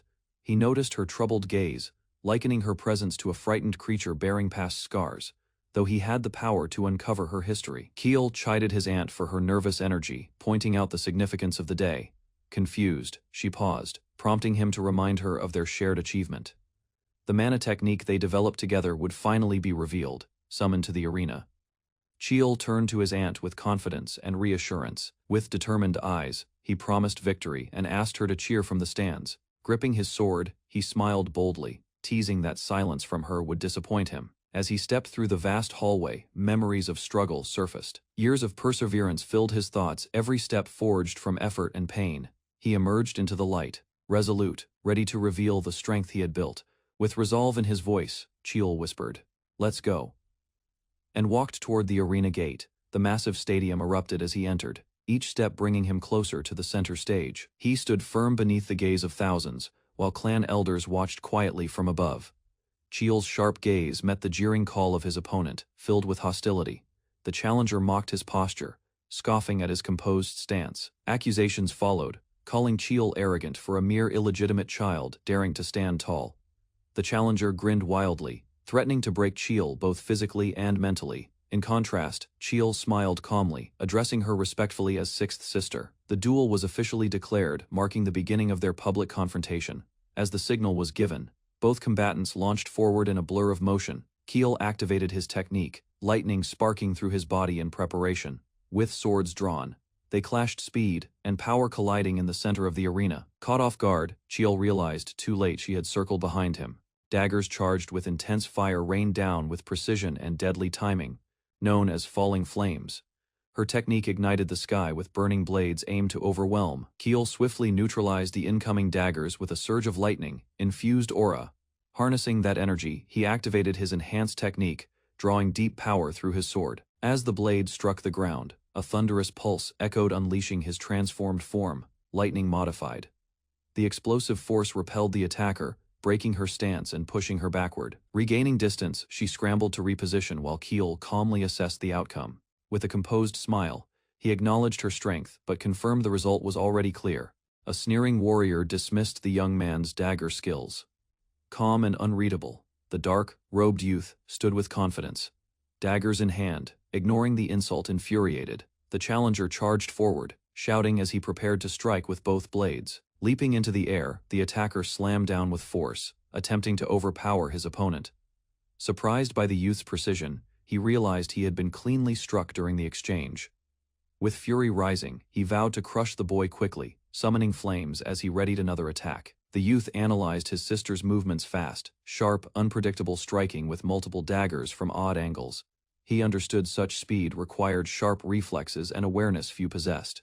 A smirk formed as he admitted to provoking her on purpose for this reaction. He lured her into a direct assault where he could exploit her recklessness. Dodging midair, he countered with deadly precision while deflecting flaming daggers. Unleashing boundless, first form, lightning surged through his blade. With thunder crackling, he summoned Demon Slayer, power radiating from his stance.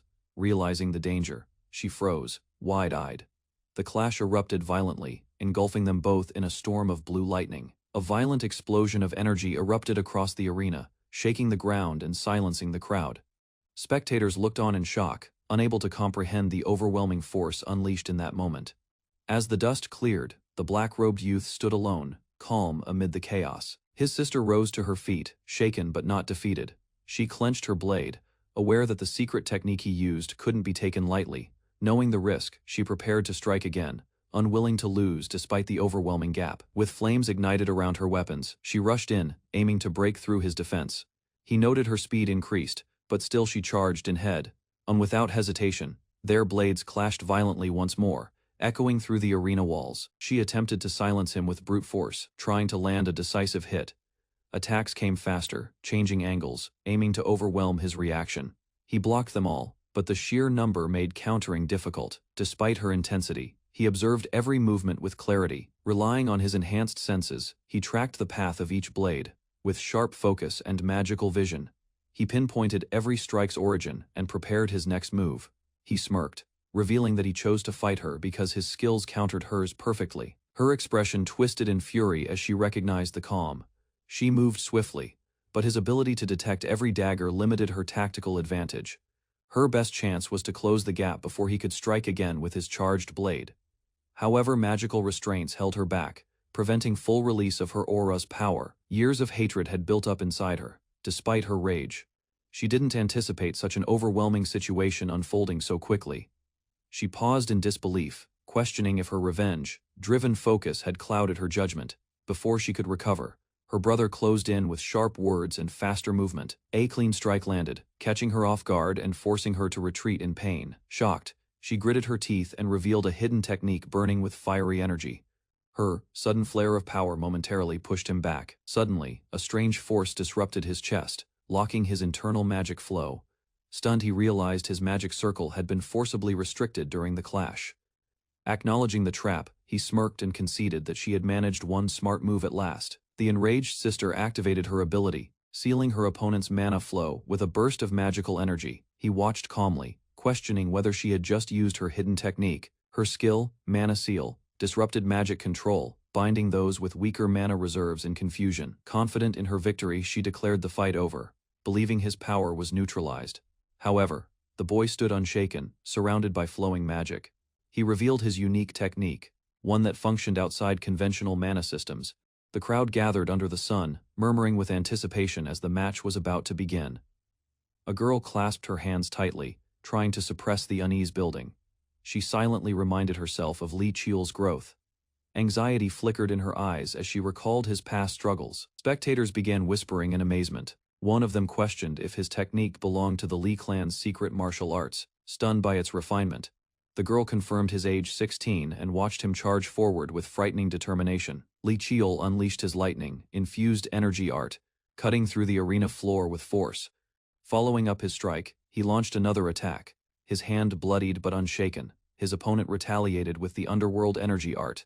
Amidst the chaos, a second attacker leapt toward him. Another warrior intervened using razor wind, cutting cleanly through the violent assault.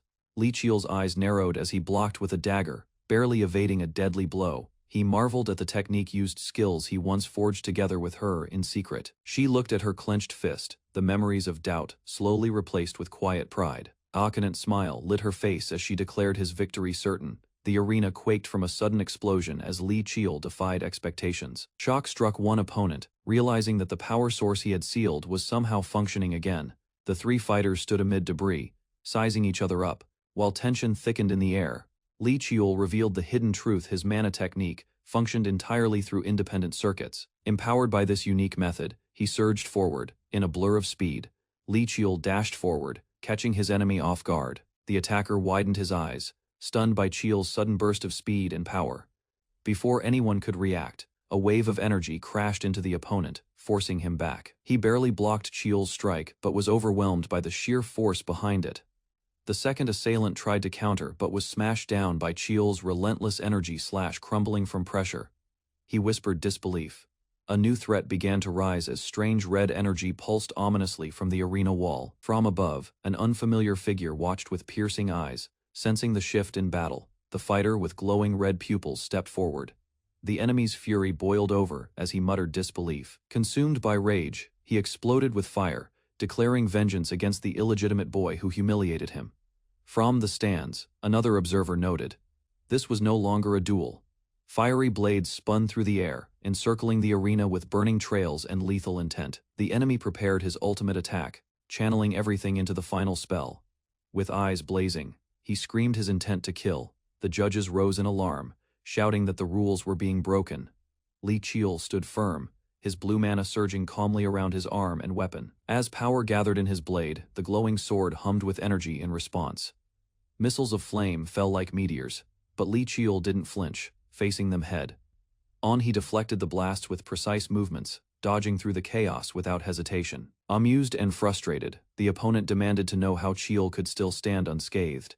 Qiul reminded himself that unlike others, he revealed the blade's identity, Black Thunder, a weapon that adapted to his unique mana flow. With clarity and control, he declared the sword matched him perfectly, ready for the final clash.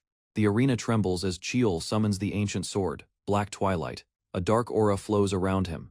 The sword senses his strength and responds. He calmly accepts the weapon's resonance. Despite its immense energy, the enemy steps forward, claiming his turn. Dust swirls with his movements, signaling a new attack. Qiul observes as the foe reuses a previous technique, gripping both blades tightly with intent.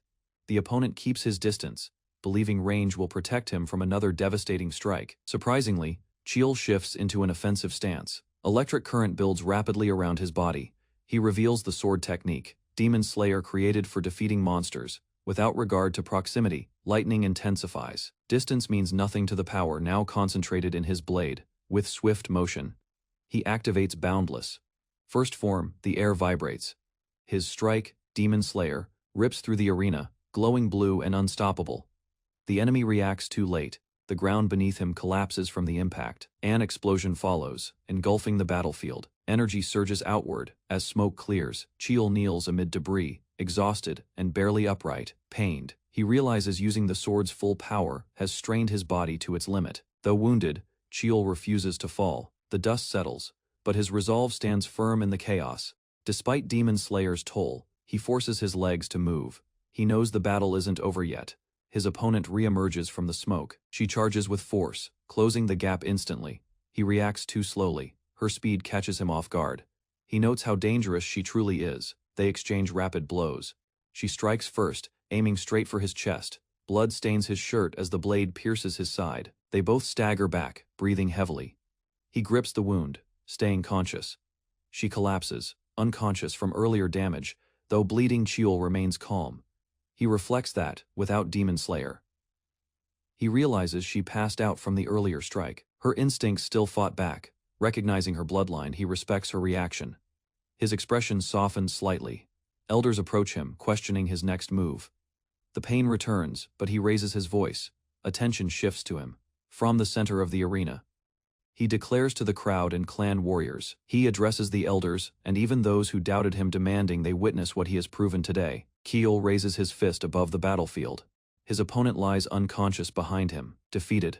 Addressing the entire arena, he speaks not in anger but with resolve. Standing tall, he declares that for the first time he has proven his worth not just to others. Applause begins. At first, a few rise to their feet, clapping slowly. More join in. Warriors and elders alike begin acknowledging his strength. The crowd cheers. Admirers call out his name, and Cheel stands surprised by their support. Friends shout their joy from the stands. Some scream in excitement, others in admiration. Keel takes it all in silently, steady in posture as the noise builds. Even the elders offer praise. One nods with approval. Keel reflects on his father's silence, understanding it as his way of pride. He realizes the entire battle had been carefully staged. What seemed random was a calculated path to force his growth and reveal his strength. Elders discuss the outcome. One asks how many could have succeeded in Cheel's place. Cheel is acknowledged. His right to begin the warrior's journey is granted. Bowing respectfully, he thanks his father, now no longer just a shadow among siblings. Cheel lowers his head slightly, his expression unreadable as thoughts gather behind a faint smile. He acknowledges the situation, subtly hinting there is more. He intends to reveal, despite the moment's closure. Placing a hand on his chest, he faces forward. The elder sensed hesitation in the boy's eyes and noted he had more to say. It was stated that passing the test only granted permission to begin the warrior's path, nothing beyond. The youth, standing firm, requested to speak. Drawing attention from everyone present, he addressed his father directly, affirming that his training was complete. His progress had been verified by his father himself, leaving no doubt of his capabilities. He recounted surviving Heaven's Mountain and conquering the Bloodless Dreams test, witnessed by all. Since the reward decision was given to the Elder Council, he now sought their response. Despite completing every challenge, he remained unrewarded, blood still fresh on his robe. He questioned whether the council's trial was rooted in doubt rather than judgment. His sixth sister lay wounded from the duel, while he barely stood himself. He suspected unfair treatment from the council, believing he was being targeted. Aware of his youth, he chose to speak out while still permitted boldness.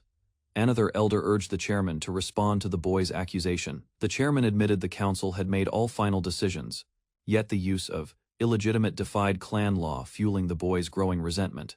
The boy stated he never once used his lineage as an excuse throughout the trial. The elder claimed the council's decision was to protect him from danger due to his young age. But he questioned why then the sixth sister, older and stronger, was chosen as his opponent. He argued logically that the seventh brother or other warriors should have been selected instead. The elder hesitated, caught off guard by the sharp reasoning.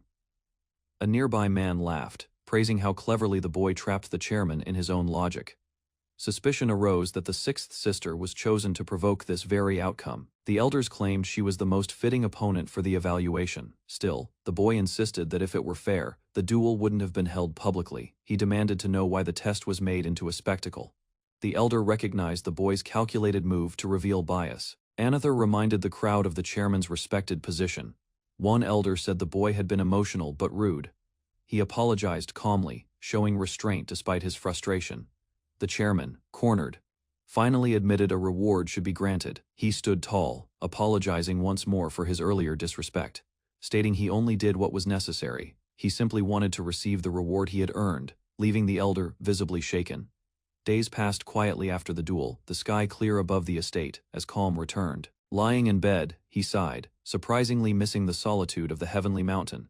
Locked in for recovery, he recalled the strict warnings that kept him from moving freely. He muttered that a healing potion would have sped things up just before someone knocked. Surprised, he welcomed familiar faces, former companions who had come to visit. They had waited until he was free, eager to see him again after his return. He invited them to sit, glad for the reunion, and the casual conversation it brought. He asked how they had been, and they responded with cheerful updates. Lone admitted that though there had been provocations. Curious, one friend asked what kind of training he endured to become so strong. He gave no direct answer, only a knowing look as memories stirred. They insisted they saw his duel, there was no hiding his growth from them anymore. One of the boys excitedly insisted that everyone must have noticed something during the duel. However, his friends hesitated, unsure how to respond or whether they agreed. They quickly offered apologies for not visiting earlier. The mood shifted to laughter as the main boy teased Kim Han about slacking off in his absence. He observed them quietly, noticing how much they had matured. Two of the group had already joined elite squads, considered top tier within the clan hierarchy. Another friend had entered a prestigious training institute to pursue both martial and academic excellence. Impressed, the young master encouraged them to continue working hard. The trio responded with determination, vowing to grow stronger and bring him honor. As the group prepared to leave, the boy expressed gratitude for their visit. They jokingly celebrated his recovery more than he did himself. When asked if he'd packed, he confirmed with confidence, ready for what lay ahead. A black car arrived at the Marshall Lee clan's secret warehouse. It stopped near the entrance as a man stepped out, the gate guard watching cautiously. Lee Cheol stood calmly, reflecting on how 6 years had passed since he last visited. Guards approached and requested the reason for his arrival at the restricted facility. He explained he had official approval to collect weapons, and one guard verified the documents. With approval granted, they opened the gate, allowing him to pass with respect. A guard praised his combat performance, saying it inspired him to train harder. Lee Cheol was surprised. No one had ever complimented him without mockery. Encouraged, he promised himself to work harder to honor their trust. The warehouse was jointly run by the administration and elder council. Storage was handled by the administration, while the elders managed imports and research. He had filed a formal request to claim what he had earned. He recalled the weapons that chose him during the steel selection ritual. Now, he sought to retrieve all of them, not just the one he had kept. An elder questioned his right, reminding him he had already made a choice. Lee Cheol recalled the rule, stating that all weapons which resonated during the iron selection could be claimed later.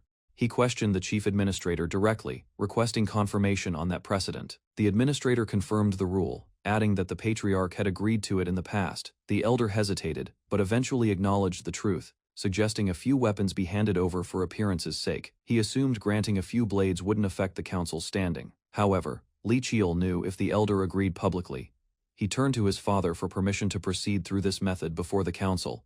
The patriarch approved, stating those weapons rightfully belonged to Lee Cheol. Lee Cheol bowed respectfully as his father confirmed the decision with finality. The patriarch declared that demonstrating worth would secure the weapons without dispute. Lee Cheol admired his father's insight, noting how he understood the political tension instantly. The council accepted the outcome, assigning the head elder to deliver the designated weapons. 4 artisan weapons were officially granted to Lee Cheol under public approval. Because of his father's involvement, no objections could be made, and access was granted. He reached the warehouse's first floor, where standard weapons were stored, now granted access to select his gear. Dark energy stirred beneath his shirt as a reaction. Soon after, the scene transitioned to the peaceful Lee Myung-rang's estate. Inside the estate, Lee Cheol confirmed he had finished preparations and was ready to leave. The elder noted the spring season was ideal for a long journey, adding a tone of optimism. Asked if he had said farewell to others, Lee Cheol responded that his uncle. He mentioned struggling to calm his aunt, who was overly emotional about his departure. The elder chuckled, then asked if he had also spoken with his father. Lee Cheol answered that his father had only issued his usual strict warnings. His father had made it clear that failure would result in punishment due to the stir caused. The elder acknowledged the harsh tone and shifted the subject, asking about the 6th sister. Lee Cheol confirmed she had entered a closed-door training session recently. After awakening, the 6th sister caused disruption despite still recovering from her condition. Unstable, she was escorted away to a remote training area by the uncle's wife. Due to clan rules, she couldn't act against a warrior on a journey. Lee Cheol paused, gripped by a quiet thought as he clenched his sleeve. He asked his older brother to protect his nanny while he was away on the warrior's path. He recalled how in his past life his nanny was targeted. The older brother accepted without hesitation, promising to keep the nanny within the safety of the estate. Lee Cheol expressed deep gratitude, recognizing this protection as something invaluable. His brother reassured him that, as family, it was the least he could offer. Before parting, the elder brother encouraged him to grow stronger through his journey. Lee Cheol responded with conviction, ready to face the world outside. He stepped forward, noting it had been 15 years since his return from the past. His thoughts turned toward the many destinations and people awaiting him. For the first time, he would act freely beyond the clan's control. With calm determination, Lee Cheol began his true path, his beginning. Warm sunlight streamed through leafy branches as a noblewoman sat in a peaceful garden. She raised a delicate teacup to her lips, savoring the brew with composed elegance. Without showing urgency, she commanded a report. A shadowy figure stepped out from the foliage. He knelt and revealed failure. The target had vanished, shortly after entering the main street, she questioning how someone with such a distinct scar could disappear unnoticed. The spy explained that the target might have used an item capable of altering both form. She frowned, finding it hard to believe a 15-year-old illegitimate child had slipped away. Still, she conceded that anyone incapable of such evasion wouldn't have survived this long. Her disappointment was clear. She had hoped to predict the boy's next move in advance. Despite the setback, she gave instructions to stay alert for any trace of his presence. If even the slightest clue emerged, action was to be taken immediately without hesitation. Elsewhere, the noise of a gambling den swelled with arguments over cheating and unfair bets. Tensions rose as money changed hands and accusations flew between agitated men. Unnoticed, a hooded boy moved calmly through the crowd. At a worn tavern counter, a cloaked figure ordered a drink. The man behind the counter noted the stranger's unfamiliar face. He claimed to be from the north, mentioning chaos in the Red Dragon stronghold as his reason for leaving. Skepticism rose as the bartender questioned how a Korean sounded so fluent despite a northern origin. The boy explained he had fled long ago, before understanding anything about the world. When asked for his name, he deflected, implying names had no value in this lawless place. The bartender commented that the traveler gave off a wandering air. As the youth stared into his drink, his reflection hinted at an altered identity. The illusion was confirmed. He was wearing the iron mask of 10,000 faces. Using mana, the mask changed appearance and identity. The boy had finally arrived where he could search freely. This lawless zone, untouched by empires, was feared for its dark efforts to destroy. The area failed. Chaos spread too fast when its people were displaced. To avoid further unrest, powerful forces allowed its existence to continue, untouched. Now, he sat in Korea's largest wanderer's nest, a place crawling with criminals. In a quiet moment, the boy reflected on his past. Though previously discovered, he had returned intentionally. He asked the bartender a direct question: who was currently in control of the nest. The bartender responded cautiously, asking why the boy wanted such sensitive information. Unwilling to reveal his goal, the boy claimed he only needed to assess the risk before acting. His request was met with resistance, prompting him to place money on the table to loosen tongues. Satisfied, the bartender accepted the cash and asked for snacks and more beer in return. He finally revealed that Baek Chol-soo had been managing the nest for the last decade. The name was instantly recognized, confirming the boy's suspicions about the power structure. Baek Chol-soo was once a small-time dealer. Even now, he ran multiple crime rings, hiding them under layers of front organizations. The boy muttered his intent this time. He would claim what was his before anyone else. Elsewhere, inside a well-guarded mansion, he relished in the profits beyond his pharmaceutical fronts, wielding influence behind the scenes. A subordinate entered to report, unaware that trouble was already drawing near from the shadows. Section Chief Jung Jin-soo stood confidently. As he turned away, a subtle smirk revealed hidden intent beneath his composed exterior. With a light admonition to keep a calm expression, he was reminded to maintain appearances. Baek Chol-soo approached, reminding Jin-soo that no one was forcing him to stay in the organization. Grabbing him by the collar, Baek offered a choice: endure what lies ahead or leave immediately. Jin-soo forced a smile, assuring he would remain cautious and loyal for now. Baek, pleased by the response, praised him and reminded Jin-soo of all he'd gained under him. Despite the cordial words, the power dynamic was clear. Jin-soo remained under Baek's control. Shifting focus, Baek directed attention to a report detailing the next move in their black market plans. Baek mentioned the limited number of black market entry passes distributed. Still, he proposed slightly expanding the invites to boost engagement. Jin-soo disagreed, recommending exclusivity to maintain prestige. Outside the mansion, under the moonlight, Baek reflected on long-term ambitions. He reminded Jin-soo that their true goal was not survival but domination through the shadows. Using illegal networks as a base, they aimed to rise into legitimacy and power into the light. The morning sun cast soft light over a secluded estate, nestled in a quiet landscape of trees and stone. Inside, a man in a dark suit discussed the current black market. He explained its uses, mainly for laundering money and exclusive entertainment. The man added that rare items like elixirs and artwork were traded frequently. He went further, stating even people could be acquired if one had the right connections. Nearby, another man observed quietly, noting how the desires of the upper class never changed. The speaker was confident in the Baragol gang's rise and their growing influence. Suddenly, a subordinate rushed in, yelling about an emergency that couldn't wait. The boss reacted sharply, questioning his behavior and threatening him for the outburst. Apologizing, the subordinate explained the urgency and tried to regain composure. Commanded to speak, he informed the boss of an unexpected visitor. The guest had arrived at their South Pyongan base and required personal attention. The boss asked for the guest's identity. He learned the visitor came from the Eastern Martial Lee clan, a powerful name, in the city. The guest approached the building his calm walk, hiding unknown intentions.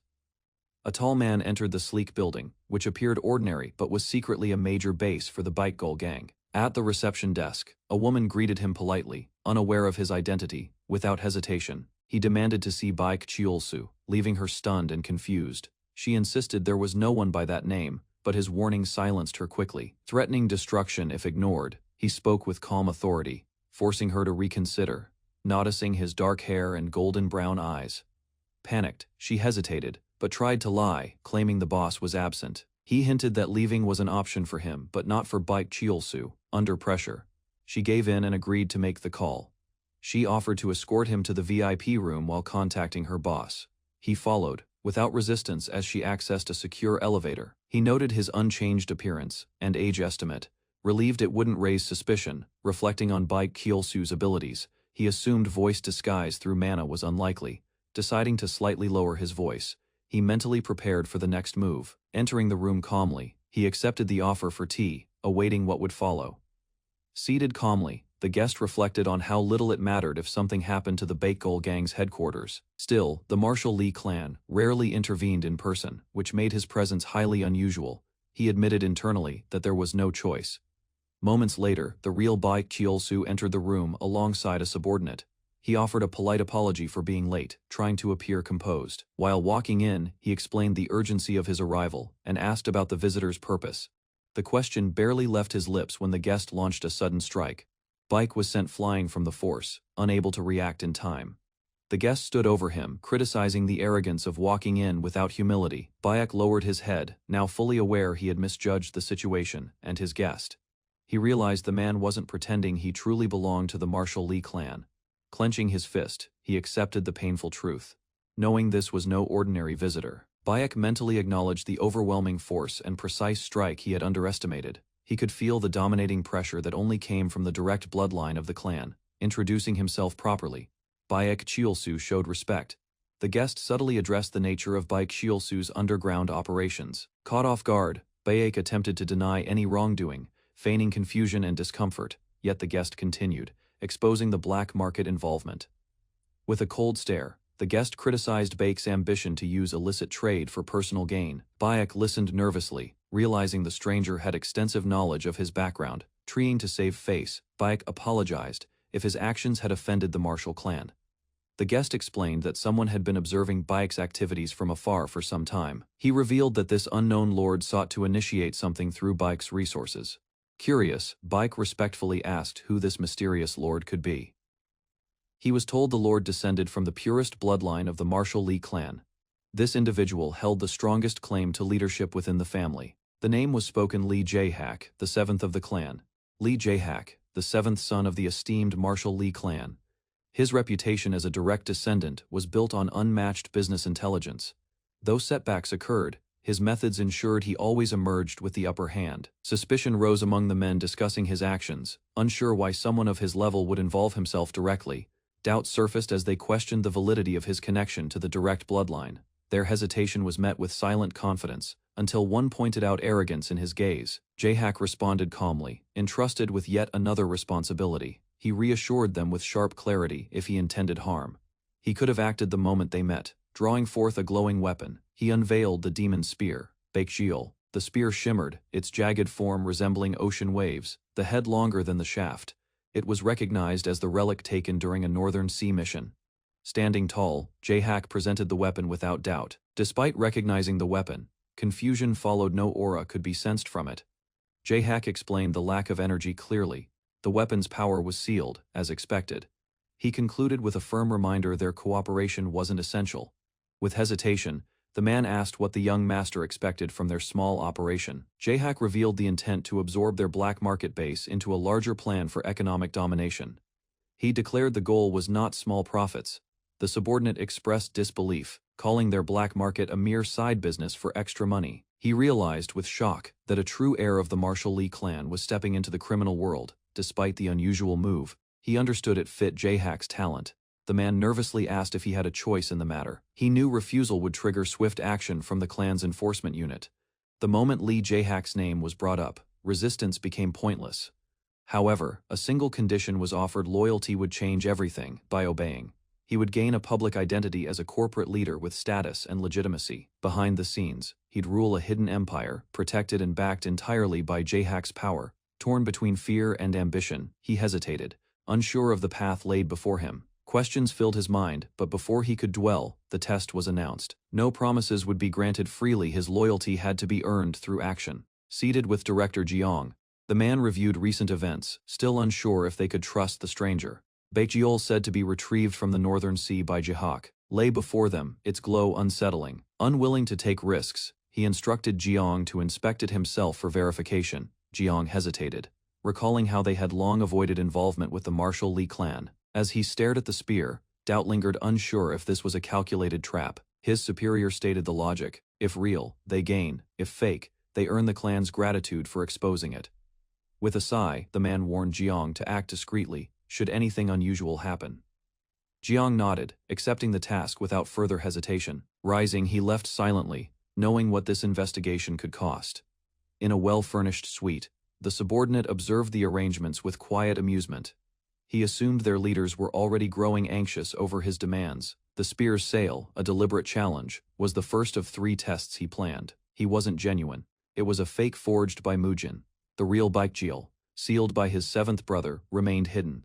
Even with advanced tools, they wouldn't uncover the truth. He confirmed the weapon couldn't be used by others. Only he had bonded with it using blood. Even if control over Mujin was lost, his mastery power allowed remote retrieval from any distance. With mana already embedded, the sword would return to his hand whenever summoned.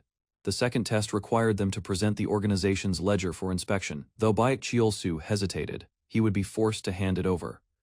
The final demand, the full client list, was essential to complete the takeover. As conditions took effect, he noted Cheolsu's reluctance, but also his cautious intelligence. Meanwhile, Jeong stared, trying to recall where he had seen the young man before. Recognition struck suddenly, but doubt clouded his mind before he could confirm it.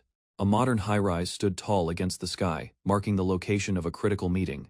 A sharply dressed man approached with confidence as the host welcomed him warmly. Inside the suite, the host inquired if everything was satisfactory.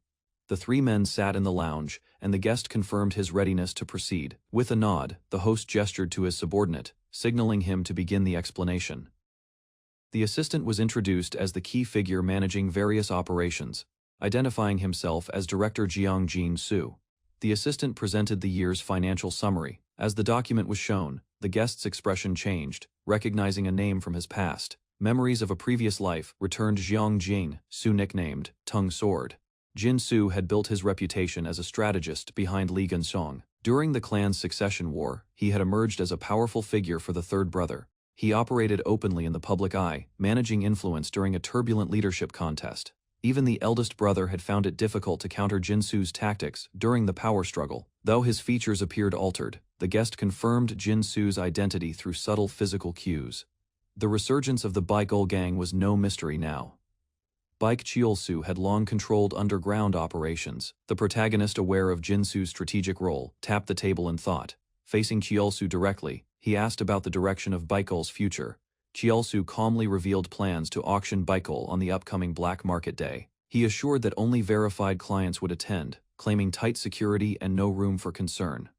Upon asking for the date, Cheolsu confirmed the market would open in just 3 days. The guest declared his intention to participate personally in the auction event. He insisted on inspecting the goods beforehand, prompting Cheolsu's surprised reaction. Unprepared for the request, Cheolsu hesitated, explaining the items were stored off-site and in poor condition. Interrupting, the guest revealed he already knew about the Dreg's Nest warehouse location. He challenged Cheolsu's assumptions, demonstrating full awareness of the operation's details. Cornered, Cheolsu stood and offered to personally escort him to the storage area. Documents in hand, the assistant followed quickly as the group prepared to leave. The exterior of the isolated warehouse, hidden in the forest, marked their destination. Without hesitation, Cheolsu gestured toward the building, inviting the others to enter. They entered a vast warehouse, heavily fortified with magical security. Kyeolsu asked what the guest wished to inspect first, but was quickly cut off. The guest dismissed him, demanding Jeongjin. Su instead, Kyeolsu visibly irritated, asked what the comment implied, narrowing his eyes with suspicion. Without flinching, the guest asserted he preferred minimal interference and wanted only one guide. His tone left no room for debate. He disliked complications and made his stance clear. Acknowledging the demand, Kyeolsu stepped back, allowing Jin-Soo to take the lead. As they walked, Jin-Soo explained the organization of the items stored throughout the warehouse. The first floor contained herbs, rare art pieces, and mystical artifacts of varying origin. The guest's eyes narrowed, sensing illegal materials hidden among the shelves. Banned herbs, monster byproducts, and experimental potions were stored openly within reach. He asked for access to more obscure documents, specifically old manuals and stone relics. Jin-Soo confirmed their location on the second floor and offered to show the way. The guest climbed the steps purposefully, eyes scanning the area with intent. He halted as his gaze locked on a particular shelf he had found what he came for. He examined a corroded tablet, surprised by its sudden appearance at such a critical time. Grasping it carefully, he knew no other item in the warehouse came close in value. The artifact was etched with star paths and celestial symbols. Despite the urge to secure it immediately, he restrained himself. While turning away, his attention was drawn to an unexpected glow behind the shelving. A spirit beast caged and silent lay within a barred section, its aura unmistakable. Zhang Jingsu explained it was a snow, white fox cub, personally captured by their boss. Shocked, the guest questioned their sanity. Spirit beasts were essential to spiritual. Removing one would disrupt the region entirely, throwing nature itself into chaos and decay. Apologizing quietly, Jin-Soo showed him an armory containing highly dangerous contraband. Within the cases lay poisons, military-level mana bombs, and forbidden mage artifacts. He began to consider burning it all down, wondering if it might change fate itself. Looking over rare weapons, he questioned their availability in typical black market events. Jin-Soo confirmed these were for special clients only, not sold openly or often. Realizing the government would have acted if this stock was public, he signaled their exit. Just before exiting, the man halted his steps, signaling a shift in focus with quiet intent. He turned to face Jin-Soo directly, his expression firm as he prepared to confront lingering doubts. Noticing the tension, Jin-Soo stood still, uncertain, but attentive. Standing firmly, a man initiated a line of questioning in an industrial setting. His target responded with visible discomfort, clearly caught off guard. Instead of direct confrontation, the inquiry focused on handedness. Without delay, the man confirmed his left-handed nature. Close observation revealed his weak physical stance and untrained movements. Due to a lifelong condition, he lacked the ability to use mana. Memories aligned. The questioner recognized him from the past. Suspicion turned toward his current alliance with a powerful figure. Motives were probed, especially regarding his decision to remain under that leadership. Pressed further, the man revealed the existence of a sick daughter. Treatment options were scarce, and the only helpful medicine had been outlawed. Through business channels, he had been introduced to a new employer. In desperation, he agreed to cooperate in return for treatment access. What began as a trade gradually turned into entrapment. Now bound by obligation, he remained under control with no way out. Accusations surfaced, pointing to hidden intentions of betrayal against Baek Kyeolsu. Shock crossed the man's face, unable to immediately respond. Evidence was brought up. The documents he had compiled were too precise to ignore. Doubt was dismissed, noting even Baek wouldn't permit such detailed records. Attempts to justify the data were quickly cut off. The questioning intensified, pointing out records that implied premeditation and were kept physically for secrecy. Prior to regression, the man had managed administrative duties. This past experience allowed him to read ledgers with ease. The files handed over by Jeong Jing-Soo surpassed typical formats, suggesting intent and planning. A gang had once clashed with a martial clan and was destroyed overnight. Jeong Jing-Soo was suspected of assisting that collapse. Retaliation or negotiation may have followed, possibly linking him to another power. Panic overtook him, falling to the floor and begging for secrecy. He pleaded for his daughter's sake, fully exposed and desperate. Recognizing the threat, the observer marked him as someone to eliminate before history repeated itself. After evaluating the situation, the man decided to proceed with a counter-proposal. He offered terms in exchange, shifting the tone of the negotiation. Elsewhere, Baek sat calmly, unaware of the unfolding betrayal. Baek sensed something was wrong as he reflected on Jeong Jing-Soo's removal. He grew suspicious, unsettled by the idea of being left out. Memories of past instructions reminded him that the operation's growth depended on Jinsu's obedience. A subordinate tried to diffuse the tension with light words. The gesture was ignored. Frustration had already reached its peak. In response, Bayek struck the man without hesitation, sending him crashing through the room. Standing over the aftermath, Bayek asserted his authority without restraint. He gave orders to remove the injured and maintain awareness. Instructions followed. He demanded updates the moment Jeong Jin-soo emerged. Tension lingered as Bayek stepped outside, pacing with concern. The unannounced visit from the martial clan disrupted his calculations. New threats piled up. Jeong Jin-soo had now become another problem to eliminate. Night covered the city as a secluded building stood quietly in the distance. Inside, a knock broke the silence, and a man entered, summoned to report. His superior, seated and composed, asked for updates regarding a prior investigation. Information was delivered. The demon spear couldn't be fully appraised due to a seal. The appraisal team suggested its authenticity was likely based on the strength of the seal. That discovery hinted at a deeper link between the weapon and Lee Jae-hak's network. Reports gathered from external sources confirmed Lord Jae-hak's growing influence. Compared to his steady rise, Jeong Jin-soo appeared to be losing capability. Bayek questioned Jin-soo's significance, believing others could have accomplished the same tasks. A superior mocked Director Jeong's failure, casually brushing off his previous efforts. Jeong Jin-soo stood tense as the man criticized him for contributing nothing useful.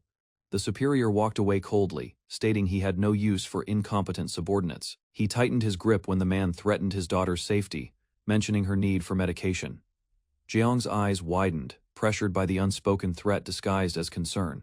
He quickly responded with a plan to destroy the black market and eliminate Bae Kyulsu. Holding a mask, Jeong rejected help from his lord, deciding to take matters into his own hands. He smiled calmly, declaring he would use his older brother to carry out his plan. Facing forward, Jeong stepped up and stated he had something to announce. A large shopping complex stood as the suspected market site. Agents observed from rooftops, watching as buyers arrived below. Inside, it was revealed that the market's location changed frequently and was shared only at midnight. The guide explained the area had magical barriers and heavy security. Despite the tight system, Jeong claimed it had only succeeded due to his groundwork. Even so, he confidently asserted he could already spot its weaknesses. Blaming Baek Cheol-soo's incompetence, one man explained Jeong Jin-soo had been unable to show his full potential. He claimed the market could have grown larger if Jeong had received trust earlier. Extending his hand, he pledged loyalty to serve the Lord. However, another man spoke firmly, emphasizing he followed all orders without question. This drew silent judgment, as one observer wondered if his words were aimed at Jeong Jin-soo. With a smirk, Jeong silently welcomed the tension. Inside the grand auction hall, masked guests watched from private balconies. The host took the stage, maintaining an air of sophistication despite the illegal nature of the event. Jeong noticed elite guards positioned nearby, estimating their rank and noting the auction's seriousness. As the event began, the host greeted the crowd with exaggerated flair. He promised a selection of valuable items, raising anticipation across the room. Jeong, now seated, observed quietly, his focus sharp beneath his mask. The host revealed the first item, a book inscribed with ancient curse symbols. With excitement, he announced the bidding would start at 10 million won. Jeong scanned the object using his demon eye and saw through its illusion. Jeong sat calmly, uninterested in the items shown so far. The host excitedly announced the final item, calling it the highlight of the auction. He revealed a weapon linked to the Martial Lee clan, said to be forged by their northern lord himself. As the glass case was lit, the demon spear Baekjeol was revealed. Whispers spread among guests. Jeong stared in disbelief. Other attendees murmured in shock, while Jeong's body stiffened in response to the weapon's presence. Jeong's energy activated instinctively. He sensed it was time to act. He reminded himself to prepare as the auction's intensity escalated. Meanwhile, behind the scenes, officials monitored the event, noting its unusually large scale. One officer praised Director Jeong for the setup, hinting at his possible entry into the Lee clan. Another teased Jeong's growing ambition, implying that his intentions were now clear. Jeong silently stood by, unreadable, while the others smiled with assumption.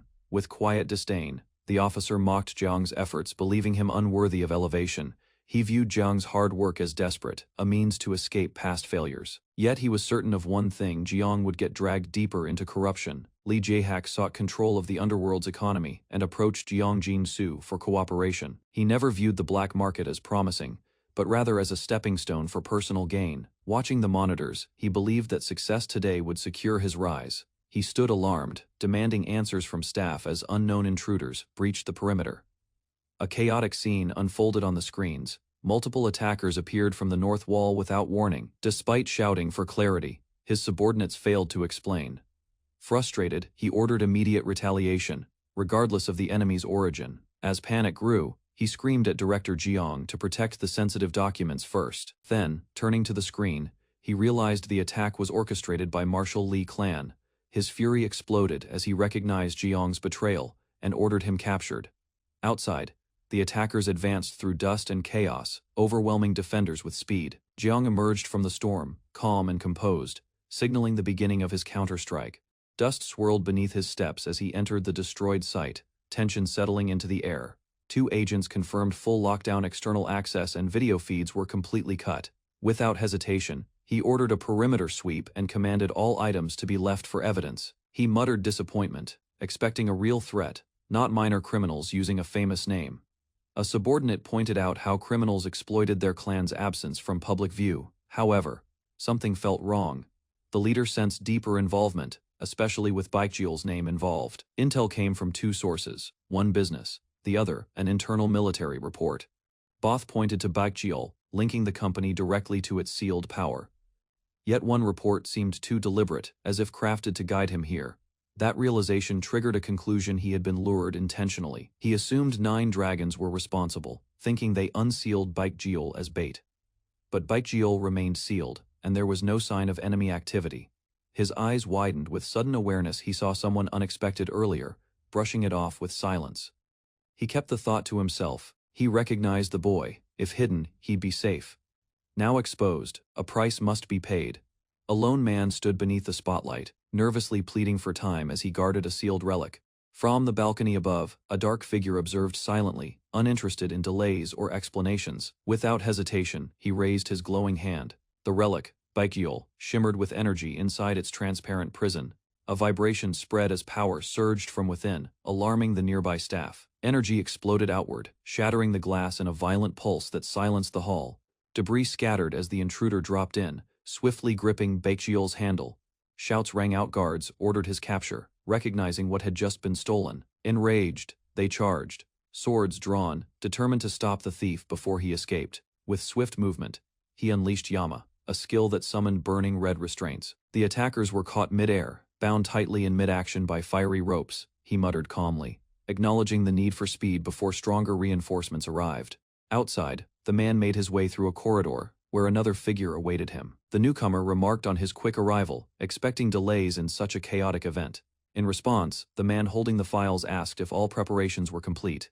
Inside the weapons facility, a quiet declaration shook the air. The listener froze in disbelief. The mention of a direct heir from the Li clan caught him off guard. Realization struck. Li Jae-hak had a younger brother. That brother was Li Chul, the 9th son of the Marshal Li clan, now rising in power. Regardless of acceptance, the threat was clear. The Golden Sword Division likely knew already. If Li Chul appeared, neither the black market nor its leaders would escape his reach.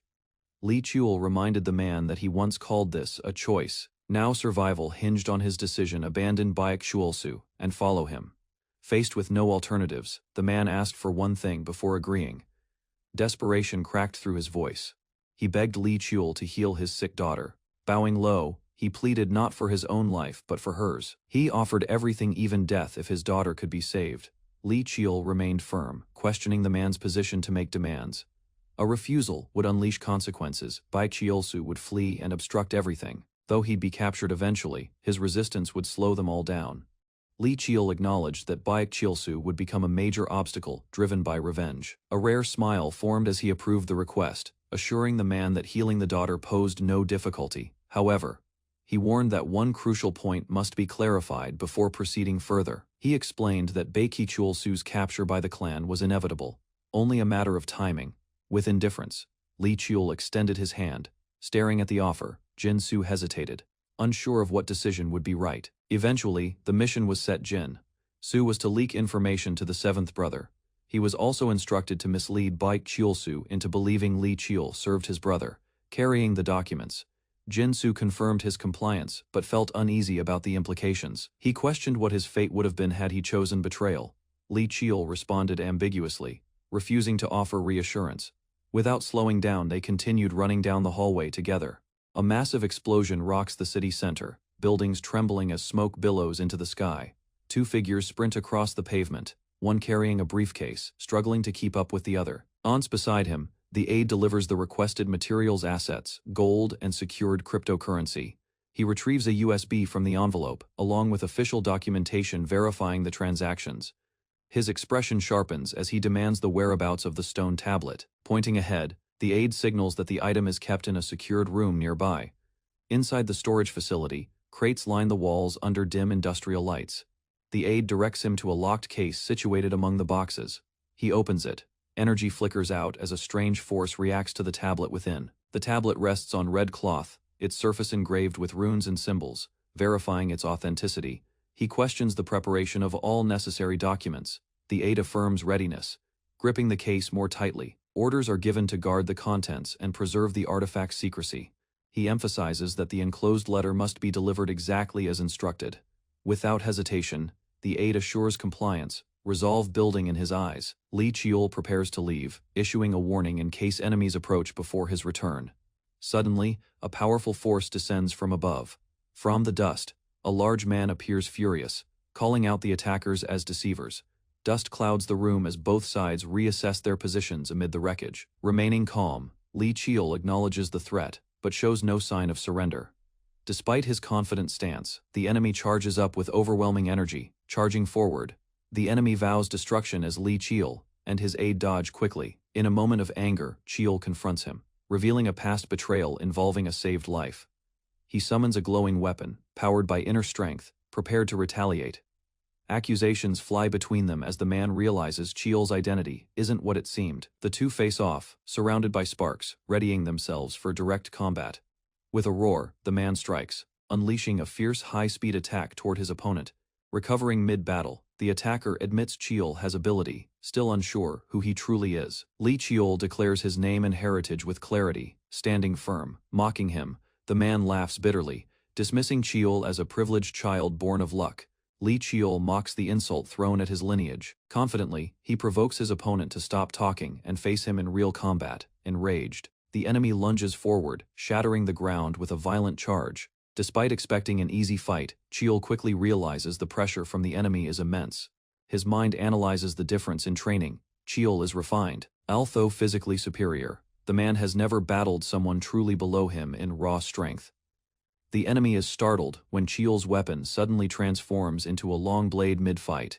He realizes the fighting style is unfamiliar, blaming someone else for feeding him false info. Still mid-swing, he shouts in frustration, already wounded from underestimating his foe. Overwhelmed, Qiul admits the difficulty, yet refuses to yield. Tapping into his abilities, his demon eye and instincts guide him in perfect sync. With reinforced resolve, he engages again, recalling his victories over even stronger family members.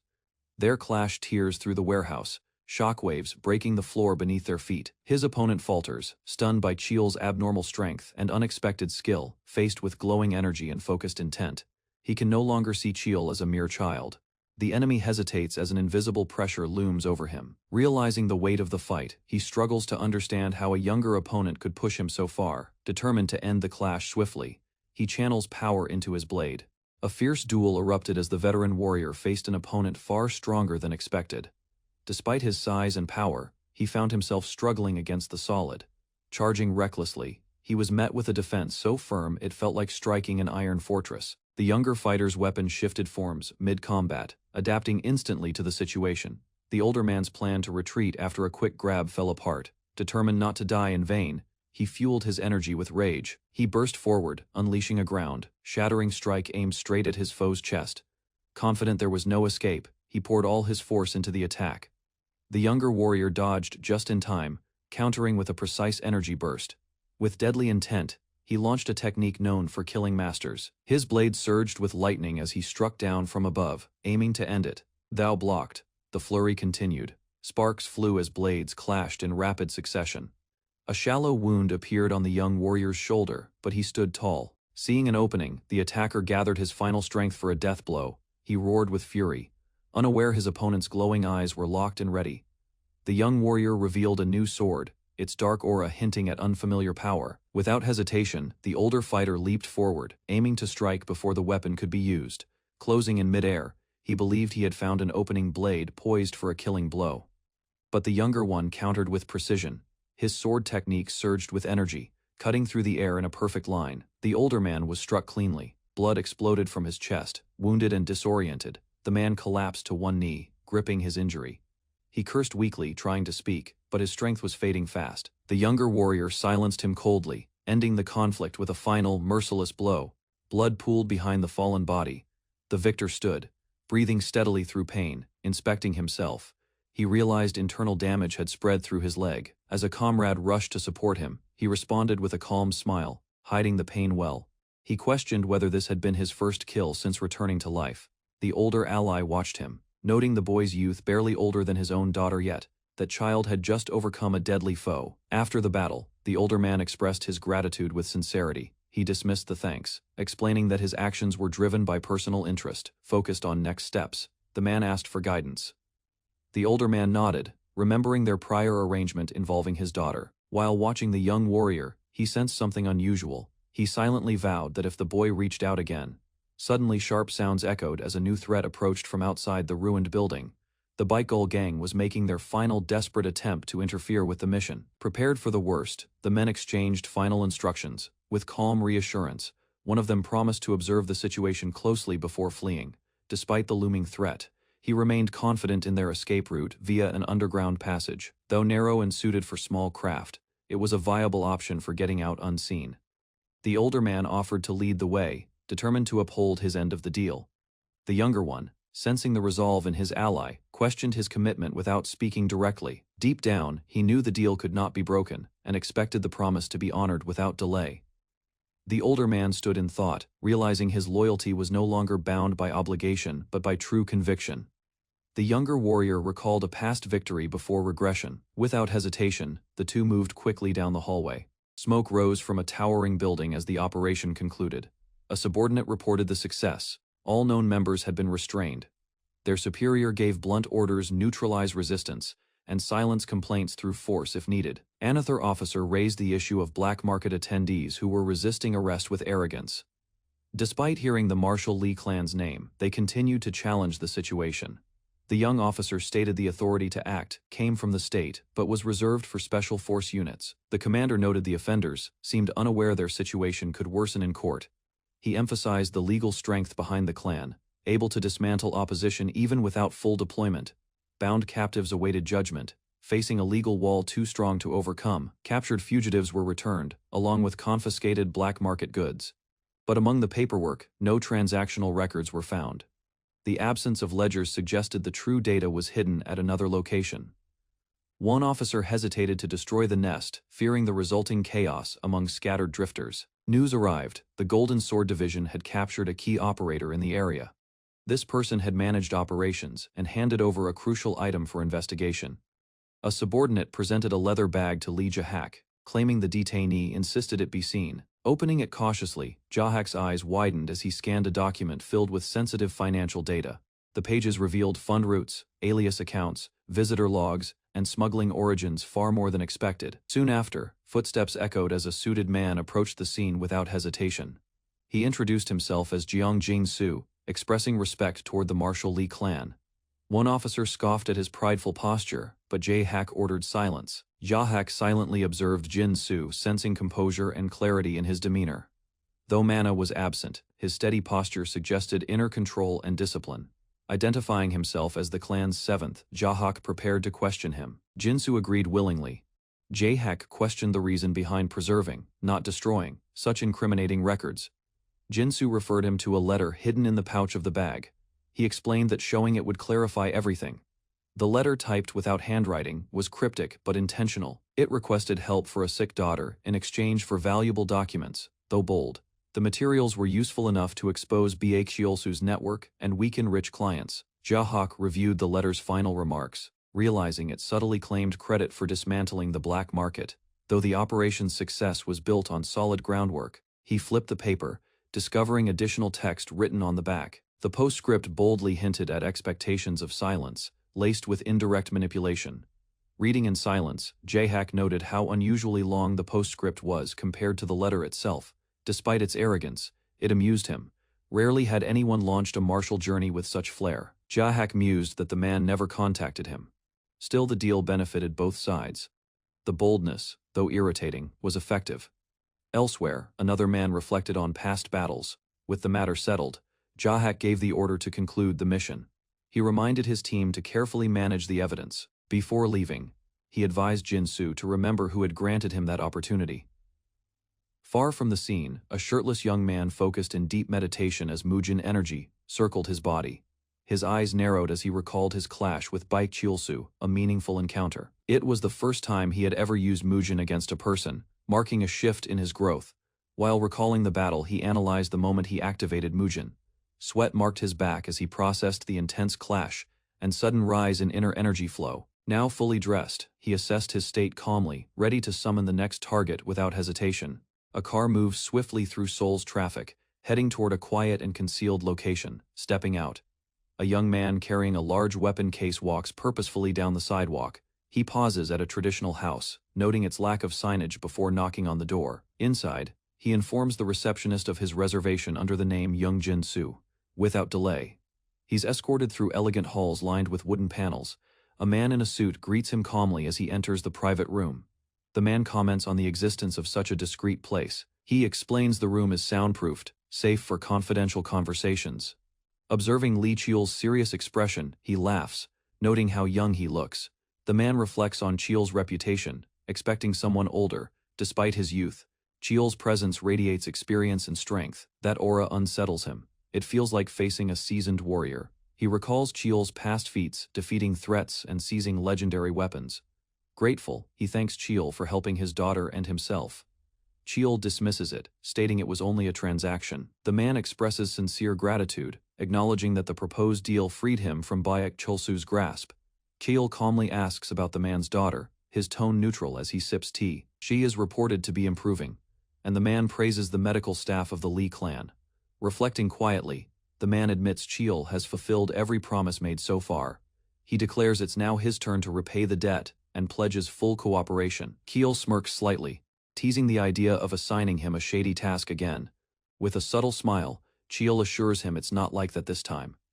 He retrieves a sealed file from his case and places it carefully on the table.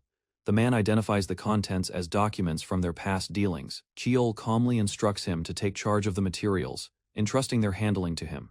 Surprised, the man warns it'll require substantial funds, and asks about trust.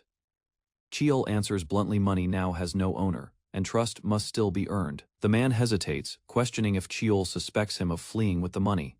Cheol responds honestly, admitting he doesn't trust him yet. However, he says the situation itself is trustworthy. Cheol identifies two reasons he trusts the situation: ongoing mana treatment for the man's daughter. The second is the man's past ties to the White Skull Gang, severed through a fragile deal. If that deal were broken, it could drag young Jin-soo back into a dangerous past. Cheol states his reasons should explain his guarded stance. The man quietly agrees, thou understanding. The man admits he still feels the sting of being distrusted.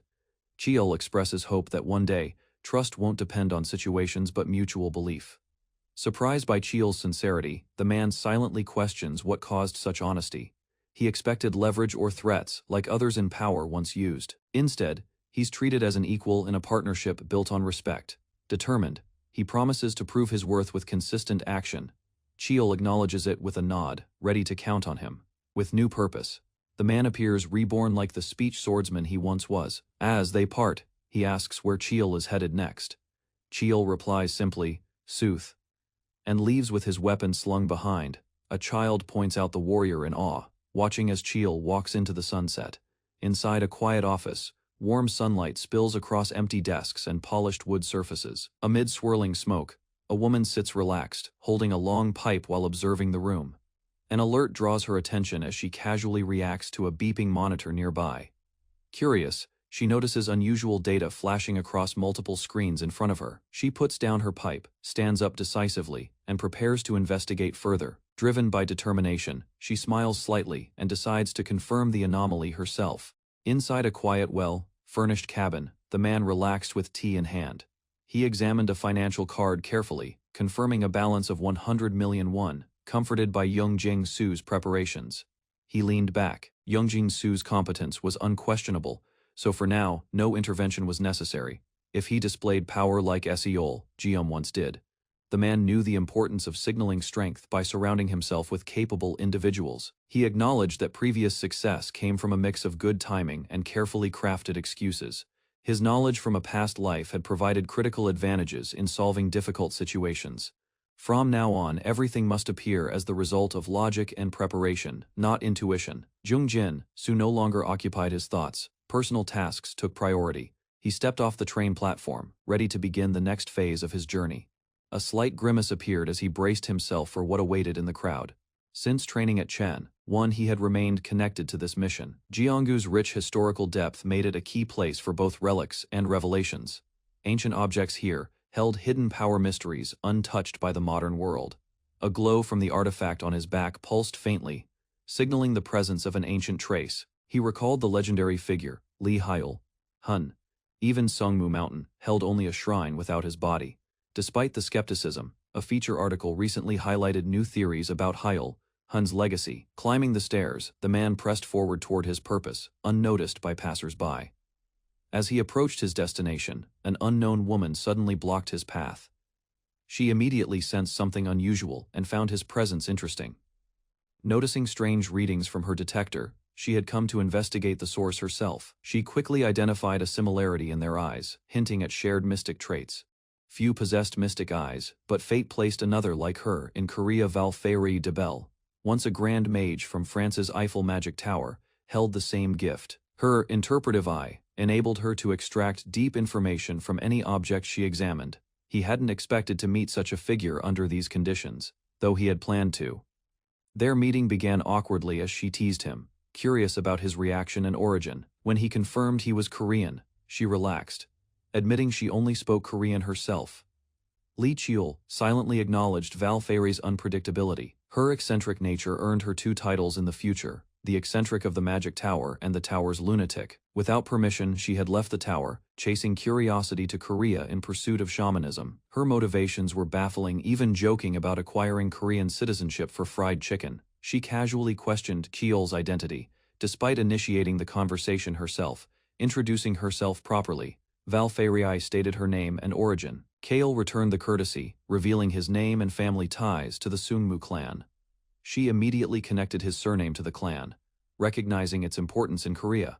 While she saw it as royalty, Cheol clarified that their influence was strong, yet not monarchical. She playfully questioned why someone from such a clan would hide behind a mask. Unfazed by his reaction, she deduced his secret with ease, attributing it to his mystic eye. Her calm assessment suggested familiarity with similar powers and early awakening signs. Cheol admitted noticing her eye's similarity to his own, confirming his suspicion. Valfairi expressed surprise, never having heard of mystic eyes within the Sunmu clan. Revealing her own ability, she explained that her eye interpreted phenomena into readable data. Cheol hesitated when pressed about his ability, unsure how to respond under pressure. Frustrated, Valfairi activated her eye, deciding to uncover the truth herself through force. Electric energy surged violently around them, as her mystic power flared. Cheol swiftly retreated, demanding to know what she was doing with her sudden outburst. Valfairi admitted she couldn't read anything from him, even with her powerful eye activated. Attempting to lighten the mood, she offered him useful information. At dusk, the pair arrived at a quiet urban corner. The man walked with purpose. They halted in front of an old sealed gate. Cracks marked the stone walls. The woman questioned the location, noting its abandoned look. As they approached, the man suddenly paused, sensing a strange magical pressure in the air. He compared it to a goblin spell. The woman, surprised, asked if he used detection magic. He hadn't. She was puzzled. He noticed it at all without formal training. She explained that only those at her master's level could detect such spells. He realized she meant Michael Gerrel of the Eiffel Magic Tower. That level of power made sense, though he'd felt similar energy before. She insisted this was far more advanced. He admitted to a lingering sense of défaut vu since arriving. A sudden memory of his eccentric aunt made him uneasy. He grabbed the handle, unsure if it involved teleportation magic. He dismissed the idea. She called it a tunnel formed by mana and inner energy, without hesitation. She entered, gesturing for him to follow. He stepped through and found himself in a warm, hidden cafe. Inside the cafe, the young man stared at the barista. Something about him felt off unnatural. He quickly deduced the truth. It wasn't human. Though it radiated mana, it lacked life. She explained that the figure was a golem, animated by a mana core. They took their seats. He requested hot tea, and she ordered an espresso without hesitation. Curious, he asked if combining a cafe with a workshop was even allowed. As the golem served their drinks, she asked where he wanted to begin. He wondered aloud why she'd even answer any questions. She teased him for being reserved. She proposed a method, a structured question exchange, 3 for each. Her fingers raised 3 questions, 1 answer at a time, under a magical agreement. The 3-question festival was no ordinary deal. It was an old mage ritual, adding her own twist. She wanted to turn it into a game using magic. He declined her idea, which visibly surprised her. She pushed again, hinting at his curiosity. He replied with sarcasm. However, a new offer intrigued him, a simple game with 1 granted request. Accepting the terms, he leaned in. A quiet challenge had just begun. She asked what request he would make if he had no questions. She reminded him such opportunities were rare. He acknowledged it. With a calm gesture, she stated the rules would be simple. Activating the spell. She declared each person would ask 3 questions and give 3 answers. The questions could cover any topic. Lies or truth were allowed, but each had to guess if the answer was true. The one with more correct guesses would win, and the loser must fully answer all 3 questions. Obvious questions like names or gender were disallowed. They had to be meaningful. He asked how truth or lies would be judged. She explained that the spell interpreted mental waves, revealing honesty or deception. Even a refusal to speak wouldn't protect the loser. The spell forced answers. To seal the pact, she invoked the name of Valerie de Belle. With glowing energy, she swore not to cheat and to fulfill her words. A burst of red light sealed her oath in place. She promised fairness, assuring him it was bound by magic. With confidence, she asked if he trusted her now. He nodded once. Yes, the game commenced as she tapped her finger. Flames of mana ignited above them, symbolizing the active spell as both participants locked eyes. She asked him to go first. He agreed and chose a simple starting point. He acknowledged her interest and answered that the ability held traits similar to her own. His response triggered magical energy in the air, confirming it counted as a formal reply. She pressed for clarity, but he dismissed the attempt and prompted her to proceed with her turn. She asked why he was so interested in her eye, probing for motive. With a calm tone, she claimed it was natural curiosity, a desire for magical knowledge. He noted the answer's vagueness. He reflected that the game's core was uncovering truths behind chosen questions. If he succeeded, the reward would be full, detailed answers, his real objective. What truly mattered was winning, because victory meant the chance to make a powerful request. The game room ignited with magical energy as Cheel sat across from his opponent. Rather than rushing, he analyzed the purpose of each question. Focused on the reward promised to the victor, he sharpened his thoughts. He lifted his chopsticks, quietly signifying the start of his second move. Without emotion, he declared this would be his final question. His eyes locked on hers. He demanded to know exactly how much she had learned about him. Calmly, she claimed ignorance, insisting she had never known or heard of him since birth. Though her expression stayed neutral, her flinch exposed the subtle truth he had hoped for. Recognizing her slip, he confidently stated it was time for his final and decisive question. He asked her directly, did she believe he had won or lost? She paused, surprised at the simplicity, then challenged him with a smirk. Choosing to answer anyway, she encouraged him to proceed with confidence. She claimed victory, stating he had lost because she believed she had won. An explosion erupted, flinging her backward as the truth shattered her assumption. Shocked by the reversal, she questioned her own judgment as Cheel stood. Cheel began explaining the outcome, breaking down her responses one by one. However, the second answer was a deliberate lie. Her denial of knowledge was false. He revealed the secret of the game, a 3-question format shaped by mental magic. Accepting defeat, she admitted her loss and agreed to fulfill her end of the deal. She explained she too possessed a magic eye. Gathering resources had proven difficult, and cooperation from others had been rare. When asked about the second answer, she hesitated, unsure whether to reveal the truth. Cheel gave her permission to skip the question. Relieved, she made one request in return, but her vague tone raised suspicion. Cheel tensed, worried she might ask something unreasonable or dangerous. She quickly clarified it was a joke, offering a nervous smile to ease the tension. With no real reason to refuse, he agreed, accepting whatever followed next without resistance. She declared the game officially over, keeping her expression calm and composed. Inviting him into her workshop, she said they would now discuss his request in detail. As she led the way, she warned him not to touch anything and simply follow her. She led him deeper into her facility, revealing a sealed room she called the core of her workshop. Unlike the outer rooms, this chamber resembled a wizard's lair. She warned him not to touch anything, noting careless move, unseated. She asked him to state his request directly, her tone curious but steady. He revealed an ancient stone tablet and asked her to decipher it, stressing the need for secrecy. Examining the artifact, she acknowledged the challenge but agreed to try. As magical energy flowed into the artifact, glowing patterns began to react violently. She gasped. Realizing the tablet's origin was far older than expected, centuries old at minimum, Kishul noted how quickly she recognized it, impressed by her swift identification. The realization struck her: if the tablet was that ancient, it could have destabilized her entire lab. Frustrated, she scolded him for not warning her about its age. Despite the chaos, she laughed nervously. Composing herself, she offered to re-examine the artifact, this time more cautiously. With enhanced focus, she stared deeply into the tablet, tracing its arcane patterns again. Even with her magic eye, the inscriptions remained elusive, and doubt crept into her mind. She focused intently, channeling her magic eye. Despite her skill, the rest of the markings were obscure. Keel examined the tablet himself, noting patterns of ancient astronomy. While she worked, Keel requested permission to ask his second favor. The tablet's meaning remained elusive, but she agreed to reveal what she knew about the magic eye. Before continuing, she asked about a training area, showing interest in his preparation. She assumed a mage like him would require space to grow stronger. He observed her subtle pride, realizing her wealth allowed her to maintain such a facility. As their talk deepened, she confirmed her noble lineage. Formalizing their agreement, she invoked a sacred phrase to seal the second request. She instructed Chiul to activate his magic eye before they could proceed with her explanation. With focused will, Chiul's eye ignited, signaling the start of the next phase in their exchange. Li Chiul faced the instructor as she instructed him to activate his magic eye. He slowly closed his eyes, the moment he focused. A dark silhouette appeared within the swirl of magical diagrams. Sudden pain struck as the influx of magic overwhelmed his senses, forcing his eyes to twitch. He dropped to a crouch, his breath unsteady, struggling to process what he had just seen. With effort, he explained that countless magic formulas filled the space. Too many to filter. His instructor was surprised he reacted so strongly to standard formations in the room. When he admitted he could see all flows of power, her expression turned serious. She told him to disable the magic eye, giving him a moment to recover. She asked for details if he could perceive mana or view through matter.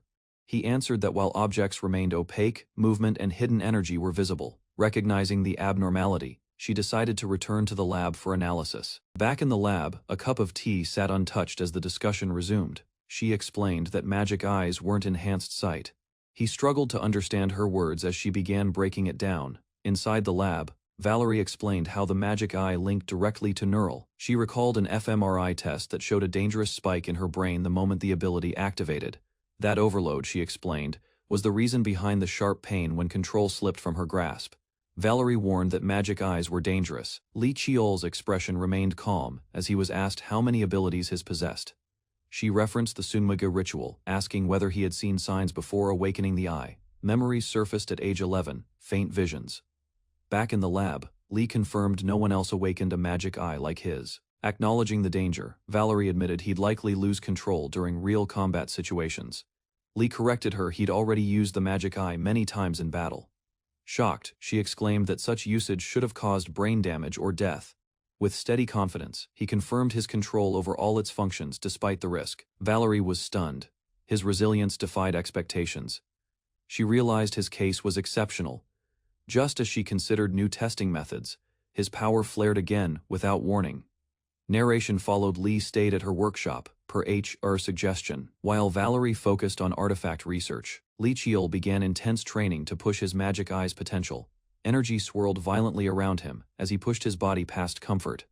Lying exhausted, he realized that though things began smoothly, to test direct impact, Valerie fired concentrated mana toward him. Despite the pain, Li endured the overwhelming assault, barely able to shout in protest. Later, she casually asked for his progress, as if the trials weren't extreme. Valerie reassured him that the device halts before damage occurs. He couldn't believe her enthusiasm, silently labeling her as insane for such experiments. Still, she insisted they were gathering critical data and improving the magic eye's efficiency. With a cheerful tone, she reviewed experimental cooperation, hiding her intent behind playful speech. Confused by her language shift, Lee watched as she approached the monitoring station. Staring at the data, Valerie questioned what she was witnessing, unsure it was accurate. The machine showed Lee's stats adapting in real time, adjusting difficulty automatically to match his output. His rapid improvement stunned her. This wasn't growth, it was something more instinctive. Realization dawned. The issue wasn't complexity, it was how quickly he adapted to it all. Valerie began recording observations on the first day of training while Lee adjusted to the setup. She confirmed he could detect one-dimensional mana circuits and handle 7-class magic with ease. An experiment with a hidden plate revealed he wasn't using sight, but reading the object's energy. Testing continued with live subjects. Lee accurately tracked muscle movement and blood flow in motion. His responses hinted at precognitive traits, surpassing expectations of standard magic eye capabilities. Even by day 8, despite raising difficulty, Valerie observed he adapted far too quickly. Lee emerged from the machine when it stopped, showing no signs of distress. He mentioned hearing an alert, surprising Valerie, who hadn't noticed it yet. His awareness exceeded system timing, confirming heightened perception through his ability. Valerie realized he had completed complex language tasks earlier than expected. Lee explained his clan trained him in multiple languages from a young age.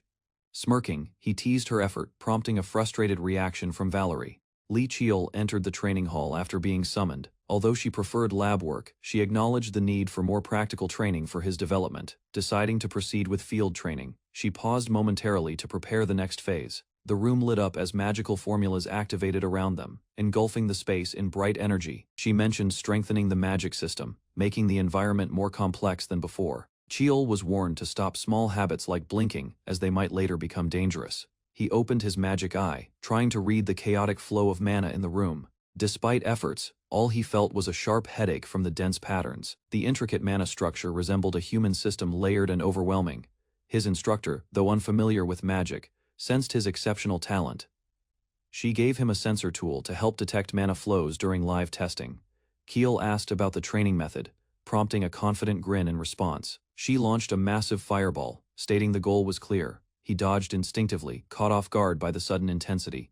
She reminded him to rely only on his magic eye during the test. Keel hurled himself aside as a blazing projectile tore past him. He realized that if this had happened at the beginning of his training, before he could breathe, another fireball launched toward him. The trial was far from over. Dodging swiftly, he listened as his instructor spoke mid-assault. She claimed to have identified the type of magic eye he possessed. His magic eye didn't scan broadly but focused deeply on everything present before him. Through that eye, Cheel perceived objects, mana, people, and supernatural forces all at once. It read the current state of everything around him instantly, without delay. His instructor called it the phenomenon, reading present eye.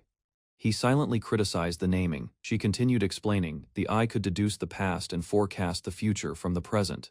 While launching spells, she paused, struggling to recall the technical term for such analysis. Snapping her fingers mid-cast, she shouted the answer. Causality. Despite his progress, she warned that using the eye would severely drain his stamina. Even with better control, the power could overwhelm and consume him in seconds. Smiling mischievously, she declared it was all for his benefit, then triggered another massive explosion. Keel sat on the floor, bruised and covered in soot. His instructor laughed. She reminded him of the effort she put into researching his magic eye. Curious, she questioned whether his rare ability came from the Sungamuga ritual, or if he was just born exceptional. Keel remained silent, uncertain about the origin of his power. The truth eluded him. She admitted that determining the answer was beyond her, at least for now. With a smirk, she joked about cutting him open for answers. Without pause, she resumed casting spells, declaring training would continue immediately.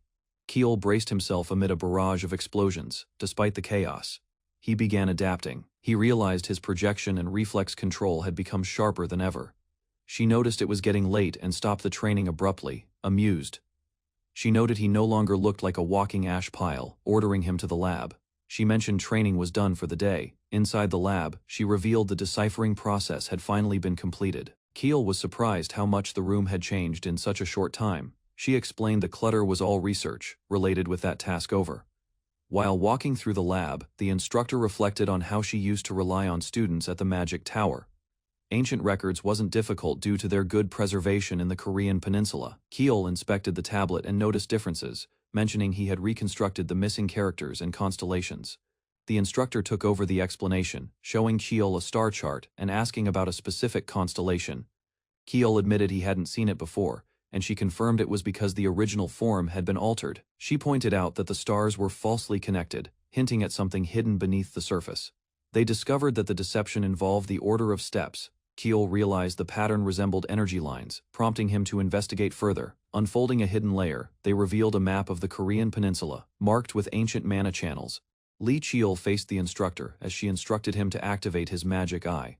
He slowly closed his eyes, the moment he focused. A dark silhouette appeared within the swirl of magical diagrams. Sudden pain struck as the influx of magic overwhelmed his senses, forcing his eyes to twitch. He dropped to a crouch, his breath unsteady, struggling to process what he had just seen. With effort, he explained that countless magic formulas filled the space. Too many to filter. His instructor was surprised he reacted so strongly to standard formations in the room. When he admitted he could see all flows of power, her expression turned serious. She told him to disable the magic eye, giving him a moment to recover. She asked for details if he could perceive mana or view through matter. He answered that while objects remained opaque, movement and hidden energy were visible. Recognizing the abnormality, she decided to return to the lab for analysis. Back in the lab, a cup of tea sat untouched as the discussion resumed. She explained that magic eyes weren't enhanced sight. He struggled to understand her words as she began breaking it down. Inside the lab, Valerie explained how the magic eye linked directly to neural. She recalled an fMRI test that showed a dangerous spike in her brain the moment the ability activated. That overload, she explained, was the reason behind the sharp pain when control slipped from her grasp. Valerie warned that magic eyes were dangerous. Lee Cheol's expression remained calm as he was asked how many abilities his possessed. She referenced the Sunmaga ritual, asking whether he had seen signs before awakening the eye. Memories surfaced at age 11, faint visions. Back in the lab, Lee confirmed no one else awakened a magic eye like his. Acknowledging the danger, Valerie admitted he'd likely lose control during real combat situations. Lee corrected her he'd already used the magic eye many times in battle. Shocked, she exclaimed that such usage should have caused brain damage or death. With steady confidence, he confirmed his control over all its functions despite the risk. Valerie was stunned. His resilience defied expectations. She realized his case was exceptional. Just as she considered new testing methods, his power flared again without warning. Narration followed. Lee stayed at her workshop, per HR suggestion. While Valerie focused on artifact research, Lee Cheol began intense training to push his magic eye's potential. Energy swirled violently around him as he pushed his body past comfort. Lying exhausted, he realized that though things began smoothly, to test direct impact, Valerie fired concentrated mana toward him. Despite the pain, Lee endured the overwhelming assault, barely able to shout in protest.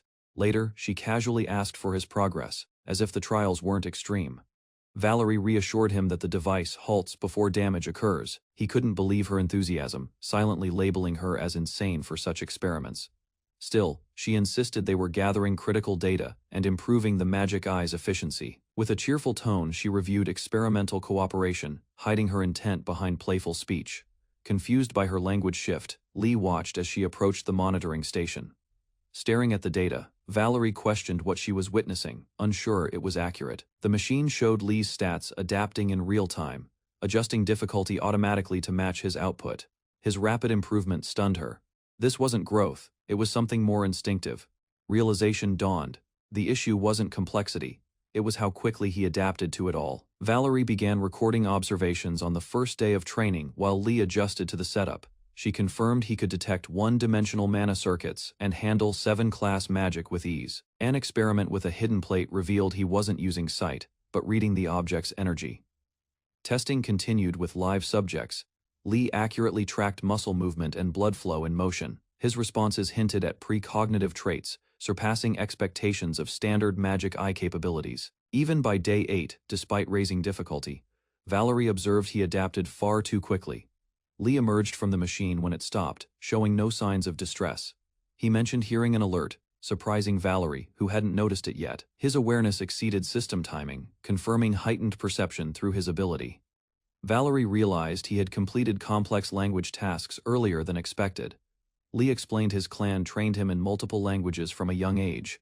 Smirking, he teased her effort, prompting a frustrated reaction from Valerie. Two massive guardians appear from the fire, standing in formation with stone bodies and lifeless faces. Kiel observes closely. There's no mana signature, no presence, that suggests a living opponent. Despite that, one moves toward him. It shouldn't be possible, yet it is acting independently. He notices a faint light embedded in the guardian's chest. A hidden activation point. The guardian crashes down, shaking the ground as debris flies.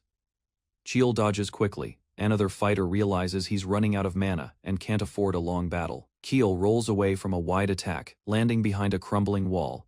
He sprints around the enemy, avoiding direct hits by reading its rhythm.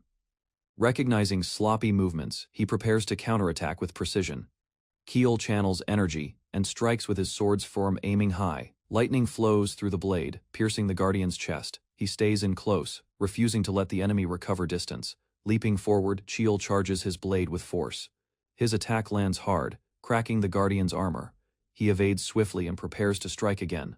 Eyes locked. The guardian falls with a heavy crash, its body collapsing after Kiel's final strike lands. He staggers, leaning on his sword for support as exhaustion takes over. Though his mana is fully drained, he confirms the environment is still stable. Kiel's eyes widen as a low rumble vibrates through the ground, signaling danger. The fallen guardians begin reactivating, their cores glowing once more beneath cracked chests. Realizing his mana isn't fully recovered, Kiel prepares for another battle he knows he can't win yet. Focusing his eyes, Kiel enhances his perception. Sensing the faint energy trails inside the statues, glowing patterns reappear on their bodies, multiple cores exposed in unison. He concludes these nodes must be destroyed directly. A clean internal strike is his only option. Before he acts, golden lights swirl around him, catching him off guard. Mischievous fairy-like beings float in the air, laughing and circling the battlefield. They apologize quickly, revealing themselves as mystics. Kiel scolds them, mid-battle, questioning their timing as they flit around. Panicked, they agree to heal him as a form of apology, surrounding him with light. His body begins recovering rapidly, though their reason for being there remains a mystery. Kiel raises his black sword threateningly, demanding an answer from the mystics. The spirits panic, revealing they made a 1,000-year contract to guard the area. Their role, tied to nature, kept them isolated in this forgotten place for centuries. Kiel acknowledges their hardship, recognizing the long task they've endured. The mystics express relief and warmth when he lowers his sword. He inquires about their contract's origin, and they begin revealing more. The spirits agree to speak, noting the similarity in Kiel's appearance to someone they once trusted. They explain the contract was with a man who entered a sealed chamber to protect them. That man promised protection if they safeguarded the area from intruders. Kiel questions what the man protected them from. They describe terrifying, undying threats. He realizes they mistook him for one of those enemies due to his sudden arrival. With resolve, Kiel approaches the door, knowing he must enter to learn more. He presses his hand to the door, activating a red sigil with his blood. The sealed gate opens, revealing a vast, dim chamber beyond. Without hesitation, Kiel steps inside, ready for what lies ahead. Alarmed, the woman reacts to the sudden spike in the monitor's readings. She sees that 5 gates have activated simultaneously, an event beyond expectation. She doubts it is the boy's doing and checks the mountain's mana, which remains unchanged. Realizing the risk, she prepares quickly, knowing time is limited. Despite the area's low population, she understands the threat is still critical. The screen updates again. Multiple red signals now swarm the map, indicating a widespread gate outbreak. Kiel steps cautiously into a cavern, realizing it is no burial site. His eyes fixate ahead. Something faint glimmers in the shadows. With quick recognition, he strides forward and retrieves an ancient scroll. Though the scroll was his main goal, he pauses. The mission isn't complete yet, not here. Turning away from the shelf, he follows a deeper pull, one that whispers through instinct alone. Suddenly, the dark energy within his chest stirs violently. Nervous but alert, he proceeds. Faint blue lights begin to flicker through the tunnel walls. As he advances, he senses an unseen presence. A chill crawls up his spine. Then he sees it. An unfamiliar man with white hair stands silently, watching. That man sits beside a stone altar. His posture is relaxed, but the atmosphere is tense. Kiel activates his evil eye to break through the illusion around the man. The illusion fades, revealing glowing talismans. The golden threads weren't decorative, they were suppressing whatever was trapped in that hole. But what could be so dangerous? He questions what lies within. Before he gets an answer, the sealed being lashes out, shattering the barrier with explosive force. Dark energy bursts out violently as the seal breaks. He is immediately overwhelmed, the shadows twisting around him. Amid the chaos, his mind suddenly shifts. He now stands before a mirror that once appeared in his dreams. Inside the mirror's vision, a younger version of himself is shown. He recognizes it as his past life, one filled with humiliation and scorn. An elder strikes the boy, hurling cruel insults. Back then, Lee Cheol's only thoughts were how to survive, how to escape the torment. He recalls his nanny, Manhwa, dismissed for embezzlement, a charge likely fabricated. As she begged for her young master's safety, she was turned away. His uncle's final words were comforting, but Cheol knew he wouldn't return. The man urged him to flee and promised to hide what he could from the family. Though young, Cheol understood the deeper meaning. He had to disappear. From behind a barred door, his uncle prayed for his freedom one last time. Cheol remembers fleeing into darkness, leaving behind both his name and his family. Now, as memories resurface, he stands among corpses, vowing never to let the past repeat. Lee Cheol stands in silence, his mind flooded with images of the past. Though he had regressed, he accepted that the pain he endured was real and shaped his identity. Those shattered memories now strengthened his resolve. Suddenly, the black mist flares up again. Tendrils lash out, wrapping around him, trying to pull him under its control. His head throbs. Vision blurs, intense pain erupts as the black energy floods into his mind. The dark mass surges forward, and Cheol braces himself amid the overwhelming force. Visions not his own begin to appear, fragments of memories not yet understood. He sees a past conversation. Someone had once chosen to be sealed with this power.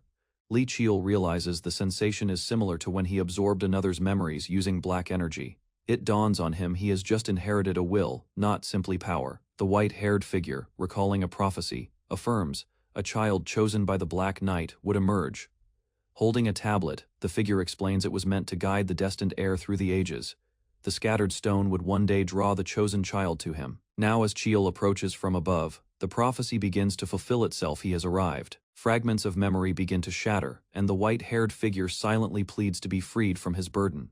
Visions of the past ripple through the broken reality. Lee Cheol gasps, overwhelmed by emotion, then steadies himself as he staggers forward through the darkened path. The black mist begins to swirl violently, gathering power in its core. With great effort, Cheol strikes downward, piercing the ground with a massive sword. He exhales sharply, gripping the weapon tightly, drained but focused.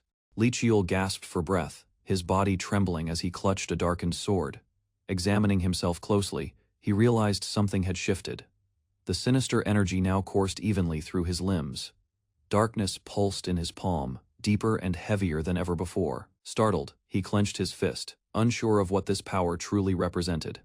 As realization settled, he recognized the chamber's purpose. It wasn't a grave. Cheol pondered the ancestors' foresight. How could one predict an event over 1,000 years ahead? He stood before the spirit, acknowledging a mysterious object present in the chamber. Lowering his head, he expressed regret for his late arrival. He spoke solemnly, stating that he had come too late but in accordance with the ancestors' preparations. Vowing to carry the burden left behind, he declared his intention to continue the legacy. He urged the ancestor to rest peacefully now, signaling the end of a long-standing duty. The ancestor's form collapsed, his energy dispersing like dust.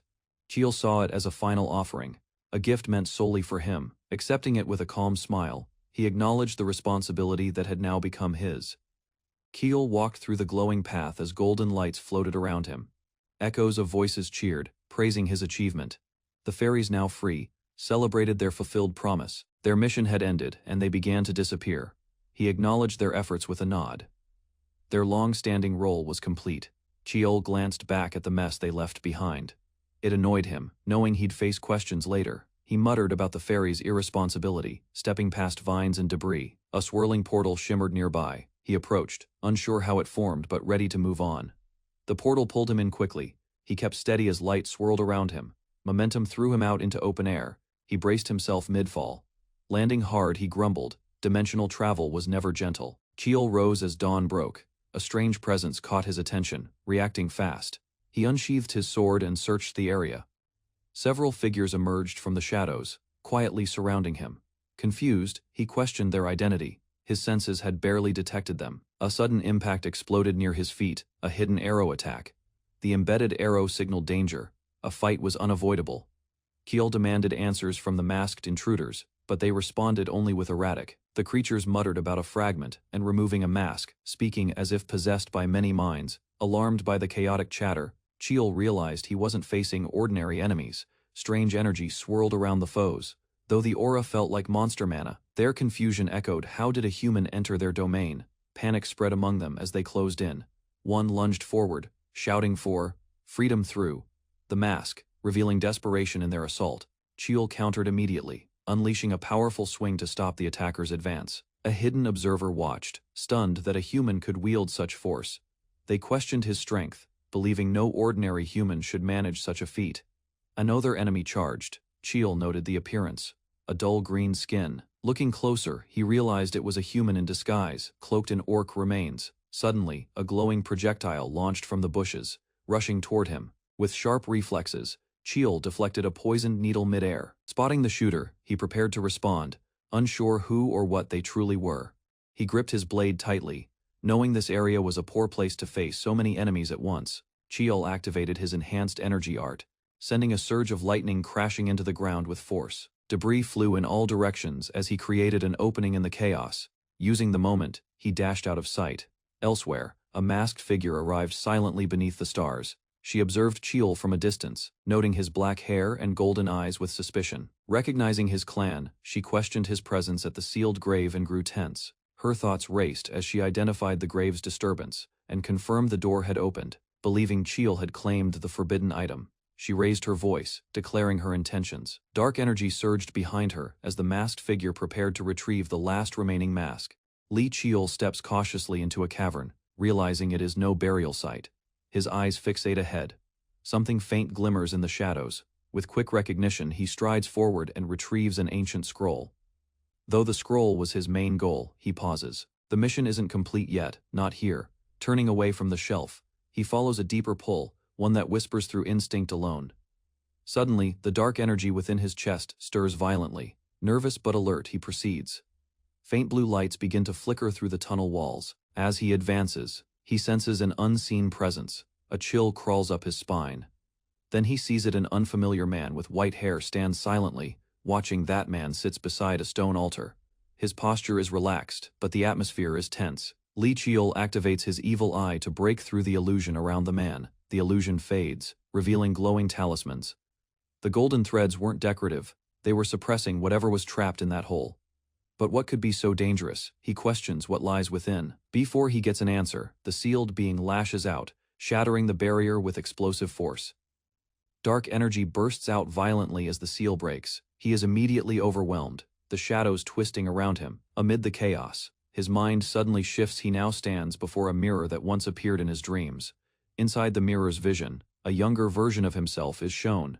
He recognizes it as his past life, one filled with humiliation and scorn. An elder strikes the boy, hurling cruel insults. Back then, Chiel's only thoughts were how to survive, how to escape the torment. He recalls his nanny, Manhwa, dismissed for embezzlement, a charge likely fabricated. As she begged for her young master's safety, she was turned away. His uncle's final words were comforting, but Chiel knew he wouldn't return. The man urged him to flee and promised to hide what he could from the family. Though young, Chiel understood the deeper meaning. He had to disappear. From behind a barred door, his uncle prayed for his freedom one last time. Chiel remembers fleeing into darkness, leaving behind both his name and his family. Now, as memories resurface, he stands among corpses, vowing never to let the past repeat. Chiel stands in silence, his mind flooded with images of the past. Though he had regressed, he accepted that the pain he endured was real and shaped his identity. Those shattered memories now strengthened his resolve. Suddenly, the black mist flares up again. Tendrils lash out, wrapping around him, trying to pull him under its control. His head throbs. Vision blurs, intense pain erupts as the black energy floods into his mind. The dark mass surges forward, and Chiel braces himself amid the overwhelming force. Visions not his own begin to appear, fragments of memories not yet understood. He sees a past conversation. Someone had once chosen to be sealed with this power. Chiel realizes the sensation is similar to when he absorbed another's memories using black energy. It dawns on him he has just inherited a will, not simply power. The white-haired figure, recalling a prophecy, affirms a child chosen by the Black Knight would emerge. Holding a tablet, the figure explains it was meant to guide the destined heir through the ages. The scattered stone would one day draw the chosen child to him. Now as Chiel approaches from above, The prophecy begins to fulfill itself. He has arrived. Fragments of memory begin to shatter, and the white-haired figure silently pleads to be freed from his burden.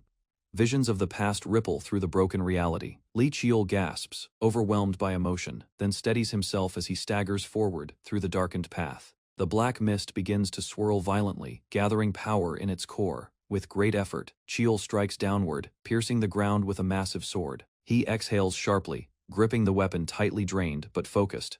Li Chiol gasped for breath, his body trembling as he clutched a darkened sword. Examining himself closely, he realized something had shifted. The sinister energy now coursed evenly through his limbs. Darkness pulsed in his palm, deeper and heavier than ever before. Startled, he clenched his fist, unsure of what this power truly represented. As realization settled, he recognized the chamber's purpose. It wasn't a grave.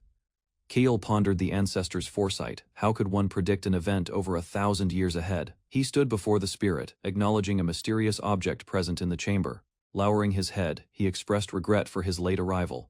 He spoke solemnly, stating that he had come too late but in accordance with the ancestors' preparations. Vowing to carry the burden left behind, he declared his intention to continue the legacy. He urged the ancestor to rest peacefully now, signaling the end of a long-standing duty. The ancestor's form collapsed, his energy dispersing like dust.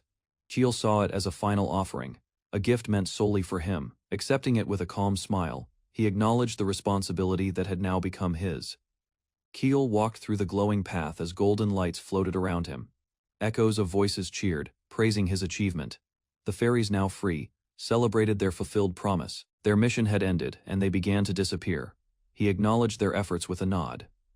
Their long-standing role was complete. Chiol glanced back at the mess they left behind. It annoyed him, knowing he'd face questions later. He muttered about the fairies' irresponsibility, stepping past vines and debris. A swirling portal shimmered nearby. He approached, unsure how it formed but ready to move on. The portal pulled him in quickly. He kept steady as light swirled around him. Momentum threw him out into open air. He braced himself mid-fall. Landing hard, he grumbled. Dimensional travel was never gentle. Chiol rose as dawn broke. A strange presence caught his attention, reacting fast. He unsheathed his sword and searched the area. Several figures emerged from the shadows, quietly surrounding him.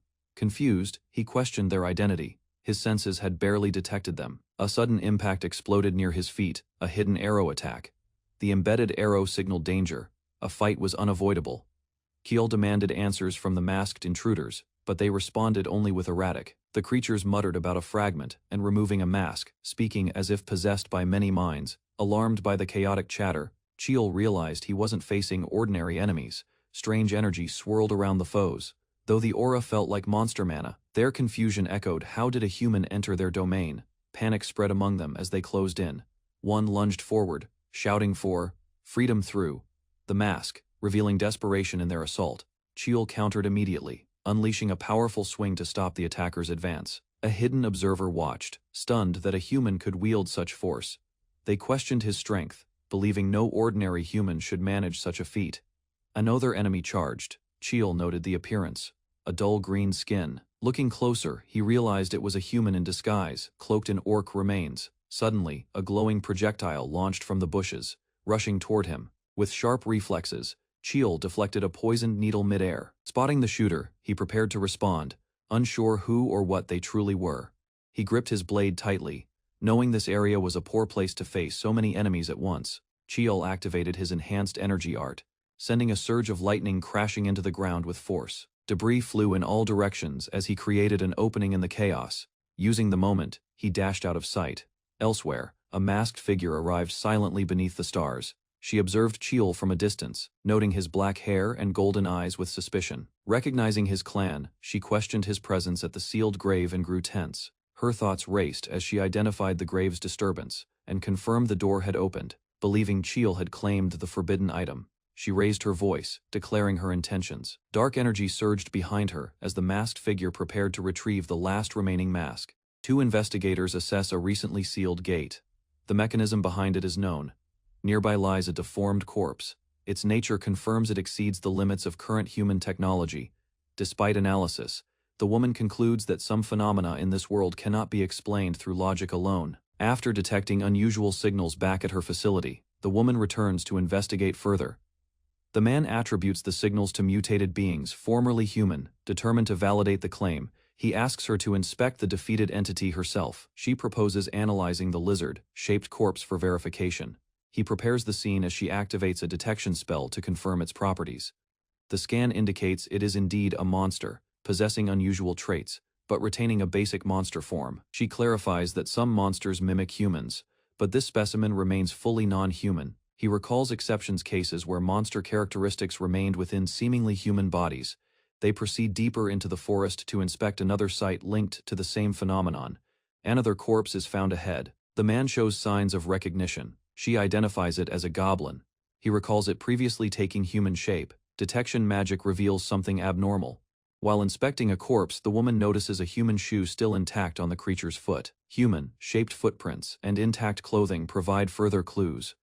Realizing the physical traces align with the man's claims. The man confirms that he eliminated all visible threats and believes burning the bodies is the safest option. She's surprised to learn he handled all 30 monsters alone, without assistance. He then reveals a discrepancy. His detector had recorded 31 mana signatures. Reflecting on earlier moments, he recalls hearing a suspicious sound during the fight. Although he never saw the source directly, he suspects one figure remained hidden.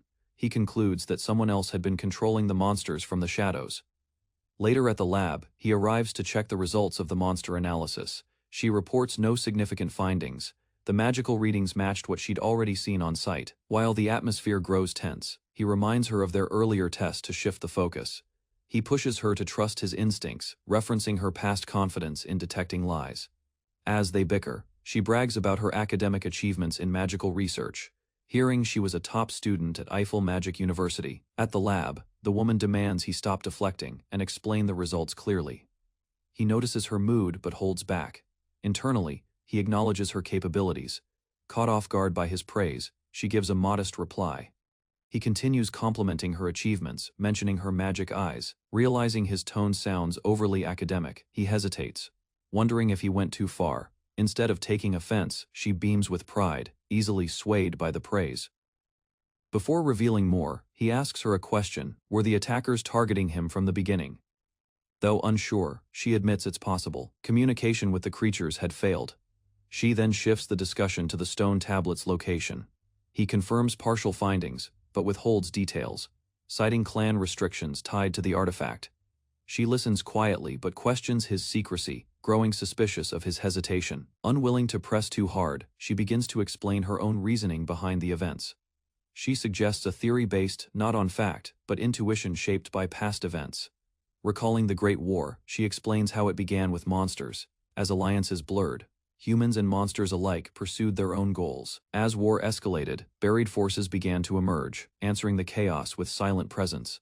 6 mysterious factions appeared, hidden from common knowledge and enveloped in secrecy. Known only as the 6 Knights, these grotesque yet captivating groups altered the world through distinct, untraceable methods. Despite being collectively labeled, these groups didn't acknowledge each other as allies or even equals. Among them was a group called Behemoth, believed to share traits with the recent encounter. Behemoth's ideology rejected logic, instead promoting release from structured thought. They believed instinct should govern human behavior, not conscious reason. To them, human form was a false identity, and discarding it meant achieving true freedom. Thus, they disguised themselves as monsters to live outside the limits of humanity.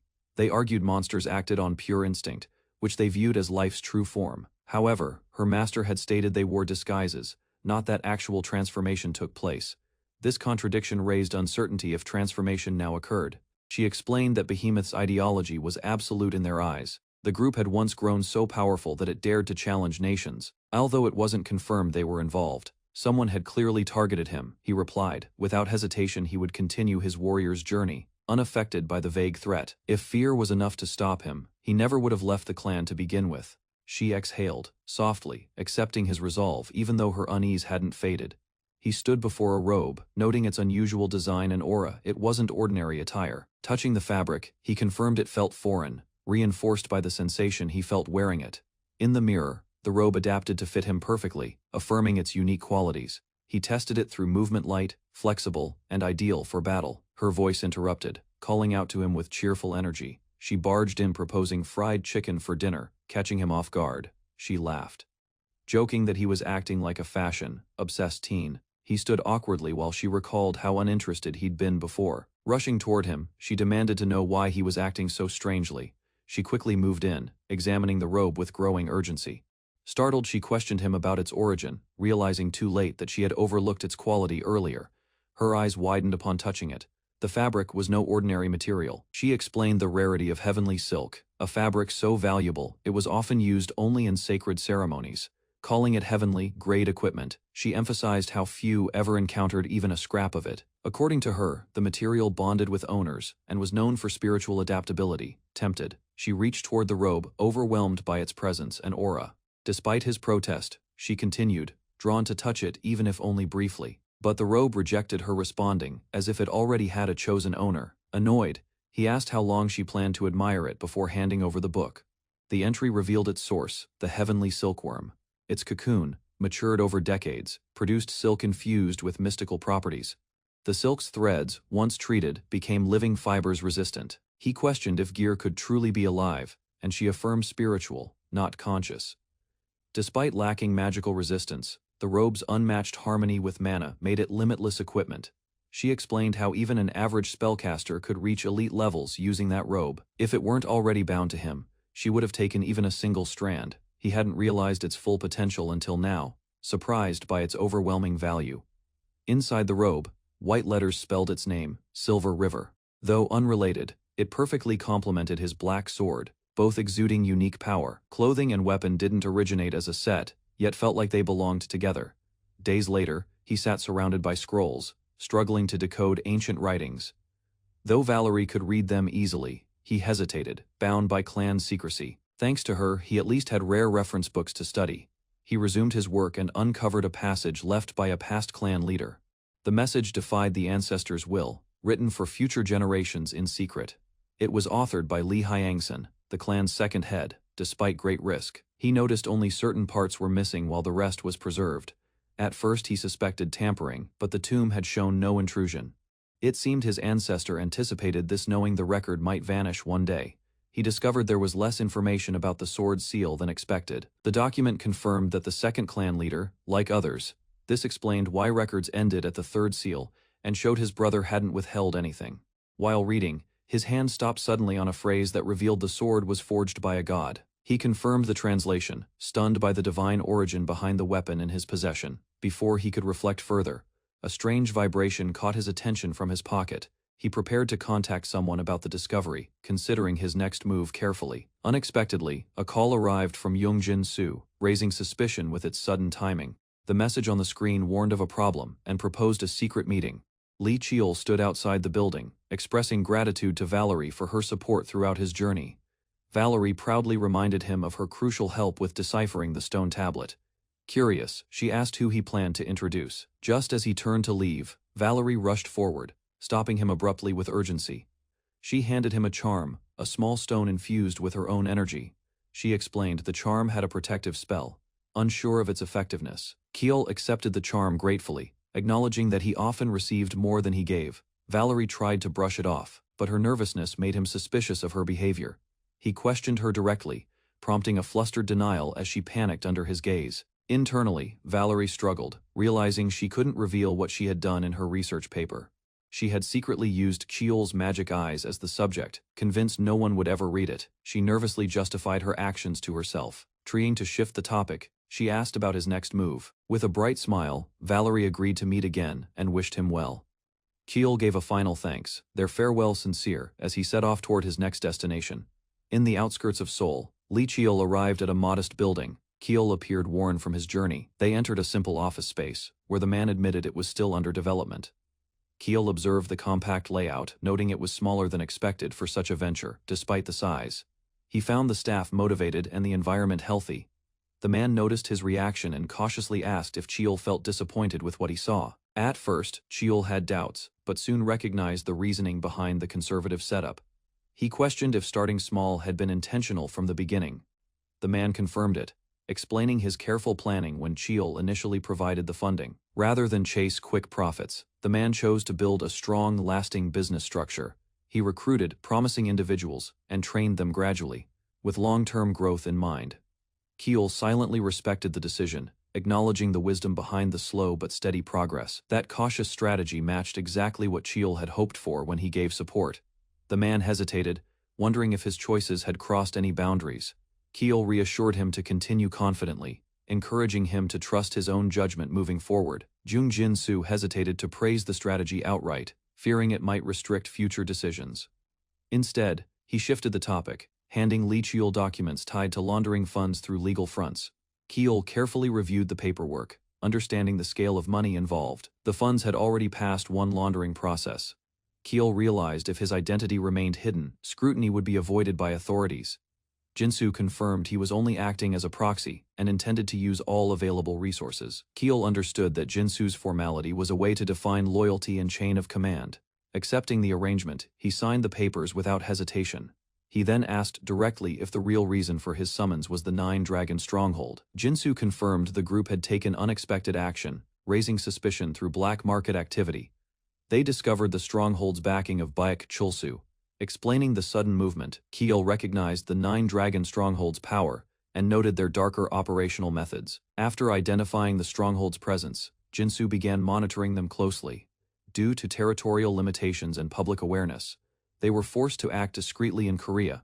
Keel immediately deduced the target, Jung Jin-soo, the man managing these affairs. A thunderstorm raged over the Nine-Dragon stronghold as a lone figure approached the gates in the dark. The cloaked visitor was greeted with a stern, "You're late from a master, waiting under the storm." He explained his delay came from fulfilling an elder's request. The master, sipping calmly, remarked there had never been official orders from the main group.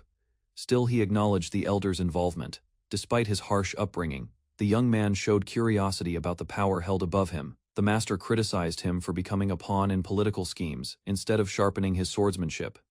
Yet he tossed a sealed envelope, entrusting him with a mission that would support his ambition. As the disciple accepted the task, he recognized it as another test under his master's guidance. It was revealed that the order came directly from the main group. The Martial Li clan's involvement shifted the dynamics. Formally presenting himself, Jang Han showed gratitude. The master warned him not to underestimate the Martial Li clan's influence or reputation. Even so, Jang Han moved forward with determination.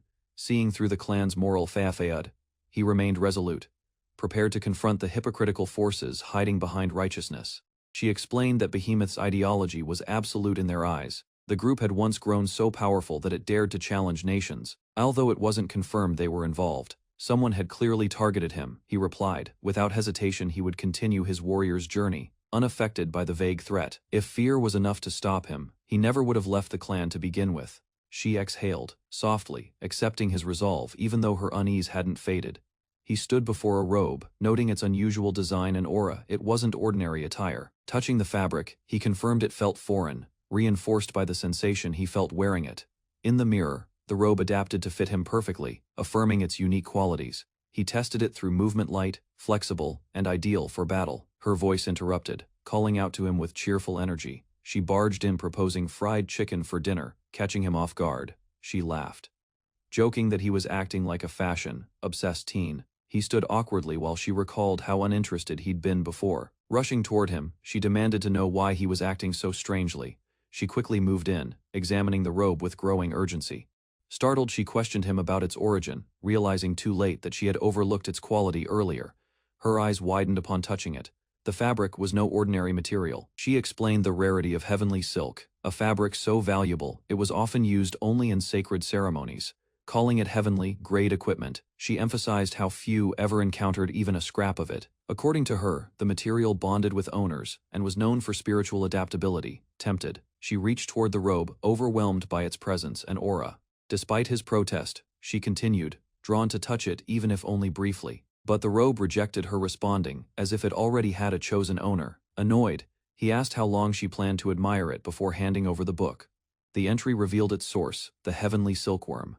Its cocoon, matured over decades, produced silk infused with mystical properties. The silk's threads, once treated, became living fibers resistant. He questioned if gear could truly be alive, and she affirmed spiritual, not conscious. Despite lacking magical resistance, the robe's unmatched harmony with mana made it limitless equipment.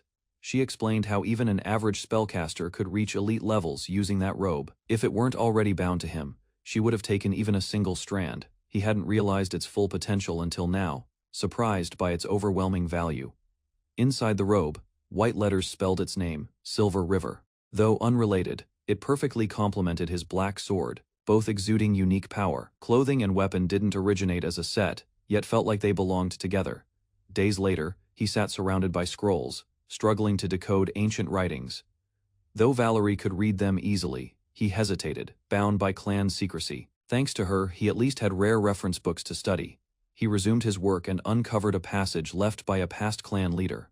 The message defied the ancestors' will, written for future generations in secret. It was authored by Li Hyangsen, the clan's second head. Despite great risk, he noticed only certain parts were missing while the rest was preserved. At first he suspected tampering, but the tomb had shown no intrusion.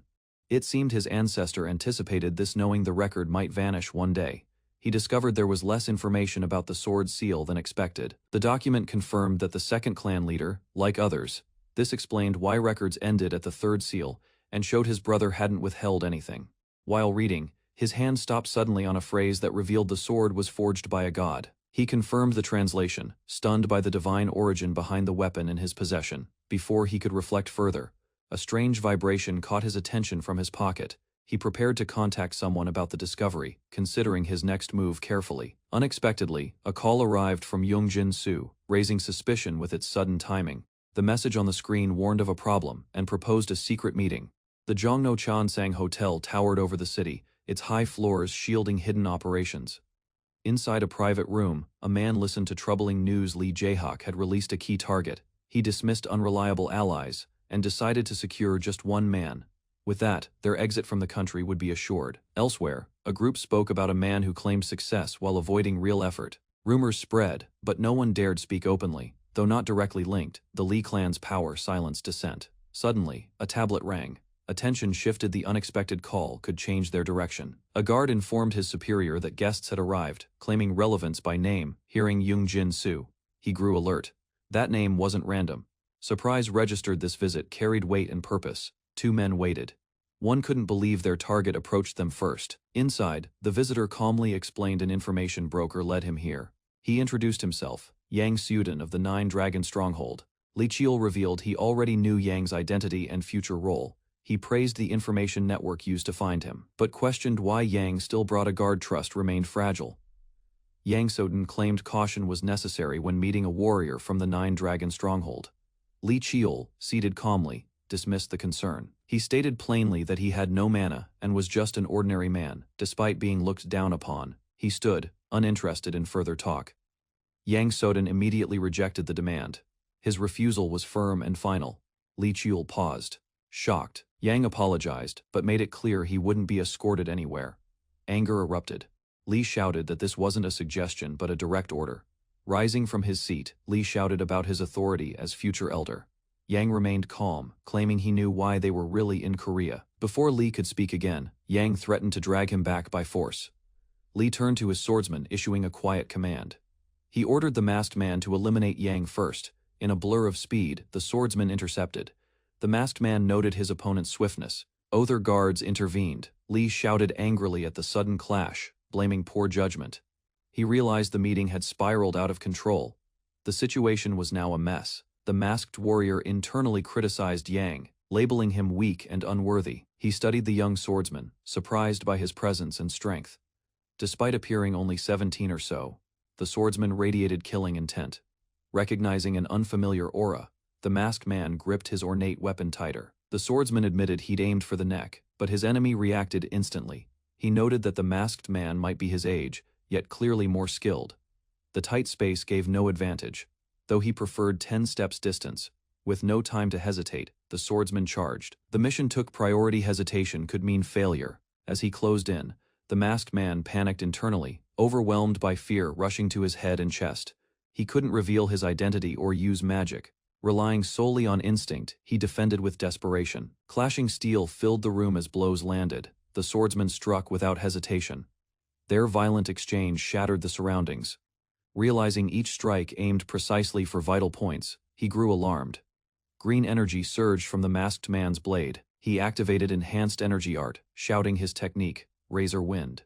He launched himself with full force to end the fight, but before his power could land, the swordsman countered mid-air. his body twisted unnaturally as he endured the enemy's enhanced energy. Despite the strain, he held his sword firm, fully aware it was nearing its breaking point. Assessing the situation, he realized reinforcements wouldn't help. With focus, he channeled deadly energy into his blade, glowing red from the gathered force. The air trembled as he activated the heavenly Slaughterblade's first form, readying his decisive attack. His overwhelming power stunned his opponent, who questioned how such strength could exist. The masked man responded by unleashing his own art-boundless first form, Demon Slayer. Both warriors rushed forward, weapons drawn, clashing with full force under opposing energy. Their blades collided in a blinding explosion, power surging outward in a violent shockwave. A heavy sword crashes into the ground, scattering debris and marking the battle's end. Jang Han coughs blood, pain etched across his face as he clutches his chest.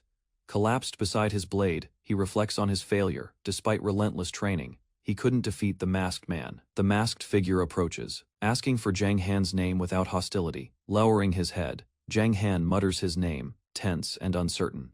Nearby observers whisper in surprise, one recalling how he had dismissed Jang Han as weak. Another man concludes that if Jang Han was that strong, the victor must be even more dangerous.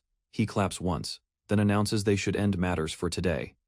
Before leaving, he notes the distant noise, likely caused by a recent explosion. Passing by, he promises Jang Han they will meet again. The masked warrior reassures a companion that his injuries are minor. Outside, he explains that stepping in prevented further complications. Another man reflects that the situation worked out, and they still hold control. He repeats Jang Han's name quietly, intrigued. Looking at the building, he admits he always knew they'd cross paths, just not this soon. Jang Han, once a feared assassin from the garbage slums, stands engulfed in power. His exceptional skills caught the attention of the Nine Dragon Stronghold's chief. Over time, he became a figure of quiet authority, respected yet enigmatic. In a calm meeting, Jang Han requests entry into the Nine Dragon Stronghold. The man in the suit, currently working under Bayek, Jang Han urges reconsideration, implying deeper implications behind the mission's goal. The man explains how secret support for Bayek Chul-Su led to conflict with Korea's underground. He reveals Jang Han's involvement was an unintended discovery during a broader investigation. Realizing he wasn't the original target, Jang Han listens in silence, surprised. Asked if he'll redirect the mission, the masked figure agrees and offers something even more valuable. He promises evidence proving the Marshall Lee clan won't retaliate over the recent events. Though doubtful, the seated man concedes it might be useful if presented wisely. The suited man praises the insights Jang Han uncovered about the clan's motives. When asked what he truly wants, he answers plainly nothing excessive. He simply seeks a solid alliance, knowing Jang Han's future status within the Nine Dragon Stronghold. Expressing his fondness for the skilled warrior across from him, he dismisses his team, proposing a more private discussion. Outside, the masked figure hears the request and pauses. Jang Han approaches the masked man quietly, asking for a moment alone to speak. They walk through a corridor as Jang Han hesitantly asks for the masked man's name. After promising secrecy, he explains that he needs to confirm the man's true identity. The masked figure finally reveals himself as Lee Cheol of the esteemed Marshall Lee clan. Jang Han, unsurprised, confirms his suspicion and asks how he was identified. Lee Cheol shares that he had heard of a prodigy like Jang Han through rumors. Lee Cheol admits Jang Han is powerful, noting it was his first time facing such a foe. Both reflect on their martial paths. Jang Han walks the way of death. Cheol wonders what the outcome might have been had Jang Han chosen to assassinate him instead. Jang Han coolly estimates a 90% chance of a successful assassination under different circumstances. He admits there is still much they're hiding from one another despite the recent clash. Cheol acknowledges this, realizing Jang Han had seen through far more than expected. Lee Cheol mentions an upcoming international competition in Germany. Jang Han responds with uncertainty, expressing doubt about attending. Lee Cheol calmly admits mutual disapproval, while the masked man silently vows to show his full strength next time. As they exit, Jang Han criticizes the man who lost to him. Later, the suited man expresses relief after the tense conversation. He acknowledges that despite everything, Jang Seohan had a meaningful dialogue with them. Curious, a man asks how Jang Seohan managed to reach someone like Jang Han. He laughs, brushing it off, and credits it to his experience as an office worker. Although modest, the man is reminded not to downplay his actions and strategic role. A folder is handed over, summarizing underground activity and information for future use. The man reflects on how the data aligns with Jang Han's expectations and past tendencies. When asked about his destination, he rejects a visit to the sponsored zones. A sword falls violently into the ground as a young man kneels injured, coughing blood and losing strength rapidly. He recalls repeated battles and countless weapon uses, realizing, despite effort, he still failed to defeat opponent. Stands before the injured young man, Li Chiol symbolizing an overwhelming and unreachable existence. Li Chiol approaches calmly, observing the injured man while demanding identification, maintaining control over the tense situation. The injured man identifies himself as Zhang Han, visibly shaken as several armed men arrive behind him cautiously. The group watches Li Chiol's swift movement, realizing his strength far surpasses their expectations and assumptions. One man concludes Li Chiol is the true threat, acknowledging his dominance after witnessing the overwhelming encounter. A suited man intervenes, clapping to stop further conflict, deciding the situation should end and everyone should withdraw. The group leaves cautiously, while the leader promises future contact, indicating unresolved tensions and interest in Li Chiol. Li Chiol walks away with the suited man through a quiet hallway, leaving the tense confrontation behind them. The suited man checks Li Chiol's condition, noting injuries. While Li Chiol remains composed, they exit the building, acknowledging intervention prevented escalation while maintaining awareness. The suited man reflects that controlling the situation now benefits them, suggesting events unfolded favorably under their authority. Li Chiol reacts upon hearing Zhang Han's name again, recognizing him and recalling a destined encounter from past knowledge. Standing outside, Li Chiol observes surroundings calmly, realizing their meeting occurred earlier than expected within unfolding future events. Zhang Han's background is revealed, showing his rise from harsh beginnings to becoming a powerful fighter within Dragon Stronghold. Li Chiol remembers Zhang Han as a unique warrior, different from others, yet still connected to familiar patterns. A request is made to visit Dragon Stronghold, signaling the next move involving Zhang Han and future confrontations ahead. The suited man explains his separation from Bai Chulsu, clarifying his position while discussing interest in 9 Dragon Stronghold. He questions returning empty-handed, prompting reconsideration of the true purpose behind the mission. The man reveals intentions to secretly support Baek Chulsu while influencing Korea's underground, involving the esteemed Marshal Lee clan, explains investigation orders, stating Li Chiol discovered his identity, revealing hidden motives behind the underground operation. The man realizes the mission differed from initial expectations, understanding deeper schemes were already in motion before his involvement. The suited man proposes preparing results tied to the incident, while Li Chiol acknowledges the plan and listens carefully. The man offers proof involving the Marshal Lee clans in action, presenting it as leverage disguised as a valuable gift. He explains the information's worth depends on delivery, emphasizing knowledge of the clan's intentions as critical advantage.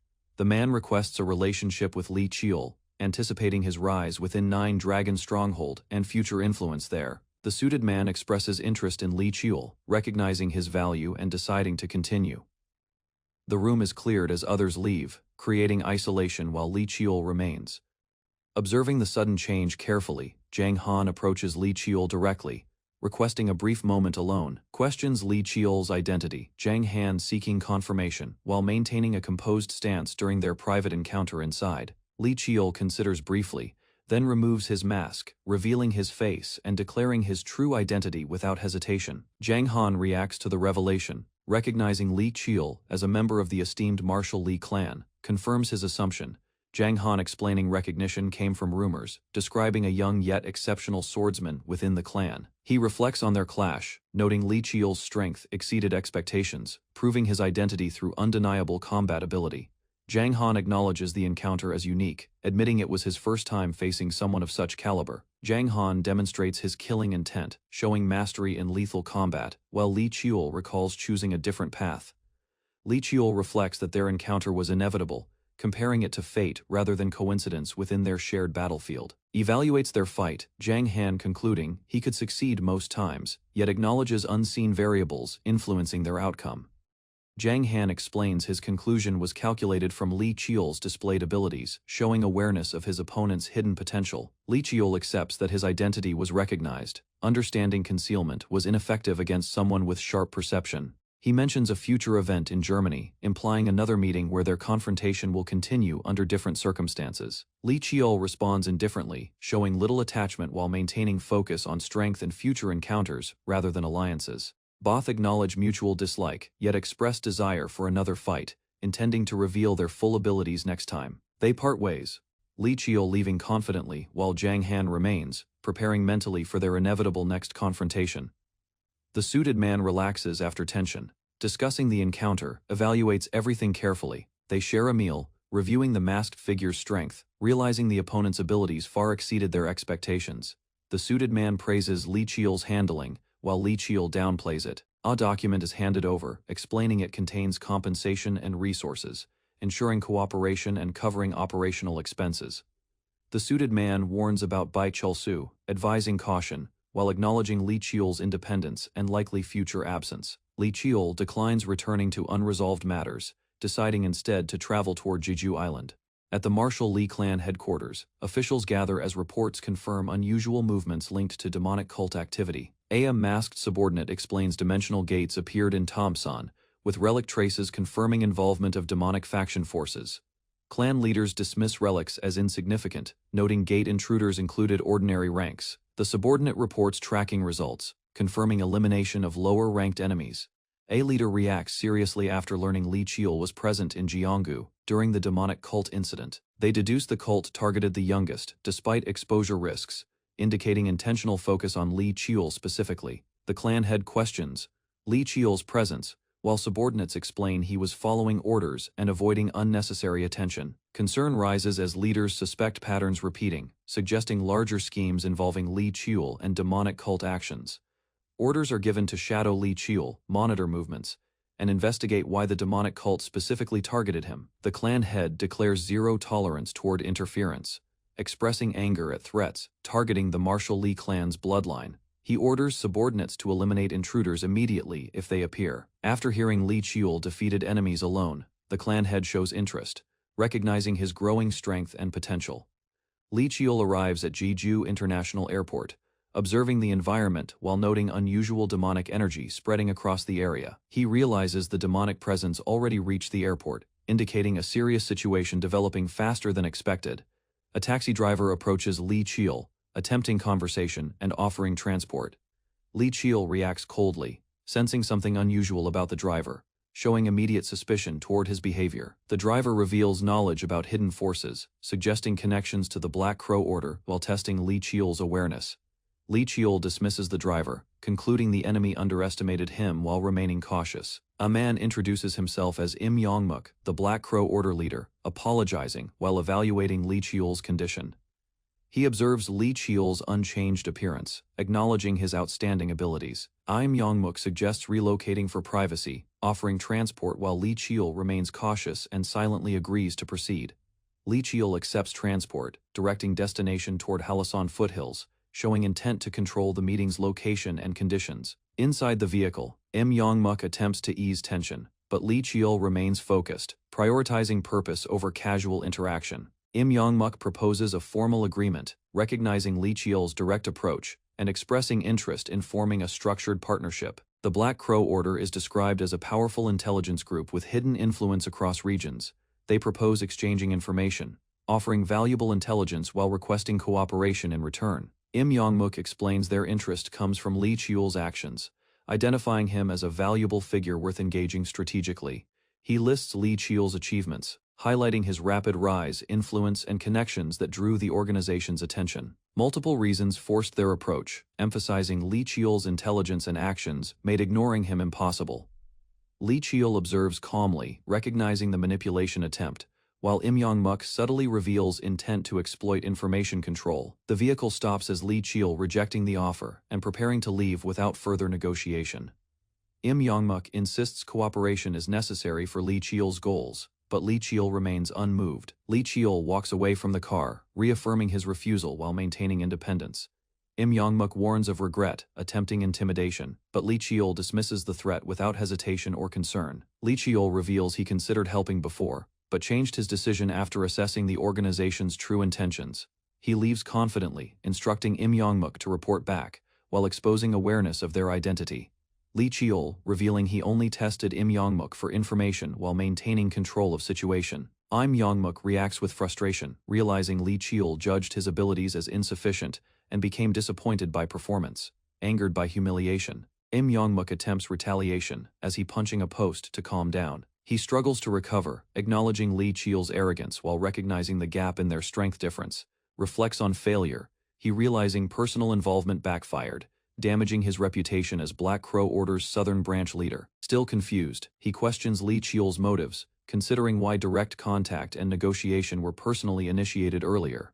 Yongmuk reports to superiors, explaining Li Qiul misunderstood circumstances and confirming that the proposed contract ultimately failed. He ends the call, stating nothing further occurred, attempting to minimize the situation. Hesitantly, he mentions Li Qiul left a message, suggesting lingering uncertainty about its truth and implications ahead. Yongmuk receives urgent orders, learning Li Qiul is moving through Halasan. Superiors command full mobilization, demanding no mistakes, while pressuring Yongmuk to prepare for consequences. Yongmuk reacts with shock, realizing Li Qiul's knowledge threatens them. Li Qiul arrives at the restricted gate, calmly facing guards while maintaining composure, despite entering a high-risk zone. After identity verification, guards acknowledge his status, allowing entry while noting the area's unusual danger compared to others. The gate opens as Li Qiul proceeds forward, entering deeper into Halasan. Inside, Li Qiul senses extreme environmental changes, recognizing the area differs greatly from previously encountered locations. Despite harsh conditions, he continues advancing, refusing retreat, while maintaining focus on his objective within the mountain. Li Qiul recalls a powerful entity tied to Halasan, confirming his destination involves confronting a godlike presence ahead. Jeju Island is introduced as a sacred land filled with spiritual energy, known for dangerous sea monsters nearby.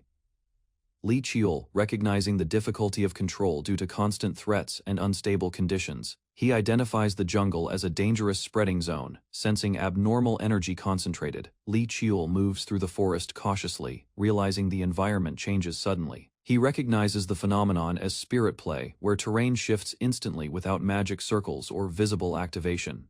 Li Qiul recalls limited knowledge about Halasan, understanding that only records of Black Twilight provide useful information. Ancient knowledge describes mysterious beings existing in the region, differing from known creatures and misunderstood by people. These beings, called dokibi, possess craftsmanship abilities, creating weapons and armor using unique supernatural methods. Li Qiul connects Black Twilight events to dokebi presence, realizing their influence shaped the region's hidden dangers. A dokebi forges weapons, hammering metal while sensing an unfamiliar presence. The dokebi feeling disruption nearby, as his instincts warn him that something unusual has entered. He reacts with anger, turning aggressively toward the source, preparing to confront whoever intruded upon his territory. Li Qiul eliminates a monster, instantly confirming that even lower-ranked creatures here possess unusual mana. He analyzes the environment, realizing the mountain's mana saturation strengthens all creatures. Li Qiul prepares his weapon, acknowledging the region's abnormality and understanding why it is considered a demonic realm. A mysterious seal appears, indicating Tamna's hidden mechanism, suggesting the existence of Black Twilight's fifth seal nearby. Li Qiul advances toward the summit, recognizing proximity to the basin where critical changes and dangers will emerge. A powerful presence detects him, proving intelligence beyond monsters, forcing Li Qiul to react with immediate caution. Li Qiul reacting instantly, as a fast attack strikes toward him unexpectedly. He narrowly evades the strike, glimpsing the dokebi, whose identity remains unclear. Li Qiul experiences intense pain as overwhelming energy affects his senses. He struggles to recover, realizing the opponent's presence is extremely powerful, far beyond anything he previously encountered. The figure stands within flames, confirming its identity as a dokebi tied to Black Twilight. Li Qiul regains composure, recognizing the connection between this entity and recorded events from past knowledge. Li Qiul respectfully introduces himself, acknowledging his heritage while maintaining caution. The dokebi expressing hostility toward humans, asserting control over the domain and rejecting intruders entirely. Li Qiul senses rising danger as the dokebi's energy intensifies, indicating imminent conflict if he continues forward. The dokebi refuses negotiation, turning away while Li Qiul urgently attempts stopping him from leaving immediately. Li Qiul reaches out, but force pushes him back, overwhelming his control and preventing further communication efforts. The dokebi commands departure, forcing Li Qiul outside the domain instantly. Li Qiul stands before Halasan entrance, realizing he was expelled quickly without gaining useful information from encounter. He concluding he must grow stronger before returning to challenge the mountain again successfully. Li Qiul accepts temporary retreat, preparing mentally for future confrontation. Back in the city, Li Qiul walks alone, planning preparation strategies and considering adjustments before attempting again. He senses danger approaching, realizing external forces are monitoring him closely and reacting faster than expected movements. Li Qiul identifies Black Crow Order tracking him, understanding new threats are emerging beyond the mountain challenge ahead. Avoids pursuers, Li Qiul, moving through streets quietly, while enemies search nearby, failing to maintain visual contact. Opponents coordinating search efforts while spreading across the area to recover lost tracking position. Li Qiul activates Stealth Aura, concealing presence while adjusting energy flow to prevent detection by nearby enemies. He refines technique carefully, acknowledging limitations while maintaining concealment, ensuring enemies cannot easily locate his position. Li Qiul uses acquired mask ability, altering appearance completely, securing identity while preparing to move freely again, with disguise complete. He confirms readiness, planning next steps, and deciding to gather necessary supplies before continuing. Li Qiul meets an acquaintance, briefly interacting while preparing departure, indicating intention to return after completing objectives. He carries supplies confidently, showing determination while leaving behind unresolved matters for future confrontation and progress. Li Qiul departs calmly, maintaining resolve, understanding challenges ahead will require greater strength and careful preparation moving forward. Deep within the spiritual mountain, Li Qiul followed a faint trail of energy weaving through the forest, hoping it would guide him toward a useful location before nightfall. Hours of travel left him tired, yet he continued advancing between the trees, while carefully tracking the unusual current flowing ahead. Soon, a slight change in the energy pattern drew his attention, causing him to move faster toward whatever was hidden at the end of the trail. At the edge of the forest, a small lake finally came into view, marking the destination connected to the mysterious flow he had been tracking. After crouching beside the water, he examined its condition and sensed only a weak concentration of spiritual energy beneath the surface. Since the area provided a reliable water source despite its low energy density, he chose it as a temporary place to rest for the night. Not long afterward, strange blue lights flickered between distant trees while the quiet lakeside remained covered in darkness. Weariness from a long journey and repeated use of magic gradually overcame him, leading him to lie down inside his camp for a short rest. Without warning, a sharp scream broke the silence, forcing him awake as his hand immediately reached for his weapon.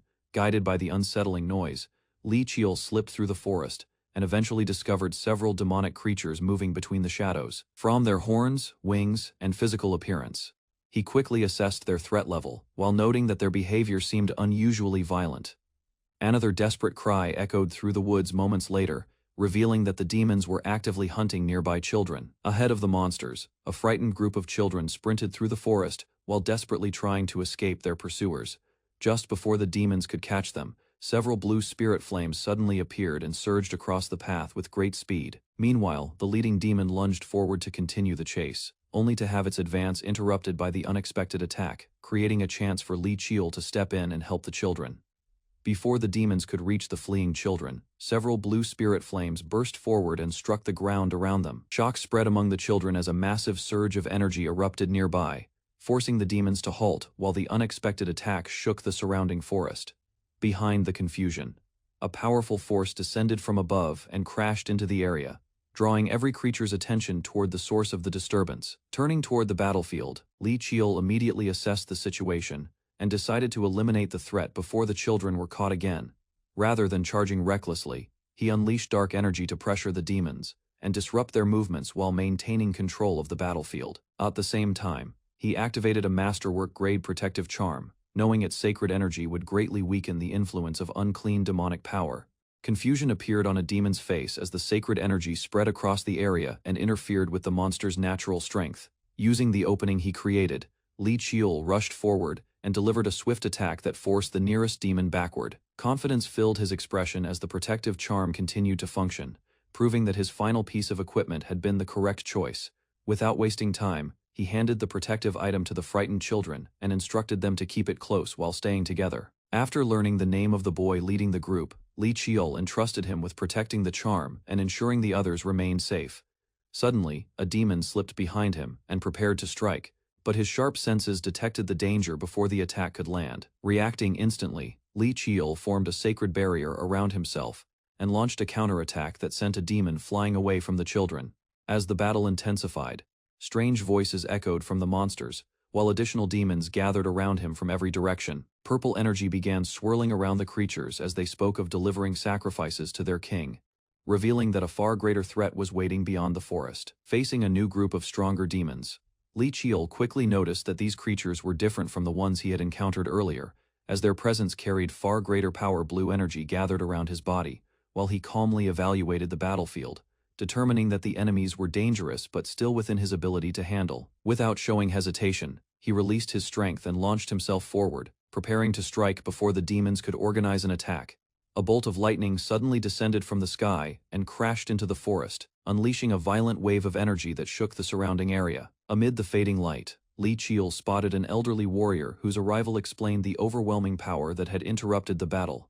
Relief spread among the rescued children as they rushed toward the elder, recognizing the person who had come searching for them. After confirming the children's safety, the elder scolded them for wandering into danger while keeping a close watch on the remaining demons.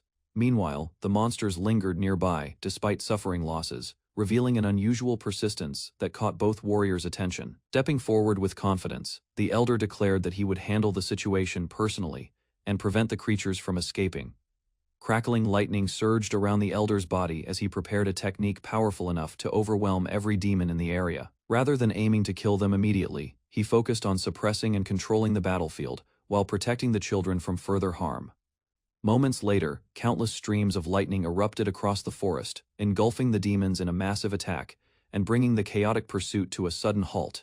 Beneath the dark forest canopy, Li Qiul traveled alongside several tribal members while quietly observing their leader. Ahead of the group, the guide walked confidently through the narrow path. His unusual clothing immediately caught Li Qiul's attention because it differed greatly from the styles worn in human settlements. As the journey continued, information about the tribe gradually emerged. Rarely interacting with outsiders, the tribe seemed willing to accept Li Qiul only because of a special connection he had unknowingly formed.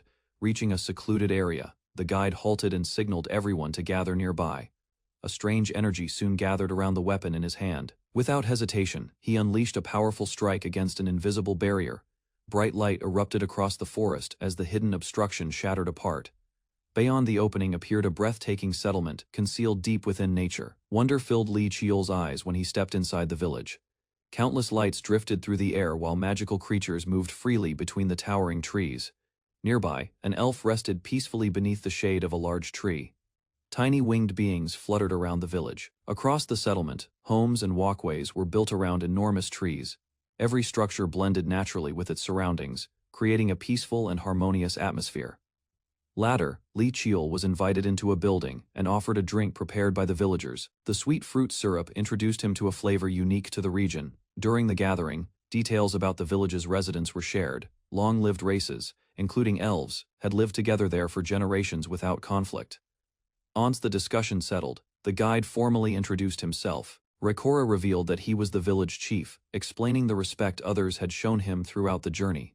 After studying Li Qiul's features, Reborn correctly identified his connection to the martial Li clan. Before long, the topic shifted toward the mountain's guardian. Interest spread through the room as the mysterious figure became the center of attention. Rather than praising the guardian, Reborn openly mocked his reputation and described him as an irresponsible fool inside the village chief's house. Li Qiul sat across from Reborn while discussing recent events. Gratitude filled the conversation as the chief acknowledged the help given to several young tribe members. Rather than letting the matter end there, Reborn insisted that a favor should always be repaid. His serious attitude revealed how strongly the tribe valued responsibility and honor. After hearing that he could request a reward, Li Qiul decided to seek information instead. Questions mattered more to him than material compensation. Carefully placing a black sword on the table, Li Qiul directed the discussion toward the mysterious weapon. The unusual blade immediately drew Reborn's full attention. Recognition appeared on the chief's face as he identified the weapon as Black Twilight. His reaction suggested a connection far deeper than ordinary knowledge. To Li Qiul's surprise, Reborn revealed that he had personally participated in the forging process. Although he was not the main creator, he had assisted during its creation. Details about the sword's history slowly emerged as Reborn explained its construction. Most of the preparation had been handled by Dokubibi craftsmen before the final stages were completed. Later, the finished weapon was entrusted to its original owner. Years passed without incident, leaving its true nature largely unknown. Leaning forward, Li Qiul questioned whether the blade possessed unusual qualities. His experiences with the weapon had left him uncertain about its hidden abilities. In response, Rikora explained that ordinary weapons naturally lose their spiritual energy over time. Instead of releasing power into the world, the sword erased energy entirely. Anything consumed by the weapon could never return to its previous state. Hearing that explanation, Li Qiul finally understood why the blade seemed connected to mana itself. Concerned by the dangers involved, Li Qiul asked why such a weapon had been created. Even Rikora admitted that he did not know the full answer. Ancient traditions, according to the chief, suggested that powerful objects only reveal themselves when the proper moment arrives. Looking directly at Li Qiul, Rikora concluded that the sword's awakening was no coincidence. While examining Black Twilight, Li Qiul pointed out that the sword still contained several sealed restrictions. One particular seal had already drawn his attention during previous encounters. Hoping to learn more, he questioned Rikora about the seals and their purpose. The village chief immediately confirmed that he knew the answer, though obtaining that knowledge would not be easy. Instead of offering a simple explanation, Rikora revealed an absurd requirement. To uncover the secret, Li Qiul would need to defeat 100 dokibi in a wrestling contest. The following day, both of them arrived at a training ground surrounded by trees and colorful decorations. According to him, the contest was not about physical strength alone. Victory depended largely on willpower and the ability to overcome an opponent through mental determination. Finding words insufficient, Rikora decided that a demonstration would be far more effective. Several young dokibibi were quickly called over to participate. Excitement immediately spread among the children as they competed for the chance to go first. Amusement filled Rikora's expression as he selected one of the youngest dokibibi for the match. The decision left Li Qiul wondering whether the chief was taking the challenge seriously. Rather than feeling reassured, he became even more suspicious. Facing a child sounded simple, yet the confidence displayed by everyone around him suggested otherwise. Moments later, Li Qiul reluctantly accepted the challenge and prepared himself. Even so, the entire situation felt far stranger than he had expected.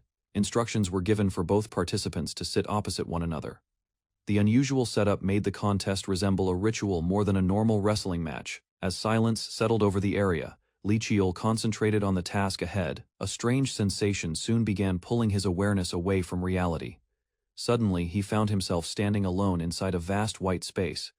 Nothing around him resembled the training ground from moments earlier. Before he could understand what had happened, the young dokibi appeared and mocked his size. Shock replaced Li Qiul's calm expression when the attack arrived with overwhelming force.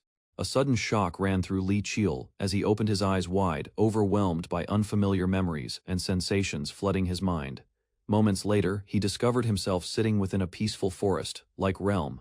Rays of light filtered through the trees while he tried to understand his surroundings. Still feeling dizzy, the young man pressed a hand against his forehead and carefully examined the strange place, realizing it was unlike any location he had visited before.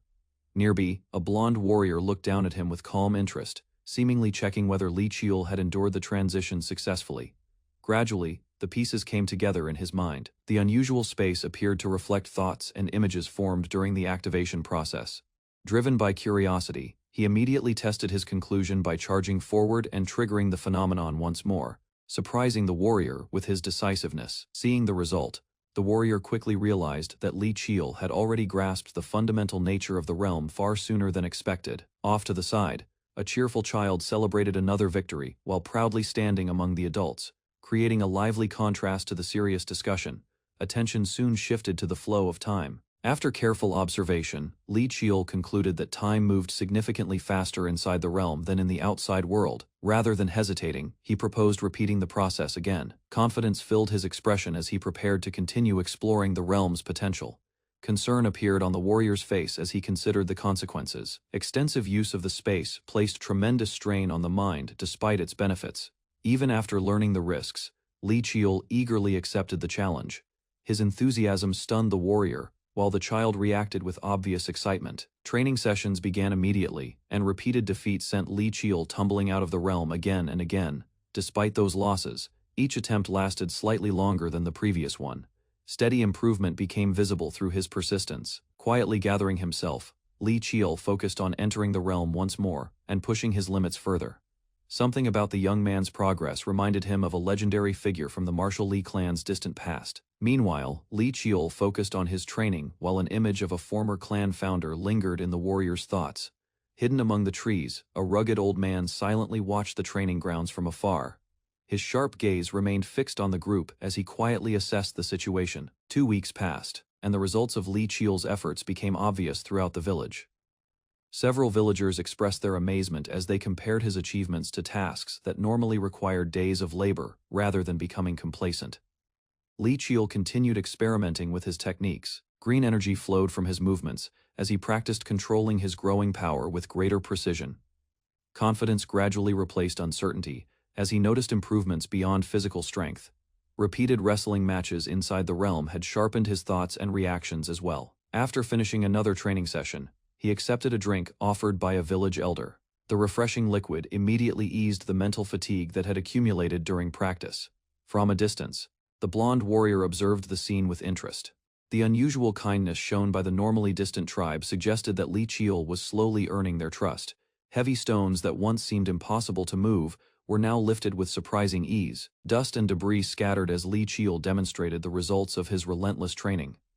Their discussion naturally shifted toward village matters and recent changes within the settlement. During the exchange, the blonde warrior joined them and casually mentioned unfinished tasks. His playful attitude contrasted sharply with the seriousness of their earlier training. Pleased with his contributions, the warrior acknowledged how much effort Li Qiul had invested in helping the village. Attention soon turned toward the mysterious drink given by the tribe. Curious about its effects, Li Qiul explained that it seemed to clear his mind and restore his focus. An explanation followed as the warrior revealed that the beverage was a rare elixir infused with spirit energy. While examining the valuable gift he had received, Li Qiul listened as the blonde warrior explained why the tribe had gathered around him, despite being cautious toward outsiders. Rather than pressing for answers earlier, Li Qiul had respected their silence and focused on helping where he could. His patience gradually earned the trust of those around him. Images of destruction and fleeing civilians came to mind as the warrior recalled the devastating Great War that had forced many of their people into exile.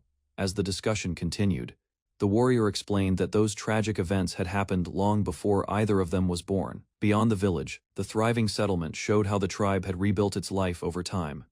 A sudden thought crossed the warrior's mind, prompting him to leave Li Qiul with the children while he attended to another matter. Before he could go far, an elder emerged from the forest and approached him directly. The elder's serious expression suggested that an important issue needed immediate attention. Without wasting time, the elder questioned the warrior about why the human visitor was still being allowed to remain within the tribe's territory. Meanwhile, Li Qiul continued spending time with the village children and assisting the residents. Turning away, the elder revealed that his opposition came from an old promise made many years ago. Refusing to back down, the warrior challenged the elder's reasoning and pointed toward the children. From his perspective, the tribe could no longer survive by isolating itself from the outside world. Reluctantly, the elder listened while the warrior reminded him that the tribe's future might depend on assistance from beyond their borders. The mood suddenly changed when the warrior revealed that a protective seal connected to the tribe had begun weakening. Even after hearing the warning, the elder insisted that humans would abandon the tribe once danger arrived, and argued that they could not be trusted in times of crisis. Seated within the training grounds, Li Qiul unknowingly stood at the center of a growing conflict between distrust and necessity. Emerging within a cloud-filled training space, Li Qiul walked forward with a focused expression. The unfamiliar environment suggested that another challenge had already begun. Ahead of him, several children eagerly gathered together and encouraged one another while preparing for the task before them. Their excitement showed that they were accustomed to this training. Carefully observing the scene, Li Qiul studied both the children and the surroundings. Rather than rushing ahead, he chose to assess the situation first. Surrounded by excited children, Li Qiul watched as they eagerly waited for his next lesson, treating him like a hero who could solve any challenge. A calm expression crossed his face while he recalled the techniques he had learned, carefully preparing to demonstrate another skill to the group. Moments later, streams of water and fire twisted together above the clearing, forming a spectacular display that amazed the children and marked the year 1972. After the demonstration ended, Li Qiul smiled awkwardly as exhaustion caught up to him from repeatedly entertaining the energetic youngsters. Nearby, a village hunter observed the scene and realized the children had become completely fascinated by the unusual abilities Li Qiul displayed. Rather than simply teaching tricks, he used knowledge taken from weapon memories to recreate impressive effects, making the children admire him even more. The hunter silently watched the growing bond between Li Qiul and the children, before deciding it was time to move on to something more important. Unexpectedly, he announced that there was no point in continuing ordinary activities with the children any longer. Hearing the announcement, Li Qiul immediately brightened when the hunter revealed that preparations for the famous 100-person wrestling event would begin in about a week. While walking through the mountain village, the hunter explained that gathering participants took time because many adults were scattered throughout the region. 3 days later, crowds filled the village as wrestlers, hunters, and dakabibi gathered for the long-awaited competition. Looking around at the lively scene, Li Qiul noticed how seriously everyone treated the event, while the hunter reminded him that all participants were bound by a shared oath. Standing before the assembled crowd, Li Qiul thanked the hunter and calmly accepted the invitation to begin the wrestling tournament. Cheers erupted from the spectators as they encouraged him, believing he had earned the right to challenge stronger opponents. A memory from the previous tournament surfaced in his mind, and with only 1 week having passed since then, he prepared himself for another important test. Before the competition officially began, the hunter gathered the contestants and announced that a festival would be held once the event was over. Spectators filled the area, eager to witness the famous 100-person wrestling tournament that attracted competitors from all over the mountain. Among the crowd, the children proudly cheered for Li Qiul. Their confidence never wavered, and they firmly believed he would finish ahead of everyone else. As the tournament progressed, numerous contestants failed the early trials. Strange forces and unexpected challenges quickly removed many participants from the competition. The rankings continued to change as powerful competitors advanced one after another. Some relied on unique abilities, while others displayed overwhelming endurance that allowed them to survive longer than expected. Rather than rushing forward recklessly, Li Qiul steadily adapted to every obstacle. Through persistence and careful judgment, he climbed the rankings and secured a position among the remaining contestants. By the time he reached a higher rank, a mysterious participant took notice of his performance. The man openly expressed admiration for Li Qiul's ability to endure the competition. New challenges appeared without warning. Giant creatures, supernatural attacks, and bizarre trials continuously tested the contestants' limits. Several days passed and exhaustion gradually accumulated. Even so, Li Qiul refused to quit, despite the growing strain on both his body and mind. The competition was designed to strengthen mental resilience, rather than simply measure physical strength. Support arrived from every direction. The hunter, villagers, and children encouraged him to keep moving forward whenever fatigue threatened to overwhelm him. Although his face showed signs of exhaustion, his determination remained firm. By continuing to endure the trials, he eventually advanced to the 83rd position. Later, another contestant recognized his effort and praised his perseverance. Li Qiul accepted the acknowledgement with sincere gratitude. Soon afterward, the hunter stepped into the arena and announced the beginning of the final wrestling stage, drawing everyone's attention. Standing before his next challenge, Li Qiul gathered his resolve once more. The earlier trials had prepared him for this moment. Facing the final trial, Li Qiul remembered the lessons he had learned and steadied himself against the overwhelming pressure of the mental realm. Lightning-covered attacks descended relentlessly, striking him with force far greater than anything he had experienced during the earlier stages of the competition. Even as exhaustion accumulated and pain spread through his body, he maintained his focus and refused to let his determination break. Blood stained the ground as Li Qiul struggled to remain standing, but he quickly realized that physical injuries held little meaning inside the mental realm. Rather than retreating, he gathered his resolve and requested another challenge, determined to strengthen his will through repeated confrontation. Far ahead, a massive mountain appeared within the trial space, signaling that an even greater obstacle awaited him beyond the previous tests. Without hesitation, Li Qiul rushed forward and unleashed everything he had learned, forcing his way through the storm of lightning surrounding the mountain. Countless impacts shook the area as he endured repeated attacks, pushing his concentration and mental strength beyond their normal limits. By continuing to advance despite the punishment, he gradually adapted to the trial and moved one step closer to overcoming the final challenge. A burst of energy erupted around Li Qiul as he endured another round of the brutal mental training while his body remained seated in the training ground. Moments later, his eyes opened again. The spectators watched from around the arena, realizing he had regained consciousness after collapsing once more. Concern spread among the crowd as they noted that he had already challenged the trial dozens of times, yet he continued forcing himself back into it without rest. Shock flashed across Li Qiul's face as he tried to understand how much time had passed while he was unconscious. doubt lingered in his mind. Even after waking, the experiences inside the trial felt so vivid that reality itself seemed uncertain. After receiving confirmation that only a short time had passed, he clenched his fist and pushed aside every distraction, refusing to stop regardless of the outcome. Determination hardened his expression as he resolved to continue challenging the trial whether it was real or merely a mental world. The attendant beside him stared in disbelief, unable to understand how someone could repeatedly endure such torment. Silence followed as both men prepared themselves. While the attendant worried about his condition, Lee Cheol focused only on entering the trial again. Nearby observers discussed his persistence, astonished that he had already attempted the challenge an unbelievable number of times. Without hesitation, Lee Cheol activated the trial once more and was swallowed by a storm of lightning and power. Inside the harsh training world, he abandoned thoughts of fatigue and pain, concentrating solely on overcoming the opponent standing before him. Electric force surged through the battlefield as Lee Cheol charged forward, ignoring the overwhelming pressure that threatened to crush him. Far away, the attendant watched nervously while the trial reached a critical moment, uncertain whether Lee Cheol could survive another attempt. Suddenly, the world around him turned bright and silent. Standing alone in a strange space, Lee Cheol realized that something within the trial had finally changed. Alarm filled the attendant's face as he sensed that Lee Cheol was moving beyond the intended limits of the trial. Instead of retreating, Lee Cheol advanced toward the center of the unstable world. Brilliant energy gathered around him as he endured the pressure threatening to tear everything apart. Meanwhile, the attendant watched in stunned silence. Even after witnessing countless challengers, he had never seen someone push the trial to this extent. Power exploded outward from Lee Cheol's body and spread across the entire space.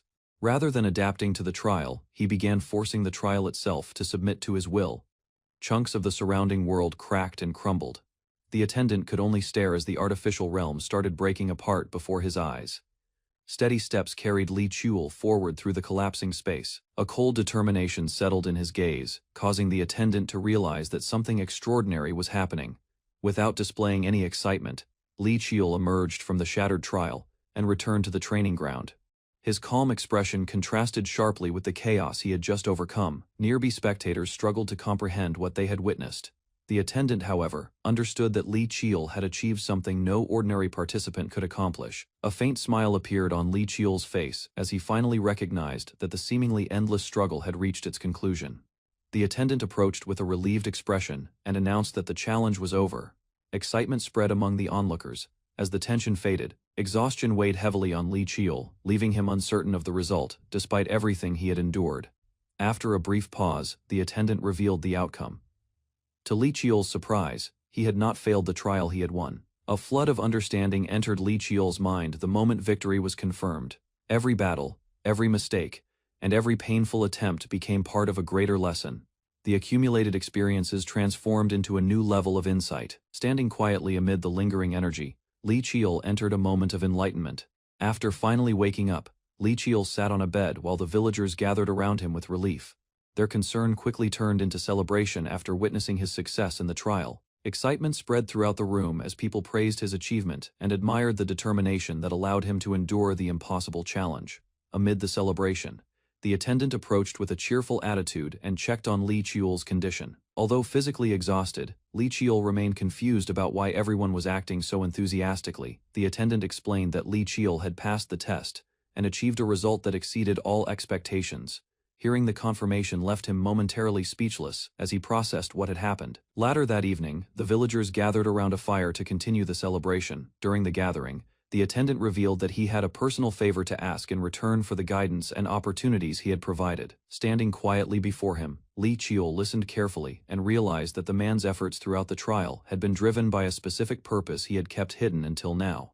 Lee Cheol explained that the Silver River originally belonged to his ancestor, but the valuable inheritance had never been taken away because it was intentionally preserved for him. Carefully reviewing several ancient documents, the scholar noticed numerous sections had been erased instead of fading naturally with age. Comparing the surviving records with books preserved inside the library, both men concluded the missing passages likely described Black Twilight's creation together with another mysterious existence. Although uncertain about the exact meaning, the scholar remembered an ancient folk song describing a distant sea containing an enormous abyss connected to terrifying legends from forgotten times. The old lyrics described dreadful creatures emerging from deep caves before the heavens changed forever. transforming the entire world while erasing almost every memory connected with that forgotten age. Reflecting upon childhood memories, the scholar realized older villagers had used the frightening song to warn children about dangerous beasts. After gathering the remaining scrolls, the scholar proposed tracing the mysterious seal, because following its origin might eventually reveal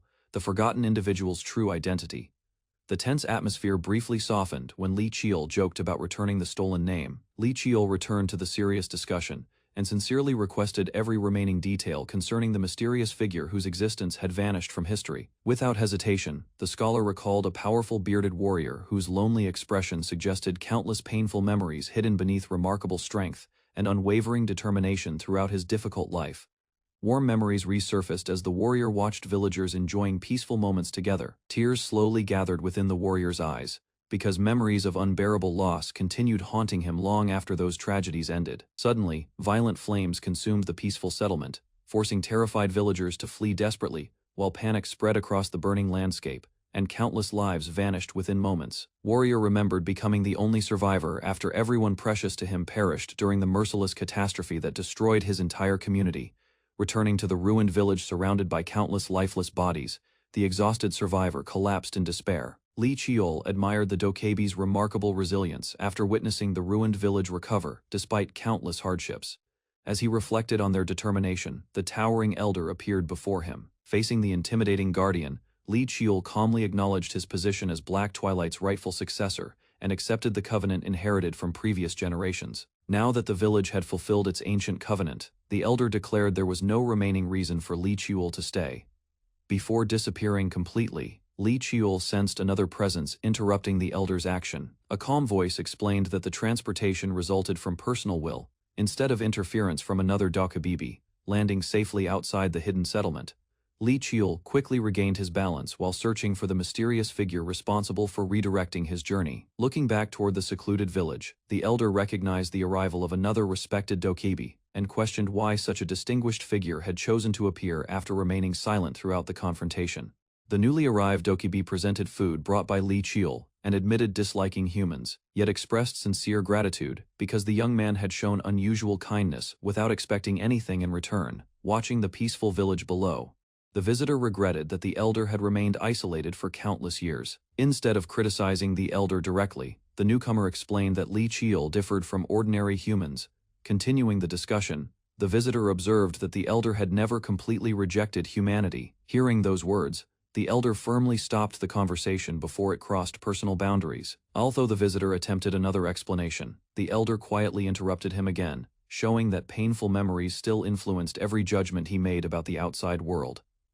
Silence settled between both dokebi as the night breeze passed through the forest, emphasizing the weight of their unresolved disagreement. Neither guardian abandoned personal beliefs, yet both understood Li Qiul's appearance had disturbed the peaceful balance preserved for countless years. Far beyond the hidden village, Li Qiul unknowingly continued his journey, while leaving the elders to confront emotions they had concealed for generations. A sudden disturbance spread across the hidden village, causing both dokebi to sense an unfamiliar presence approaching from beyond their protected territory. Moments later, the earth trembled violently as blazing cracks opened across the landscape, releasing intense heat that rapidly spread beneath their feet. Watching the expanding destruction, the elder calmly raised one hand and unleashed a powerful blue vortex that swallowed the unstable energy before it could consume the surrounding area. After stabilizing the situation, the elder created a secure passage leading toward the source of the disturbance and instructed the younger dokebi to return home and report everything, refusing to remain behind.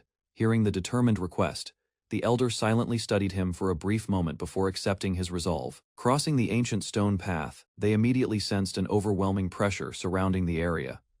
Continuing deeper into the corrupted region, the younger guardian learned the surrounding energy had flowed continuously from the distant north for several years. Although he had expected dangerous conditions, the younger dokebi never imagined that the silent energy had accumulated into such an enormous threat. The elder quietly denied the accusation, explaining his long effort had ultimately failed despite years of persistence. Advancing toward the disturbance, both guardians entered a massive cavern where rivers of molten lava surrounded broken pathways carved into the ancient underground ruins. Towering flames illuminated the enormous chamber, while unstable energy continued surging through the fractured landscape.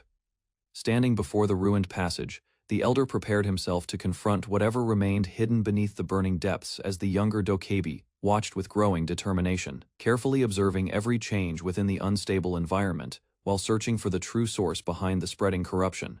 Each step revealed greater destruction, strengthening their belief that an ancient force had awakened beneath the earth, after remaining dormant for countless years. Their investigation continued toward the heart of the underground ruins, where the truth behind the mysterious disaster awaited both Dokabibi guardians. Deep beneath the world, a floating stone platform hovered above an endless sea of molten rock. Two figures crossed the narrow bridge toward a cave entrance, walking into darkness, while the forge below waited among cracked stone and scattered relics. A silent figure studied the wreckage of a blacksmith's workshop, dozens of blades scattered across the ashen ground. Someone confirmed the truth quietly. The underdwellers had lent their aid in forging something meant to replace the ancient seal. The bearded man admitted defeat once more, his broad shoulders slumped before the fire. Behind him, a young woman in fur watched in silence. Moments later, the molten sea cracked and surged, drawing startled gasps from them both. The woman's eyes widened as heat rippled around her, a sensation stirring something buried deep in memory. Beside her, the bearded man's expression darkened, recognizing the same pull building within the flames. A young man's face twisted with dread as sweat rolled down his skin. Memories surfaced of the Great War, of blood spilled across Mount Hala by a being that hunted Dokababy and countless spirits alike. From the fire, a shape formed and a name emerged, the Archdemon. When that creature first tore its way into the world, no one foresaw the devastation that would follow. Even the wisest reader of celestial signs admitted he could not see beyond the next moment, as warriors charged forward and the line between light and darkness dissolved into chaos. Under a blood-red sky, three figures stood with their backs turned, staring upward as a desperate plea rang out above them. Please help us. The situation further inland had grown dire. One of the three, a woman with piercing eyes, listened as a companion promised that reinforcements would come once their ranks were rebuilt, urging the group to hold their ground until then. Three guardians made a vow beneath that crimson sky. Convinced that humanity would one day return, they chose to protect Jeju Island themselves, standing watch over the land, its young Dokabi, and the people who called it home. Their enemy carried no single name. Coiled scales stretched endlessly through fire and shadow, a monster known by many titles, depending on who told the tale: the Serpent of the Crimson Valley, the Nine-Headed Grudge, the Burning Temptation. The demons and the Dokabi clashed in a pairing too volatile to survive, and the serpent exploited every crack between them, weaving illusions cunning enough to fracture their resolve. After enduring that long and agonizing struggle, the three guardians reached their breaking point. One set of eyes burned with fury and grief, fixed on a truth too painful to accept. They had believed in humanity's promise and waited through it all, only for that faith to hang now on the edge of ruin. A blade drove downward without hesitation, blood springing from torn flesh. The bearded elder's eyes flared violet as he absorbed the wound, jaw clenched against the pain tearing through him. The young woman lashed out again, her braid whipping through the smoke as she struck at the figure before her. A pained groan answered each blow, swallowed by the roar of the fire surrounding them. Tears streamed down her face as she cried out, reaching forward in desperation. The elder caught her attention sharply, warning her that the path ahead was forbidden, pleading with her to come back to her senses. Another blade found its mark, drawing a fresh cry of agony. The wounded figure's face contorted in anguish, caught between the pain of the strike and something deeper clawing at him from within. The young man's voice cracked as he called out to his elder in alarm. The older figure's gaze turned distant and resolute, murmuring that the moment they had long dreaded had finally arrived. The two stood together at the crumbling edge of the platform, watching flames roar and consume the ground beneath them, the fire spreading wider with every passing second. The elder ordered him to flee at once with the villagers, but the young man refused to move, demanding to know what would become of his mentor if he left him behind. His violet eyes narrowed with quiet resolve. He declared himself a Dokibi from a bygone age already, and settling that ancient grudge once and for all was a debt he alone had to pay. A younger Dokibi's cry rang out through the smoke as she screamed for the elder to run. Behind her, a dark-haired figure stood watching, urging him forward instead of retreating. Flames swallowed the battlefield whole, eyes and shapes twisting within the fire itself. Gritting through the pain, the elder told himself he had to endure, certain that the humans would arrive at any moment. Denial crossed his bearded face as the truth settled in. No matter how long he searched the horizon, the humans were not coming. Kneeling amid the wreckage, he clung to the memory of a promise made long ago, insisting they would honor it no matter how delayed their arrival might be. Yet as the fire raged on, only silence answered him, and the humans never came. Grief hardened into disbelief as he addressed the absent allies who had abandoned him. A voice within corrected him coldly. insisting that they hadn't betrayed anyone. They themselves had been nothing more than sacrifices from the start. Elsewhere, a blade cut through the air in a fierce exchange, fire and frost clashing in a violent arc of steel. A sharp-eyed man spoke of claiming the evil spirit as body for himself, but a companion dismissed the idea, noting calmly that the creature could not truly die.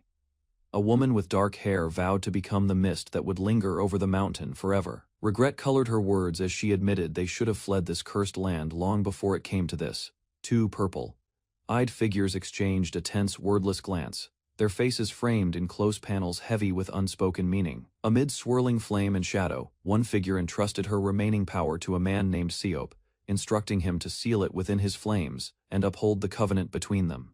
Hope had once lived in that promise that someday humans would come, but after endless waiting, that hope collapsed into a single bitter truth: humans never came. Bitterness spilled from him as he raged against the memory of those who had used him, insisting that humans were nothing like the Dokebi, since they had only exploited a loyalty they knew would protect them. A furious voice cut through the flames, commanding the demon to silence itself. Another answered flatly, confirming what he already feared: humans would never come. Despite his anger, he found a strange peace in one thing: his covenant with Li Hyun, his final attachment to this world, had at last been honored. Calling it fate, he accepted the shape his ending had taken. Steeling himself, he charged forward into the wall of fire, declaring that he would soon join the others who had already fallen. Elsewhere in the forest, monstrous figures shrieked into the night, their eyes burning red as chaos erupted beneath the trees. Warriors rushed through the woods in alarm, one shouting for his mother to protect the sacred tree, while another gasped in disbelief at the scene unfolding before them. Swords rose against the creatures as confusion spread through the ranks, one fighter crying out over why the beasts had suddenly turned feral, while another searched desperately for his missing grandmother. A young man's jaw clenched with tension as he weighed his choices, recognizing that the elder's situation demanded urgency, yet knowing the ground beneath him offered no safety either. Orders rang out across the battlefield, directing the wounded toward the healing waters, while every Dokebi still able to fight was called to defend the surrounding ground. Blades tore through the misty field as shadowy figures collided in the dark, blue arc slicing past fleeing shapes. Below, a fur-clad woman and her companions braced themselves as fresh cries erupted around them. Sweat traced down a young man's face as his eyes narrowed with dread, certain that whatever loomed ahead was almost upon them. A creature's jaw stretched wide in a monstrous roar as chaos spread through the ranks. Panic gripped the swordsmen below, one crying out that the beasts were spiraling deeper into frenzy, another shouting for someone to act before it was too late. Realization struck the young man as he pieced together the cause behind the madness. The archdemon's dark energy was warping the creatures around them. Unless someone confronted the source directly, he warned, the chaos would never end. Steel met claw as a warrior drove back a snarling beast mid-lunge, only to stumble under a second creature's assault moments later, pain tearing through him as he hit the ground. A monstrous howl thundered overhead as a golden-haired fighter braced himself, swinging his blade in a brilliant arc of light that cut clean through the beast bearing down on him. Something shifted in the air above him, drawing a startled gasp as he shielded his eyes, unable to make sense of what had just appeared overhead. Wide-eyed and breathless, he stared upward at a tall, dark-cloaked figure who had suddenly materialized behind him, silent and imposing against the night sky. Calm and resolute, the stranger stepped forward with his blade in hand, announcing simply that he had come to lend his aid. A hand closes around the hilt of a spiked, ridged weapon, blue light surging along its length like captured lightning. The grip tightens with intent, the weapon answering with a pulse of energy that bends the space around it. The blade tears forward in a wide arc, cutting through smoke and firelight. A lone figure braces against the force of the swing, his frame small against the destruction unfolding behind him, flames climbing the ruined ground in every direction. Fire erupts in overlapping waves as the fighter drives forward, weapon raised against a coiling shape hidden in the blaze. Sparks scatter with each strike, the battlefield lit orange and gold as the clash intensifies. A bloodied hand grips the weapon tighter, knuckles pale with strain. A voice cuts through the chaos, low and mocking, asking why he pushes this far, whether it is truly for the sake of protecting humans. He roars back without hesitation, calling the voice a damned demon and demanding it fall silent. Sweat and blood streak his face, his violet eyes burning with the kind of anger that comes from being provoked, exactly where it hurts. Even without a body, the enemy proves it hasn't lost its strength. Wind and pressure rip through the battlefield as the fighter stands his ground, spine straight, despite the force pressing against him. He mutters in disbelief that something without form can still hit this hard. He swings again. the motion sharp and desperate, his scream tearing out of him as the blade connects. The strain shows plainly on his face. This is a fight being won through will as much as skill. The serpent's massive head lunges through the flames, jaws wide, and he pivots at the last second to avoid being swallowed whole. Fire licks at his heels as he scrambles for footing, the creature's size dwarfing him completely. Claw-like limbs rake toward him, faster than expected, and a thought flashes through his mind in disbelief. His attacks aren't landing the way they should. Something about this enemy refuses to break under conventional force. Refusing to give up, he reaches towards scattered fragments hovering in blue light, remnants of something unfinished, calling them a failed creation even as he pulls them into use. If it is flawed, he decides, it can still serve a purpose here. The fragments answer with a burst of light slashing outward in controlled arcs. He is thrown backward by the recoil, tumbling across scorched earth as the serpent recoils from the unexpected retaliation blood. Red streaks slice down through the smoke as the beast writhes, wounded but far from finished. He pushes back to his feet through the falling embers, refusing to stay down despite the damage already taken. The serpent coils tighter, its body twisting through fire that seems to feed it rather than harm it. Every attack chips away at it, yet it keeps reforming, keeps rising from the wreckage it should have died in. Kneeling in the aftermath, he catches his breath, chest heaving, as he wonders aloud whether the last attack actually worked. Even if it did, he admits, it would only buy a few seconds, not nearly enough. His fear proves correct. The wound stitches itself shut before his eyes, the serpent's head's rising again, already recovering as if nothing had touched it at all. Disbelief crosses his face at how quickly the damage undoes itself. Exhausted and dripping sweat, he comes to a grim conclusion. There is only one option left to him now, one path that hasn't been tried to seal, something permanent enough to end this without needing to kill it outright. The demon's voice returns, taunting him for going this far, questioning whether a seal could possibly hold something like it. It reminds him he has something worth protecting, then twists the words, cruelly asking who would remember them if he chooses that path, accusing him of forgetting entirely. The scene shifts to gentler light. A woman and a man stand close together, warmth in their expressions, before a shadowed figure delivers a warning: give up the humans, since the dokabes don't wish to see him destroyed for their sake. Back in the present, his face contorts with rage as he shouts down the demon, calling it cursed and refusing to accept what it shows him. He insists such things could never have been said, denial fighting against the doubt creeping into his voice. The memory lingers regardless, the woman reaching toward him, warmth surrounding them both. A voice repeats the bitter truth beneath it all: they trusted humans once, and this ruin was what it cost them.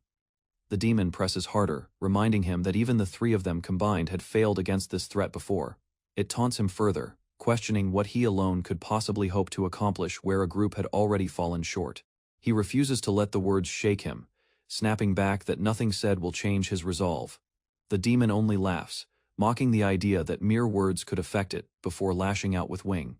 Like blades wrapped in eerie eye patterns, something feels wrong. His eyes widen in confusion as he realizes he swung a weapon without meaning to, cursing under his breath, and wondering what force made his own body move against his will. Massive serpentine limbs descend from above, crackling with violet energy and tearing through fire and stone alike. Below, he stands small against the onslaught, furious at himself for losing time to the creature's stalling tactics. The serpent's jaws open wide, dripping with hunger as it taunts him with a simple, chilling remark that he looks delicious. The threat is no longer abstract, it wants to consume him whole. Gritting his teeth, he groans through the pain, sweat streaking his face. Beside the memory of exhaustion, another figure appears, calm, sharp-eyed, blue light gathering around him, like a signal that something has shifted in his favor. Lightning splits the air as twin serpentine heads collide with a surge of raw energy, crackling white bolts tearing through the darkness.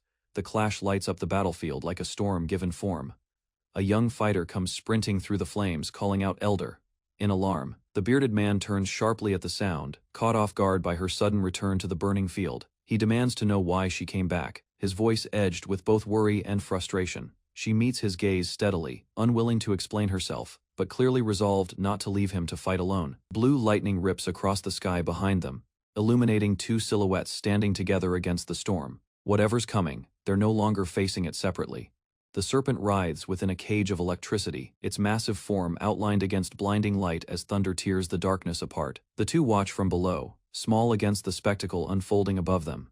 He wonders aloud whether the village's dokabebes have come to lend their strength, but a beat later, he admits the attack barely made a dent. Whatever struck the beast wasn't enough to turn the tide. A cloaked figure descends through swirling blue light, calm and composed, despite the chaos around him. His violet eyes catch the glow, sharp and unreadable, as his cloak billows with each measured step forward. He asks why, disbelief creeping into his voice, uncertain if what he is seeing can be trusted. The stranger's expression stays unreadable, and behind him, someone else voices the same confusion, asking if this is really who he thinks it is. The stranger explains simply that he has come to help. Behind him, the golden-eyed man watches in stunned silence, still catching up with what is unfolding in front of him. A voice reminds him bluntly. "Didn't I already tell you?" The bearded fighter turns, listening as the newcomer speaks with quiet confidence, despite the fire raging around them both. The golden-eyed man repeats it plainly. He has come to help. No hesitation shows in his expression, only quiet determination against the inferno at his back. The demon dismisses him outright, insisting it needs no help from a mere human, then mocks the very notion that a human could stand against something on this scale. Countless serpent heads rear up in response, coiled like living proof of its point. The man doesn't deny it. He agrees that yes, it is true he is just as helpless as the rest of them here, but his tone carries no defeat, only quiet calculation, as if admitting weakness were only the first part of his plan. He raises a hand and steadies himself, one word escaping under his breath. But as a blade catches the light beside him, promising that whatever comes next won't be as simple as the demon assumes, he raises his blade with quiet certainty, declaring that this weapon, the Black Twilight, carries the power to cut through even what shouldn't be touched. Fire rages behind him, but his focus stays locked on the fight ahead. The bearded fighter recognizes what that means immediately. If it is truly the Black Twilight, then it can strike something formless, something no ordinary blade could ever reach. Hope flickers behind his tired eyes, still. The wielder admits uncertainty about his own limits, unsure exactly how far his strength can carry him. He turns to the others and asks plainly for a path to be cleared, so he can get close enough to try. The demon's serpentine form rears back, jaws splitting wide as fire and shadow twist together around it. Whatever's coming will have to cut through this first. The group tightens together, sensing the weight of the moment. A warning cuts through the tension. There will only be one chance at this, and everyone understands what failure would mean.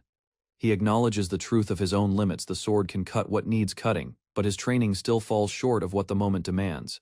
If that is the case, he decides, then his role becomes simple. Hold nothing back and trust the blade to do what he cannot. Facing the serpent's many heads bearing down at once, he understands his real purpose here, not to defeat it alone, but to force an opening, a way for that sword to finally reach the demon at its core. The bearded warrior's voice rings out, steady and resolute despite the chaos, calling the moment what it is and inviting the fight to truly begin. He answers without hesitation, shouting his agreement as light gathers violently around his blade, the air itself seeming to bend toward the coming strike. The sword arcs downward in a blinding streak, light trailing behind it like a tear, across the darkened battlefield, each motion sharp and absolute. The blade twists and coils with energy, transforming mid-motion into something greater, the boundless second form, taking shape as raw power wraps around the weapon like a living current. Everything he has mastered until this point converges into a single technique. The boundless second form isn't born from one skill alone, but from the unification of everything he has ever learned, poured into this single strike. His eyes burn gold with intensity as he demands more from himself, repeating the word like a mantra, more until the pressure building around him erupts into a single defiant roar demanding everything he has left. Li Chel gathered every technique he had mastered until that moment. His eyes burned gold as he raised his weapon, feeling the boundless second form take shape from the union of all his training. The power surged higher, refusing to stop. His eyes glowed brighter with each pulse, and his body demanded more, pushing past its limits toward a single explosive release. A cloaked warrior stood on a cliffside, channeling forces once scattered and lost. Lightning and razor wind bent to his will, joined by the returning main flow, the soul barrier once known as Anseal, the cold precision of Effenberg, and the crushing weight of the underworld's wave. Every fragment of forgotten strength converged into one blade. Li Chel recognized the path his elder had carved open for him. His eyes locked onto a target in the distance, and he called out, pointing his strike toward it with total focus. The technique erupted into its true form, boundless second form, Black Burst. A voice inside the storm recognized the danger building within it, warning that this power had crossed into something unstable. A cry rang out against the attack, insisting it could not be allowed to happen. But the strike had already been unleashed, spiraling forward in a blur of light and color, unstoppable. A towering, bearded figure rose from the wreckage, arms outstretched, declaring it was time for the demon to be taken away. A woman stepped back as a man reached toward her, urging her not to go through with it. He reminded her that the demon before them had already suffered heavy damage and needed no further harm. The bearded elder answered with a heavy, tired face. He had no regrets left. Long ago he had resented humanity for what it had done. That resentment had driven a wedge between the Dokkaebis and humans. He believed, at the time, that severing the two sides was the only way he would ever find peace with himself. A younger figure with wild hair and sharp eyes shouted at him to stop being stubborn, insisting the burden was not his to carry alone. The others would shoulder it. He was told to stay back. A man and woman stood together beneath falling petals, the man telling her that staying, not sacrificing herself, was the only way anyone would truly find peace afterward. Kneeling in a field lit by fire and drifting light, a long-haired figure reached forward, pleading that humanity should not be hated. A voice called out to him with alarm, addressing him only as elder. In the aftermath, a young woman turned to the towering long-haired figure and told him it was over. The two elders had saved him. He said nothing in return. His face, framed by dark hair and a heavy mustache, showed only quiet denial. He murmured no, as though refusing to accept what had happened. On a cracked, reddened battlefield, a masked man in flowing robes stood at the center of the destruction, arms spread. Two women behind him stared in disbelief, one of them murmuring that the human before them had done something unexpected. The same young man lay exhausted on the ground, eyes closed, his voice barely audible as he said that he had saved them. Waking amid a haze of light and drifting fragments, Li Chel wondered if he had fainted again. Confused, he questioned whether he was caught in a dream, watching strange shapes flicker around him before a memory began to surface. A blade rose out of the light, and the truth settled in. What he was witnessing were Boundless's own memories, resurfacing through the weapon itself. Li Chel's eyes widened in shock as he took in what he had just seen, calling it incredible, yet he understood there was more to it. This vision was simply another path toward reaching the peak of his own heart, and as the memory faded, a swordsman surged forward once more, blade cutting through the light. The blade came down with total force, driving into the ground and unleashing a burst of light. The sword itself seemed to carry a will of its own, cutting deep into the earth as its power spread outward. A figure rose from within the light, sword raised, robes billowing outward. Below him, Li Chel watched the vision with wide eyes, wondering if this was the spirit trying to reveal its true form to him through the memories held inside Boundless. Chel stirred beneath a canopy of hanging vines, sunlight filtering through the woven roof above him. A soft groan escaped his lips as he slowly came back to consciousness. Pain shot through him and he cried out. A woman's voice cut in, urging him to use what she offered, pressing a bowl toward him as another figure supported his shoulder. Blood spattered across the floor as he was tended to. A gray-haired elf remarked that it was impressive he had woken only hours after collapsing, admitting he had expected it to take days. He offered Chel a drink and asked if he felt discomfort anywhere. Chel answered honestly, saying his internal organs felt tangled and that he had sustained real injuries, though he expected to heal quickly. Nearby, the village chief and a younger companion exchanged worried glances, the girl needling the old elf and asking if he was really going to be okay, only for him to bristle at her tone. Chel asked directly if he had been fed something unusual, since he was certain his injuries had been severe. The elf explained he'd been given a mix of elixir herbs, healing water, and spirit water herb among other remedies. Realization crossed Chel's face. That explained why his mana capacity had grown so dramatically. He had absorbed far more than expected. The elf told him he had no idea how significant what he'd done truly was, and offered to prepare dozens more of those elixirs for him. The bold, fur-clad woman beside them muttered under her breath, annoyed that the elf was taking credit for something she had made. Chel, still catching up, asked what exactly had happened while he was unconscious. The woman smiled and told him he probably had many questions, but for now he should rest. Since he had already regained his strength, she said, it was time for them to move on. As the two turned to leave, Chel thanked them from where he sat, saying the debt he owed them was too great to measure. The woman glanced back with a satisfied grin. 2 days passed. On a shattered canyon-like battlefield littered with broken weapons, a lone hulking figure stood in silence atop the wreckage. Chel arrived at the scene. The bearded giant acknowledged him simply, confirming that he was there. The giant, eyes closed, told him everything had been resolved because of what Chel did, then asked whether the demon had truly been sealed. He confirmed it should remain stable from now on, then shifted focus to Chel himself, noting that he had fully recovered thanks to the villagers' care. Chel replied that this was a relief to hear. The giant added bluntly that he disliked humans. Chel asked if that was really so. The giant, staring off toward the horizon, explained that humans lied too easily, broke their promises, and disrupted the natural order. He asked Chel if he thought that view was strange. Chel answered that he didn't blame him at all. He suspected he'd feel the same way in his place. The giant then asked pointedly whether Chel himself wasn't human too. Chel's thoughts drifted back to a festival he had once witnessed, where he'd seen an elf eating meat and a dwarf who refused alcohol, breaking every expectation. Even some Dokkaebis had admitted they found the city enjoyable and had chosen to live there among humans.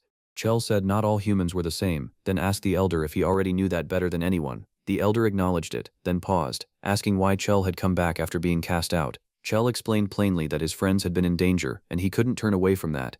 The elder repeated the word friends quietly, weighing it. Chel thought back to the two people who had stood beside him, calling them his friends without hesitation. Elsewhere, children called out as he prepared to leave, begging him to stay and play a little longer, while an older voice reminded a few of them that they had responsibilities waiting. Chell looked back at the group and told them he'd see them again soon. He asked whether the mountain's magic being broken would leave the villagers vulnerable. The girl brushed off his concern, reminding him they weren't easy to find and that it had always been their choice to seek others out, not the other way around. The bearded elder added that since the long-standing grudge had finally ended, it was time for their people to step back out into the wider world. He admitted that not every human was the same. Chell agreed simply.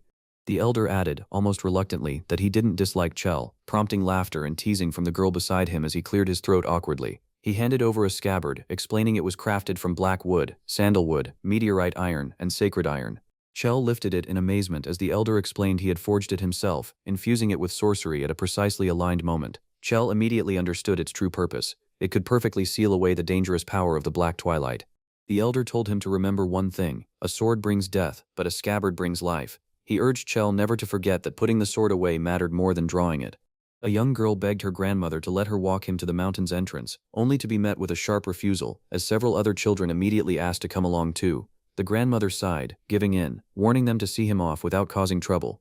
The kids cheered and rushed ahead, promising to show him a shortcut. As the group walked the forest path together, one voice mused that he wasn't so bad after all, while another noted there was still much left to do. Later, the girl reported that the mountain's protective magic had faded, and that humans were beginning to climb it, asking if she should chase them away. The elder told her there was no need, saying the village would simply hide itself again soon. She asked if that arrangement would really be fine. He answered that it was time for their people to stop living as though they were trapped, ready at last to face the world beyond the mountain. Above the drifting clouds, a quiet thought settled over the scene. Since a new sun had risen, a new change was meant to follow with it.